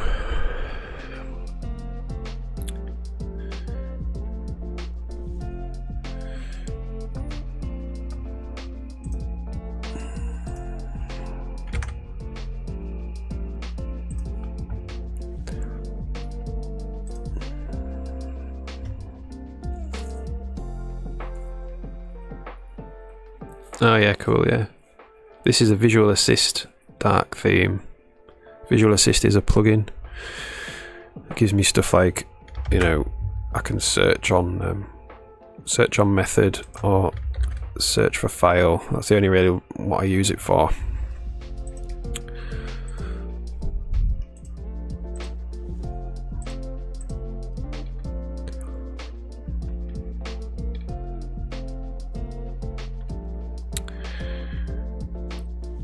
Right. It's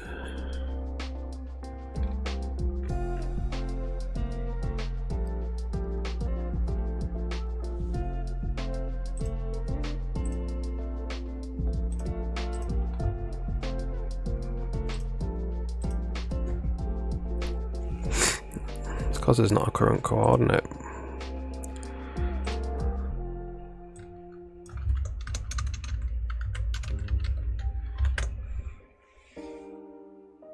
Control plus, yeah. So, I don't think I've got that set up.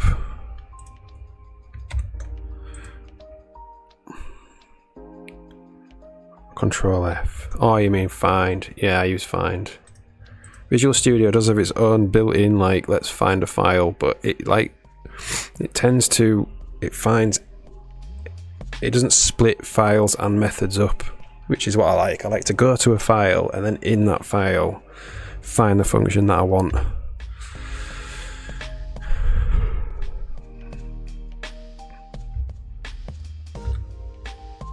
There we go. So we've got another rectangle, which shows that this input box is working.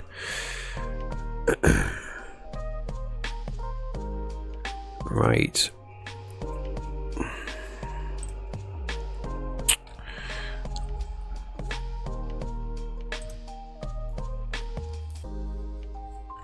So we're just going to say if is focused. What focused means is the person has clicked on it. Canvas.clearFocus, because it's not a toggle. And then we're just going to add get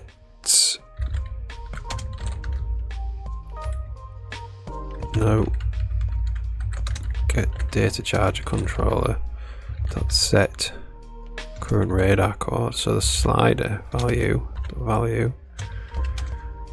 the x is chord.x and y is chord.y.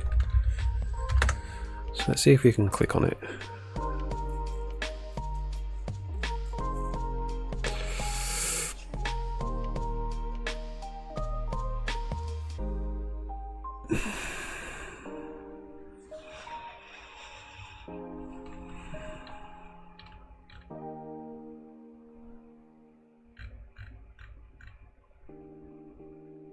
Yeah, cool.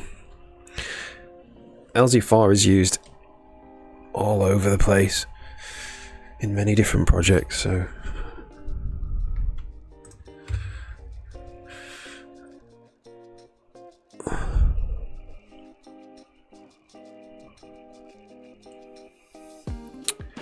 yeah, cool. Let's see if we can click on it. Oh, there we go. So we probably want to draw the actual coordinate there as well.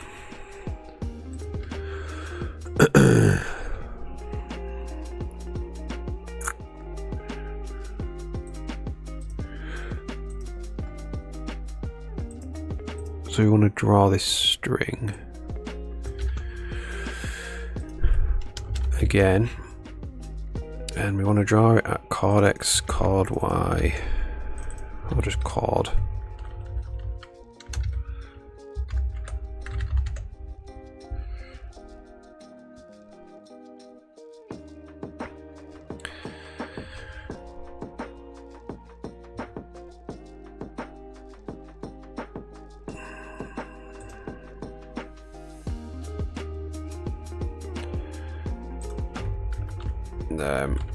BM what is it? BM cast vec to vec2.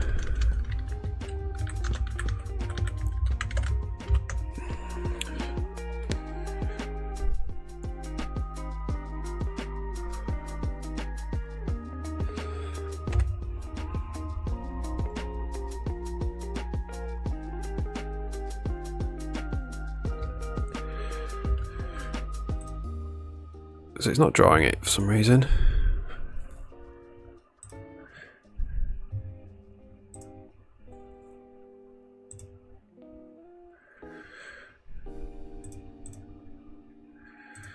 It's not working at all. What's going on there?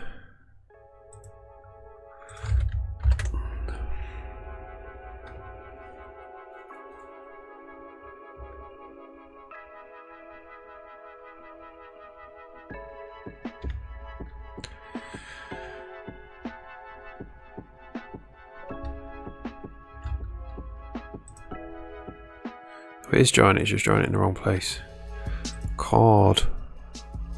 Current chord. Not chord. Current chord.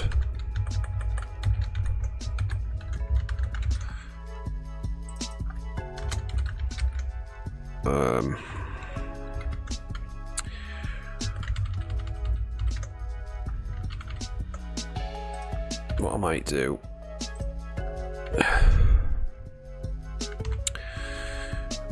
radar chord, I might just do vec2 position.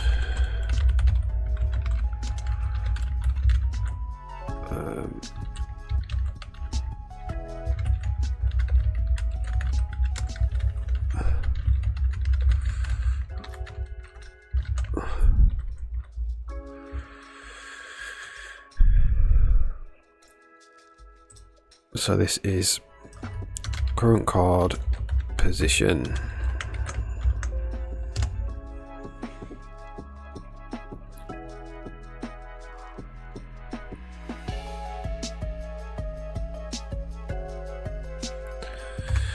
Okay.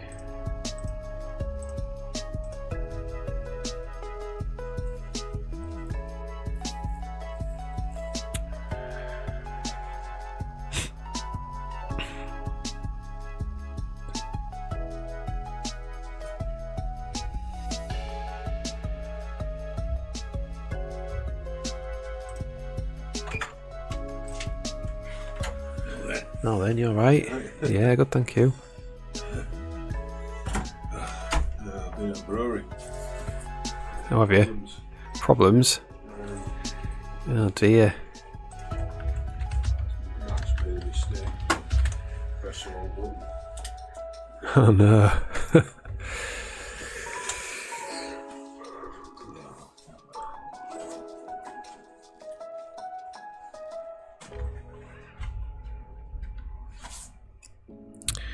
Right then. There we go. Hey? Are you talking to? Yeah. One of the problems is it draws off, it clips it there. And I don't want it to do that. I have to draw it on a different canvas. Okay.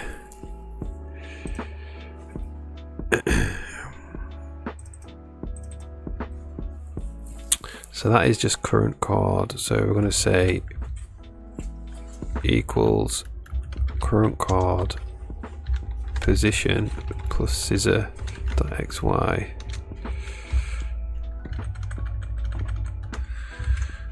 And then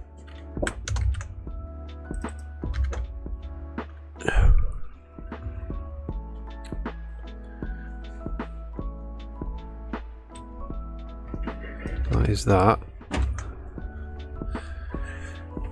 Now I think we need to draw this in order to stop that clipping happening. It needs to be drawn on a different, it needs to be drawn on the main window canvas.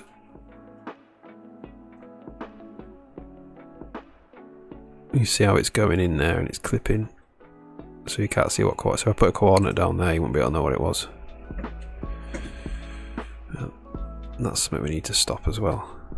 Disappearing.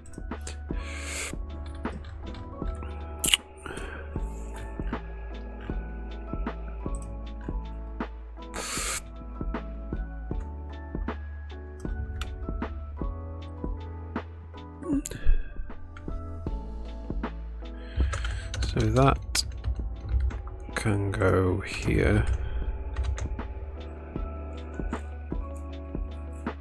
And that'll stop it disappearing. Font and font size. Maybe we're going to be using this quite a lot, so I'll put that up there.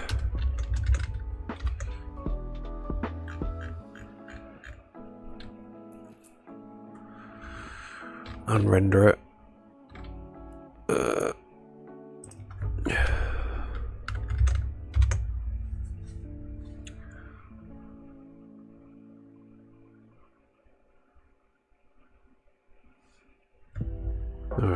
So let's just check that green dot doesn't disappear.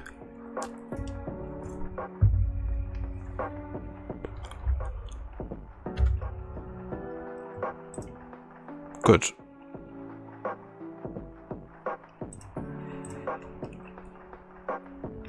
Right, so that's got to be drawn on the main window canvas.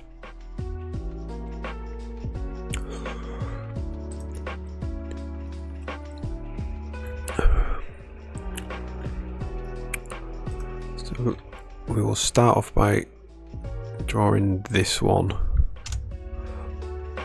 on the main window canvas. So we're going to go auto main window canvas equals get game canvas.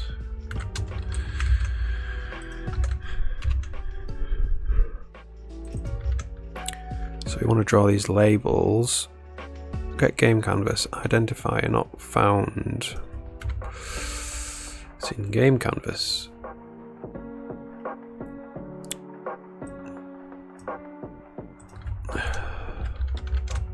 Oops.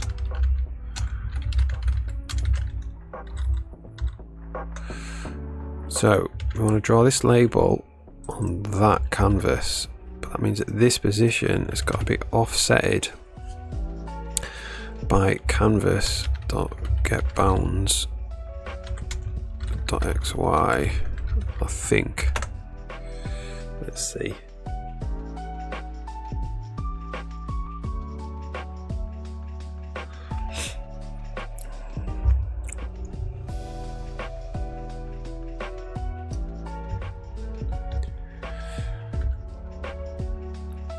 Alright, so he's disappeared.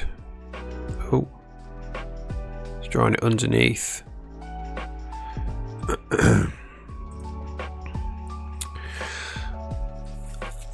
Okay, so it's not the main canvas, we need a different canvas. What kind? Game HUD canvas. That's what we need. Get game HUD canvas.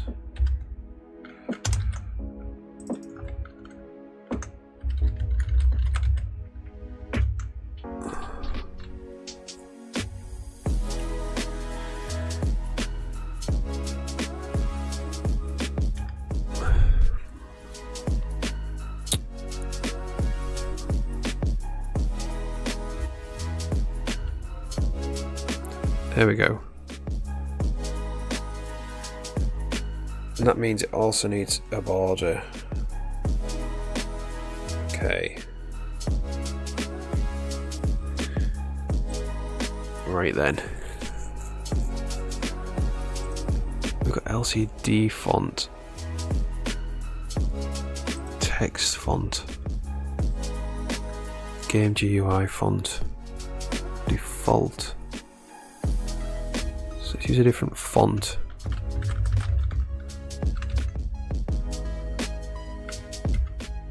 Get text font. And we'll draw a black border.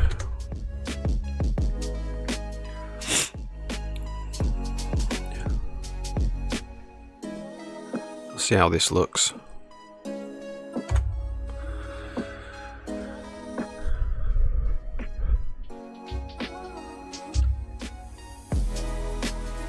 No border.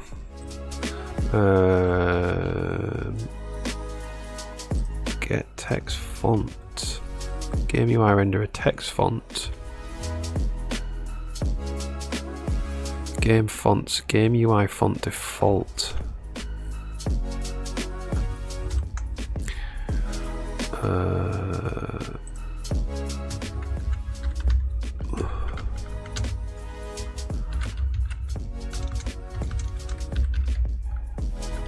Game font definitions.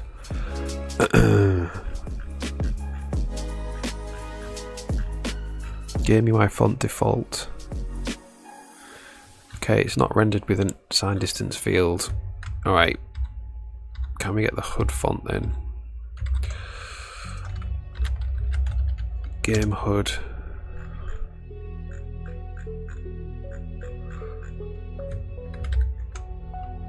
game HUD. We could just draw a label through the game HUD. We'll do that. Even better. So get game HUD, draw label, position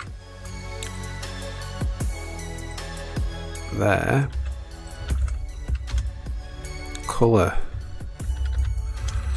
white, border color black, string this. Alright, let's get rid of that. We'll see what happens.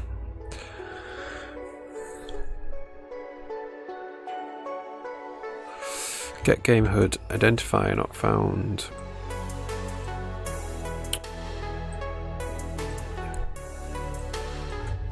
Include game HUD.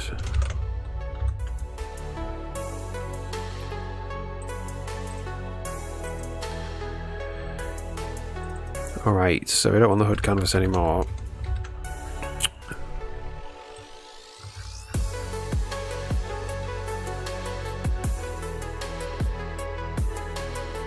Okay, so we want to do that here as well. Get game HUD, draw label,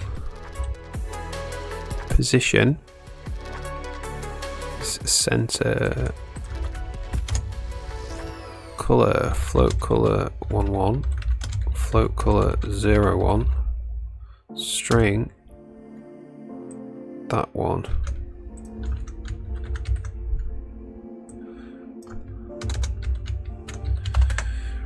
So as long as the HUD is not behind the game menu, this should be okay.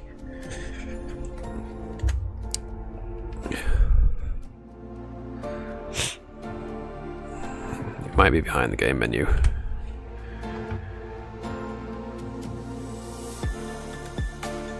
Ooh, it's not worked. So what's going on there then?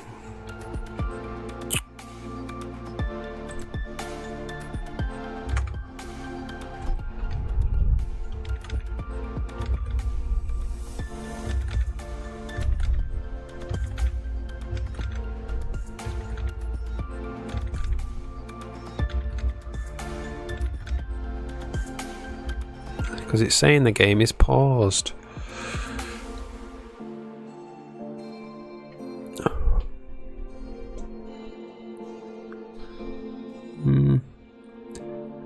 I mean that is kind of true.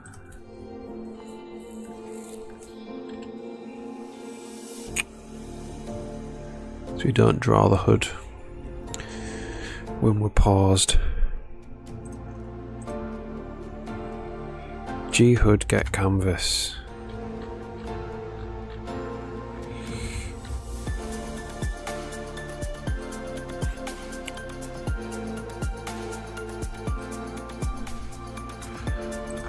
Alright. Game, let's see. Where do we have all the canvases?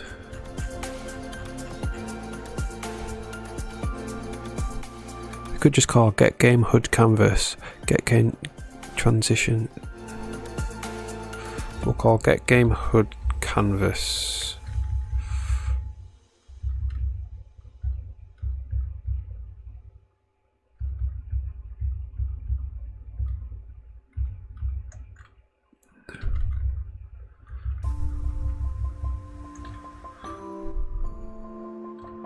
Which is what we were doing.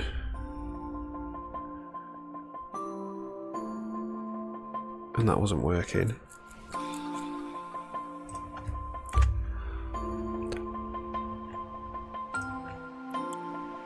No, it was working, it was the font that was wrong.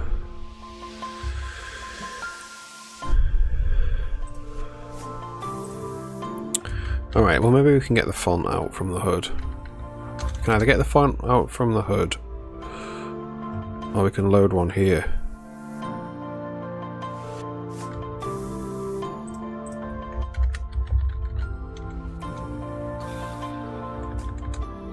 Okay. Game HUD. We'll get it out of the HUD for now. So we're just going to call font get font. I'll get text font. And that's just going to return GHUD font. Label font. What's the font called? Draw label. Objective font.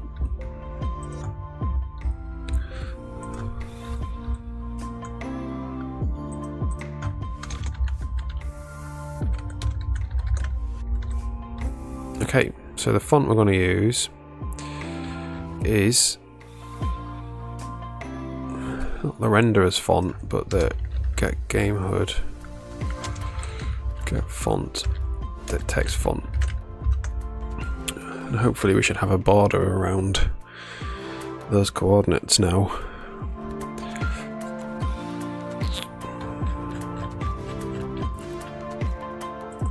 Get game HUD not found. Include game HUD.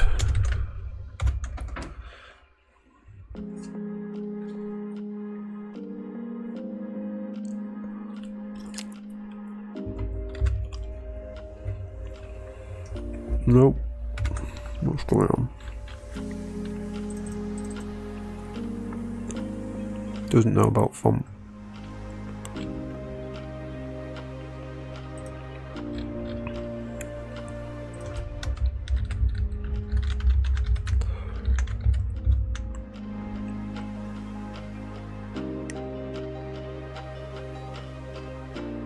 Alright.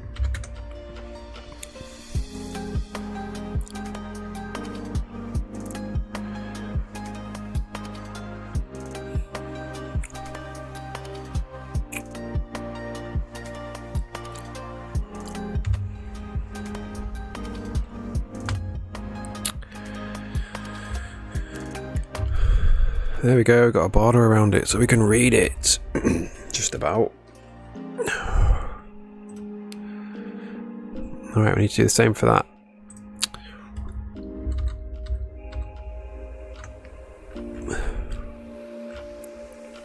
So this is to be the HUD canvas.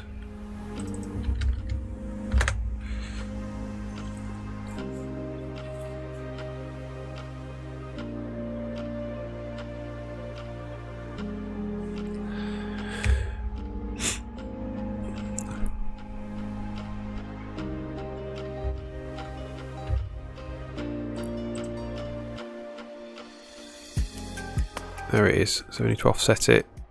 So the position is the same as this one.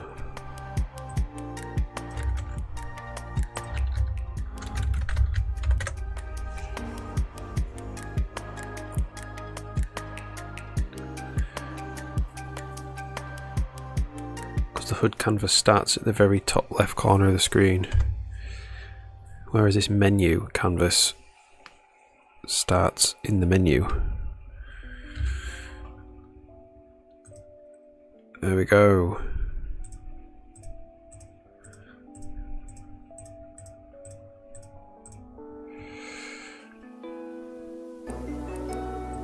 So you pick a coordinate and then you pick a channel, and there has to be some kind of visual indicator or audio indicator to say that you're getting near a signal. I think we'll make it visual to begin with because I don't want to get a sound effect for it. So what I might do, oh yeah, we have to, because if my mouse button's down there, we have to not draw it while the mouse button is down. So that's easy. To say if mouse P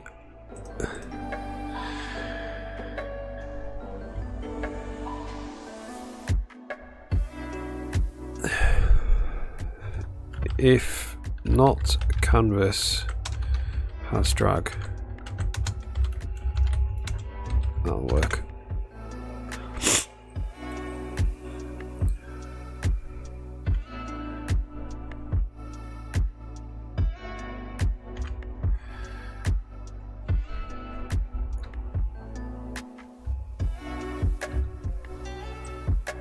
There we go, so I'm dragging the mouse. So if you do that, it don't come, there we go. So what I think we'll do is, if you get close to a signal, I might just draw a circle closer and closer to it. If the closer you are to the signal, the smaller the circle is. For now. And then eventually there might be some audio.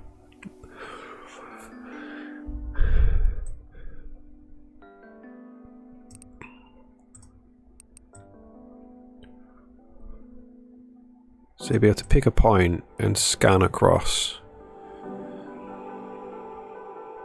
And then we'll draw a circle. If you get close to a signal, we'll draw a circle in there and it might go like purple or something when there's a signal, and then you'll be able to load your data cards and start transferring the data off that signal.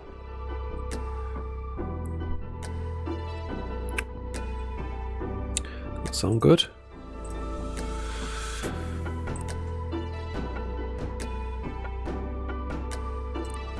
So what I might do is hard code a channel of like 34, that's where it is. So let's just start by drawing a circle. If we have a current coordinate, let's just draw another circle a bit further out. So we'll say the radius is 6. We'll say the radius is 64. And then we're going to draw it. We'll draw it green. That's fine.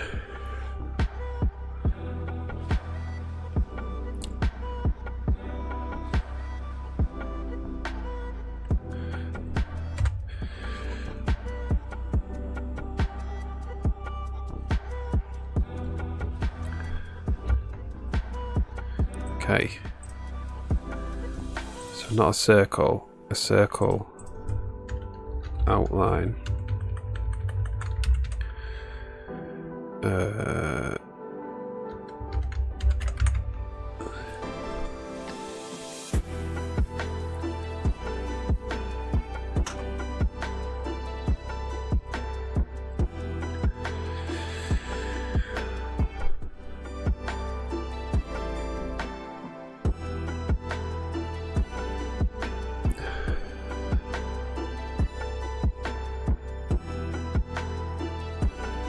My follower goal is gone. Is that because we hit it?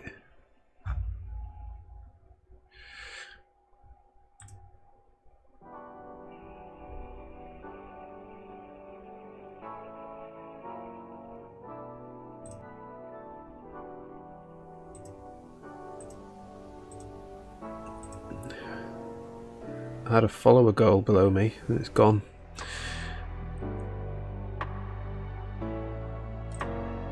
Trying to get to 20 followers. Or was it 19? So it's possible that I didn't hear a new follower though. There it is, 19. Alright, there we go, there's that circle. So I think it needs to start like way off screen. So we'll make it like, I don't know,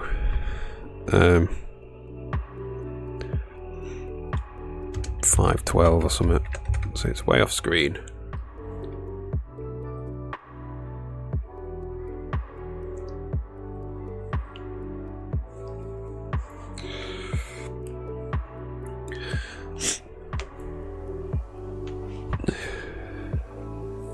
One more follower to go.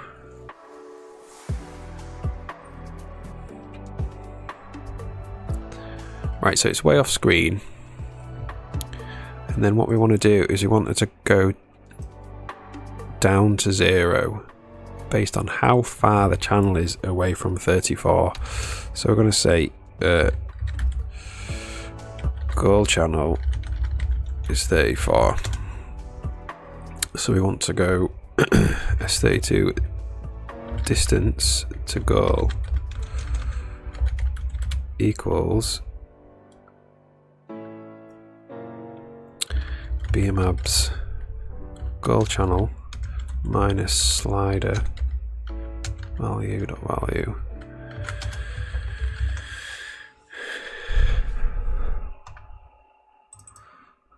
So that value is going to be at maximum 100.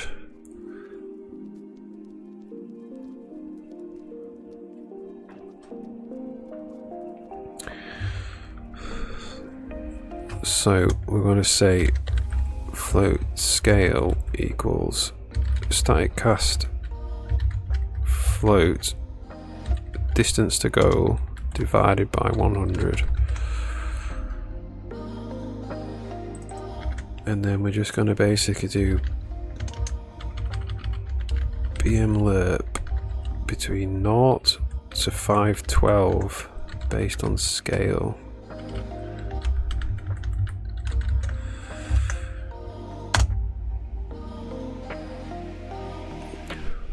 Let's see what happens.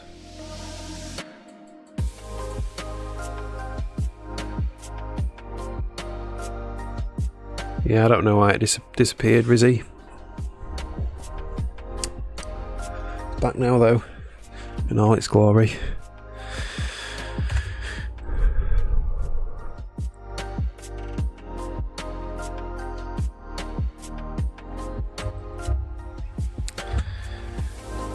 Right. So 34 is the goal. That doesn't work at all.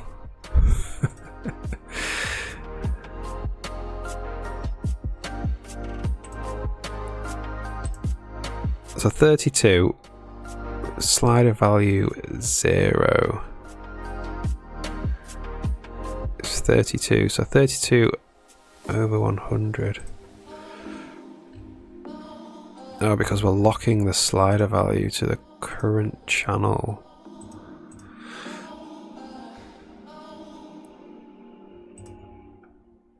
Alright. Let's just not do that for now.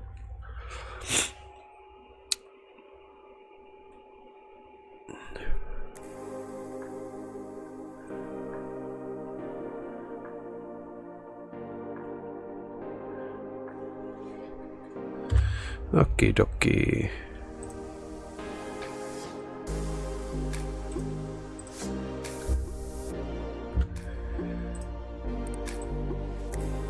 Still not working.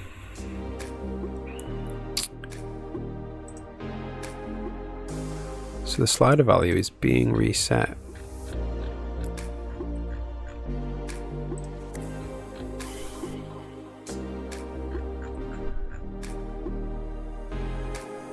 To 0 all the time. So the slider value is meant to be 63. Slider value 0.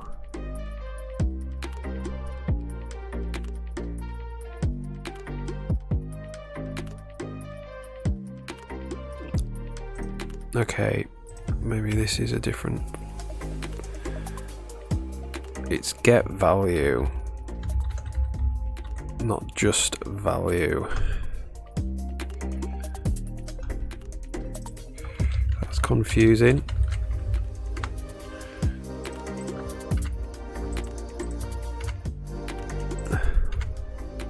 Oh well, whatever.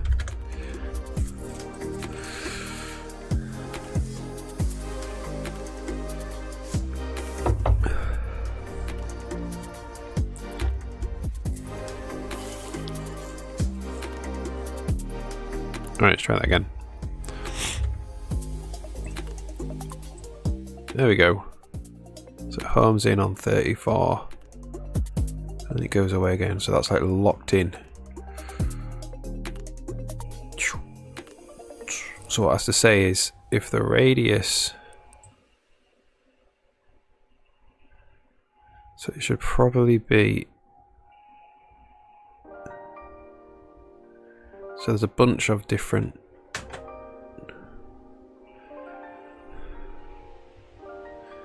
values it could be. I've got it at 32, but it could be 31, 32, or 33.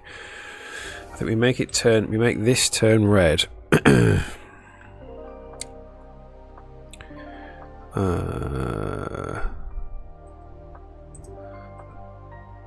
So I'm going to draw this at the end,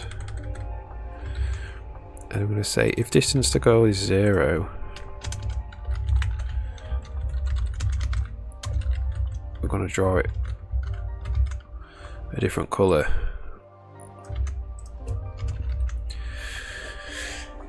We'll draw it. So if the distance to goal is 0,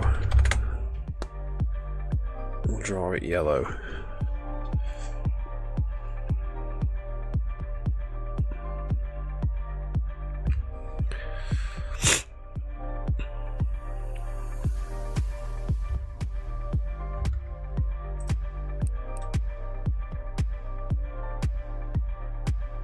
There we go, so it's locked in.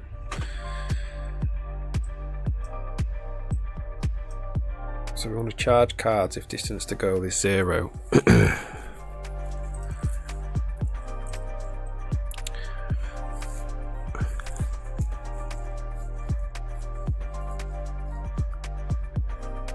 Which means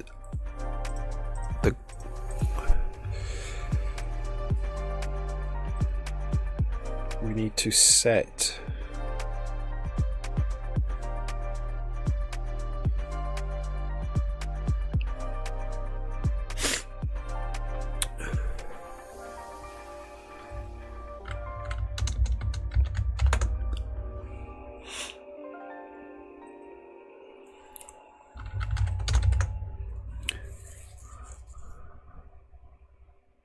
So we're just going to make it yellow there. I think we're going to repeat this calculation over in the data charger tick.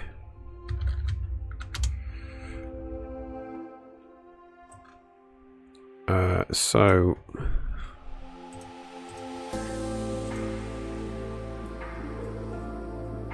we need to set the channel. So we need to say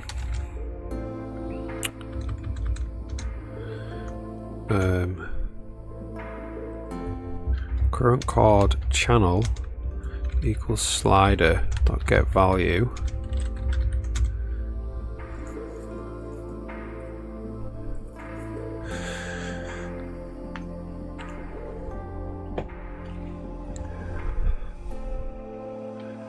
and then here in the data charger controller we have a tick.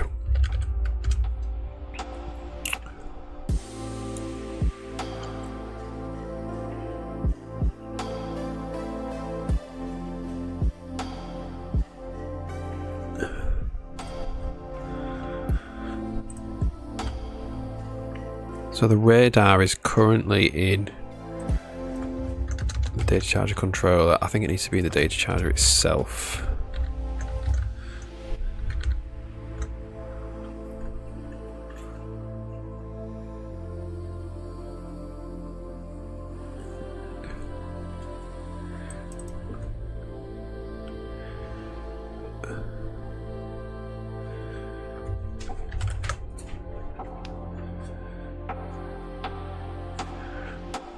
And they need to be bool because there might not be one now.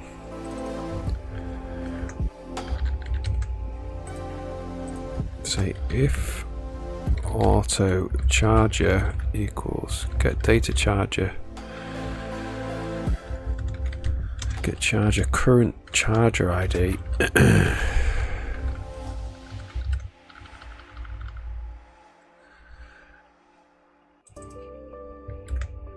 Charger radar current chord.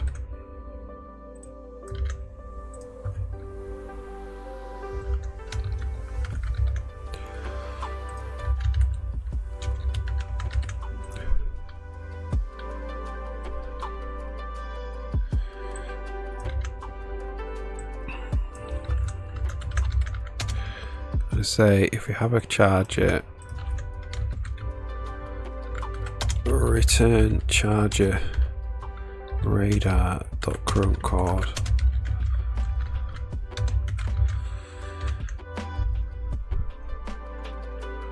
All right.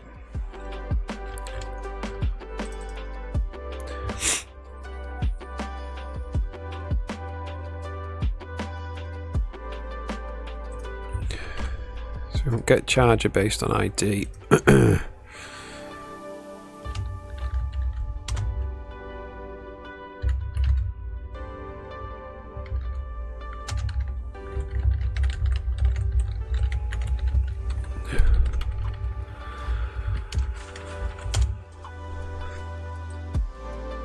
Return charges dot find ID.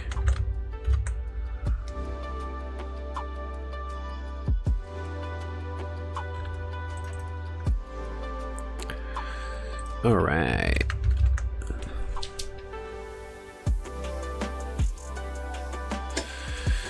Must return a value. Return true.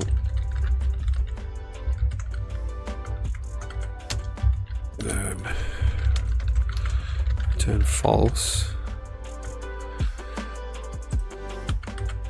Return true. Return false.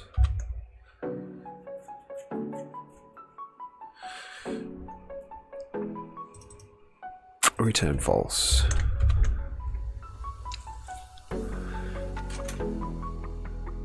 Okay. So in the tick,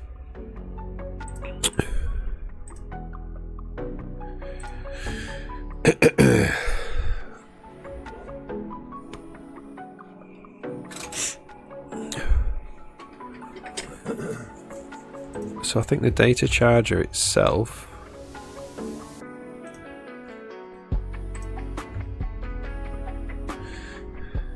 so the radar we want pool is locked on target.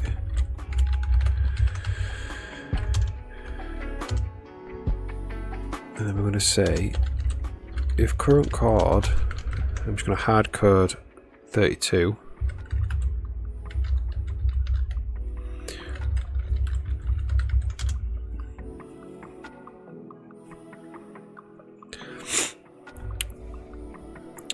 And then we need to do what we do in the game menus. We want the this distance to goal.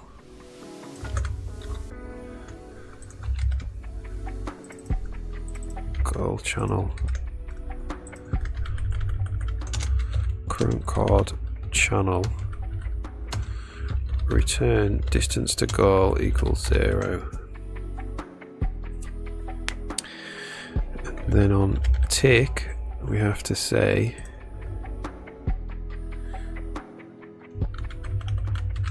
so we've got the charger ID, say if auto charger equals charges dot find card dot charger ID. If charger radar is locked on target, tick.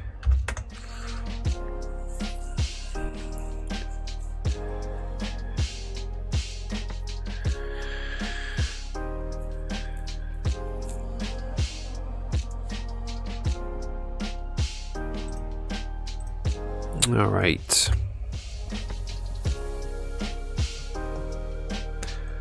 So what we should see now is if we're not locked on target, it shouldn't charge the cards. So let's put a card on. So we pick somewhere.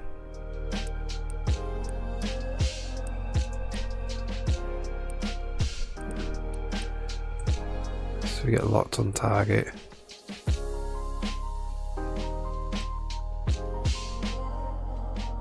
And it still doesn't charge the cards. So let's have a look.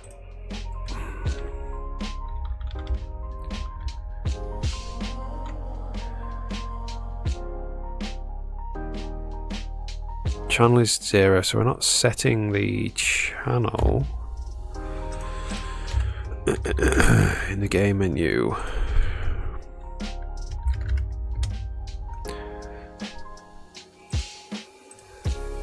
Current card, is that? It's not a reference, is it? It's an optional. So we're going to say get data charger controller. We're going to do set current radar cord. So we're going to set current radar channel.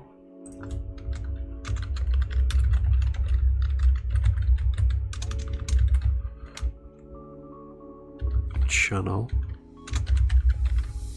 S32 channel.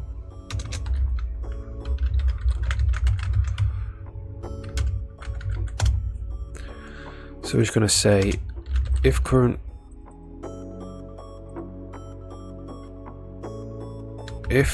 auto charger equals charges dot find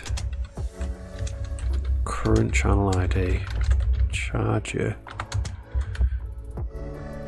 radar current cord, yeah,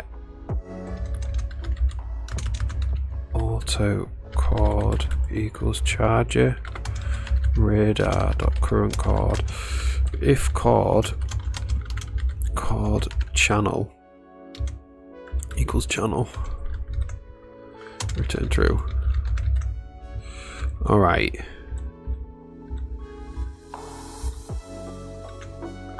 So we're just going to go set current radar channel slider value dot get value. Right then.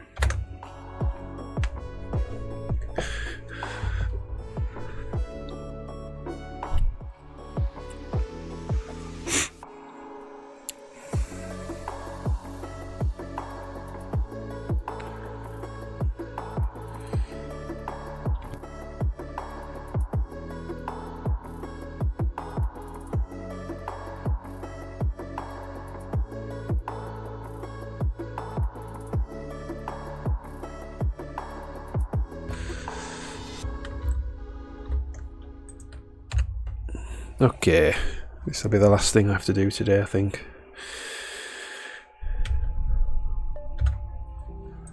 Maybe. We do need to kind of put a scissor around there.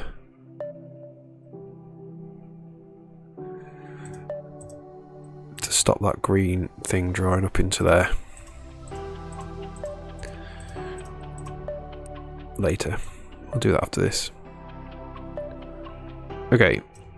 So let's do data card, put that up there. It's got 50% charge. If we go, does it start charging? Nope.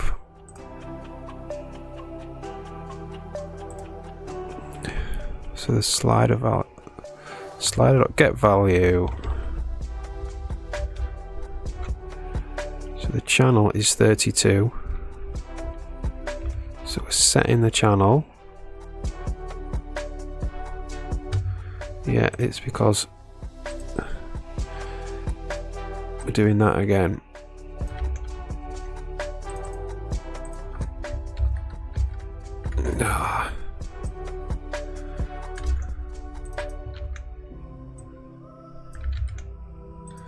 Because it's optional.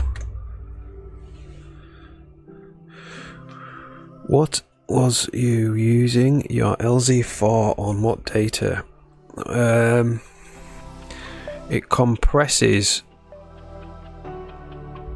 so all of the assets in the game get compiled into like data files that get compressed. So I'll show you. So this is the directory for the game.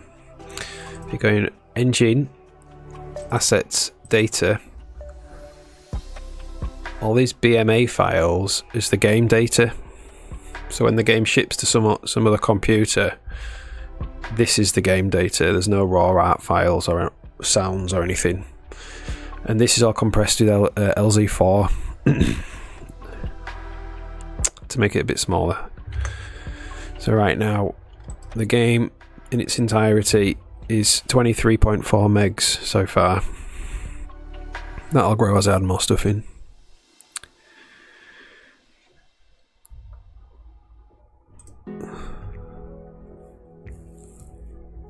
So this is a custom file format. So let me just make it a little bit bigger. So this file, so these are binary files. This is a directory of all the assets in the game that the engine loads at the beginning of the game. And then it basically says, you want this asset, assets have IDs, it's in one of these files at a data offset. So there's no JPEG or PNG or anything. The image formats for the engine are the compressed, yeah, so image formats are BC7. I'll show you.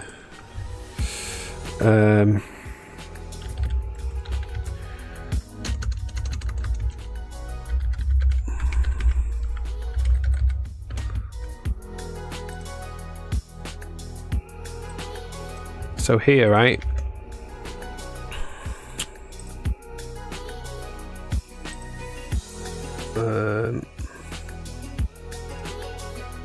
Read this. This is image compression formats. So all the images are stored in one of these BC formats, depending on the type of image. So there's no PNG or JPEG or anything like that. They're all compressed into these block compression. BC is block compression, and then the sounds are OGG files. OGG. So they start off as like WAV files, but then the asset compiler compiles them into OGG files, and then at runtime the game it decompresses them back into the raw audio. Yeah, OGG is already heavily compressed, yeah.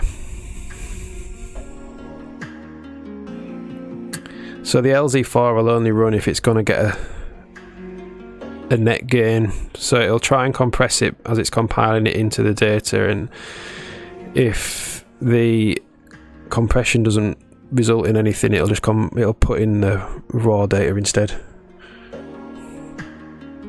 Yeah, so if you compress after you've compressed, you're not going to see much benefit, exactly.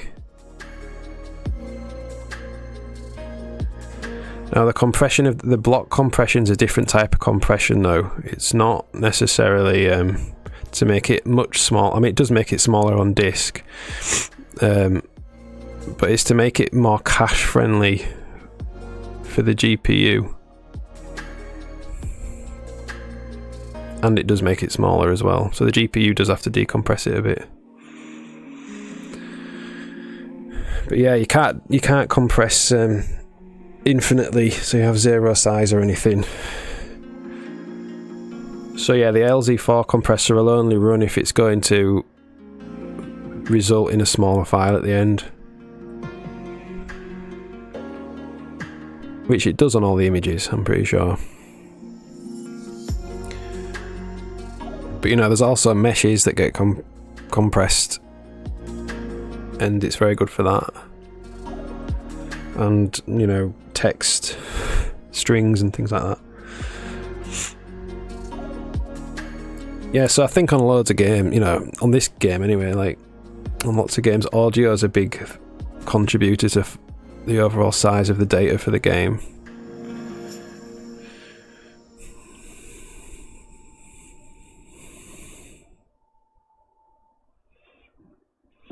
Yeah. So you can base 64 encode data into a file. So if you want to save some kind of, I don't know, some data as into a file and you don't want it to be binary, you can base 64 encode it. Or if you want it to go over a network. Yeah. Exactly.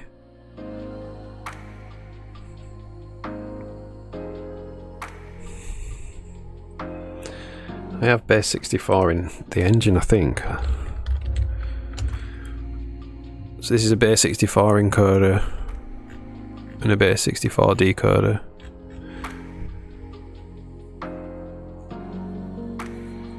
Yeah. Yeah, so it's like an encoder rather than a compressor. It just turns the binary data into something that's got these characters in it.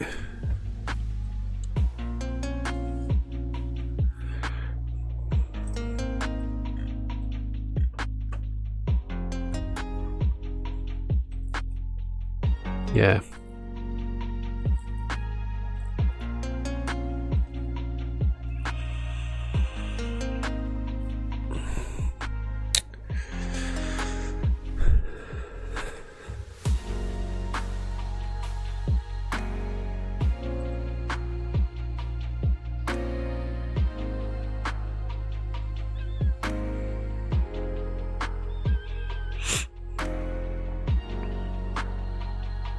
So you're trying to compress to send over a network.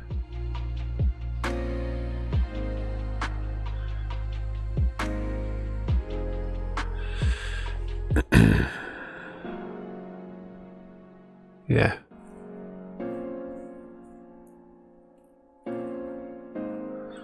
Cool.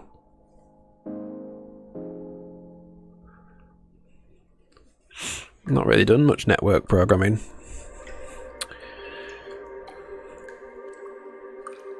Other than using just some API just to send a message to a server.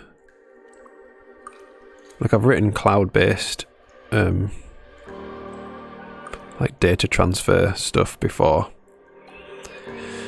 but that was always just using some library. Yeah.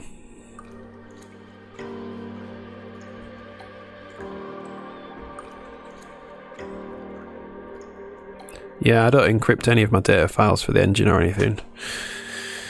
I just, I suppose if you've got some kind of DRM protection that you want to have, you could do that, but I'm not really bothered. People can find my assets.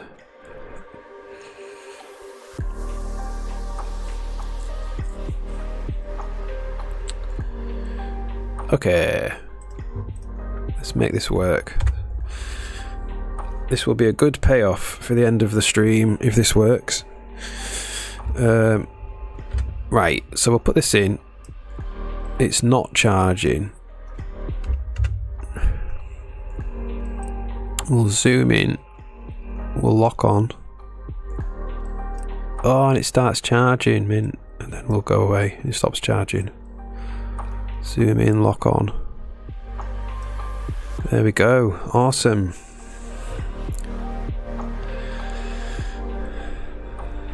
Yeah, cool. Yeah, it's a good project. Definitely. Don't know anything really about DRM at all. I'll probably learn a bit. I'll get a Steam like Steamworks account, so I can get all the stuff that Steam use, and I'll see what they say. All right. There we go. So we can charge using some kind of coordinate. Obviously, the coordinate's just channel 34 at the moment, which is not very interesting, but we'll work on making it interesting tomorrow. Alright everyone, I'm going to have to go because I've got to go and get my kid from school. But thanks for tuning in, and I'm back on at 9:30 AM GMT tomorrow.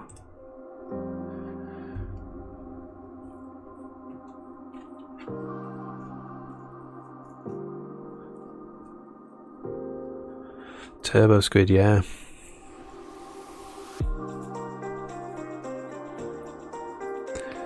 Some publishers want DRM for the games, I know that. So they can't pirate the games. Right, I'm going to have to head off. It was a good stream. See you all later.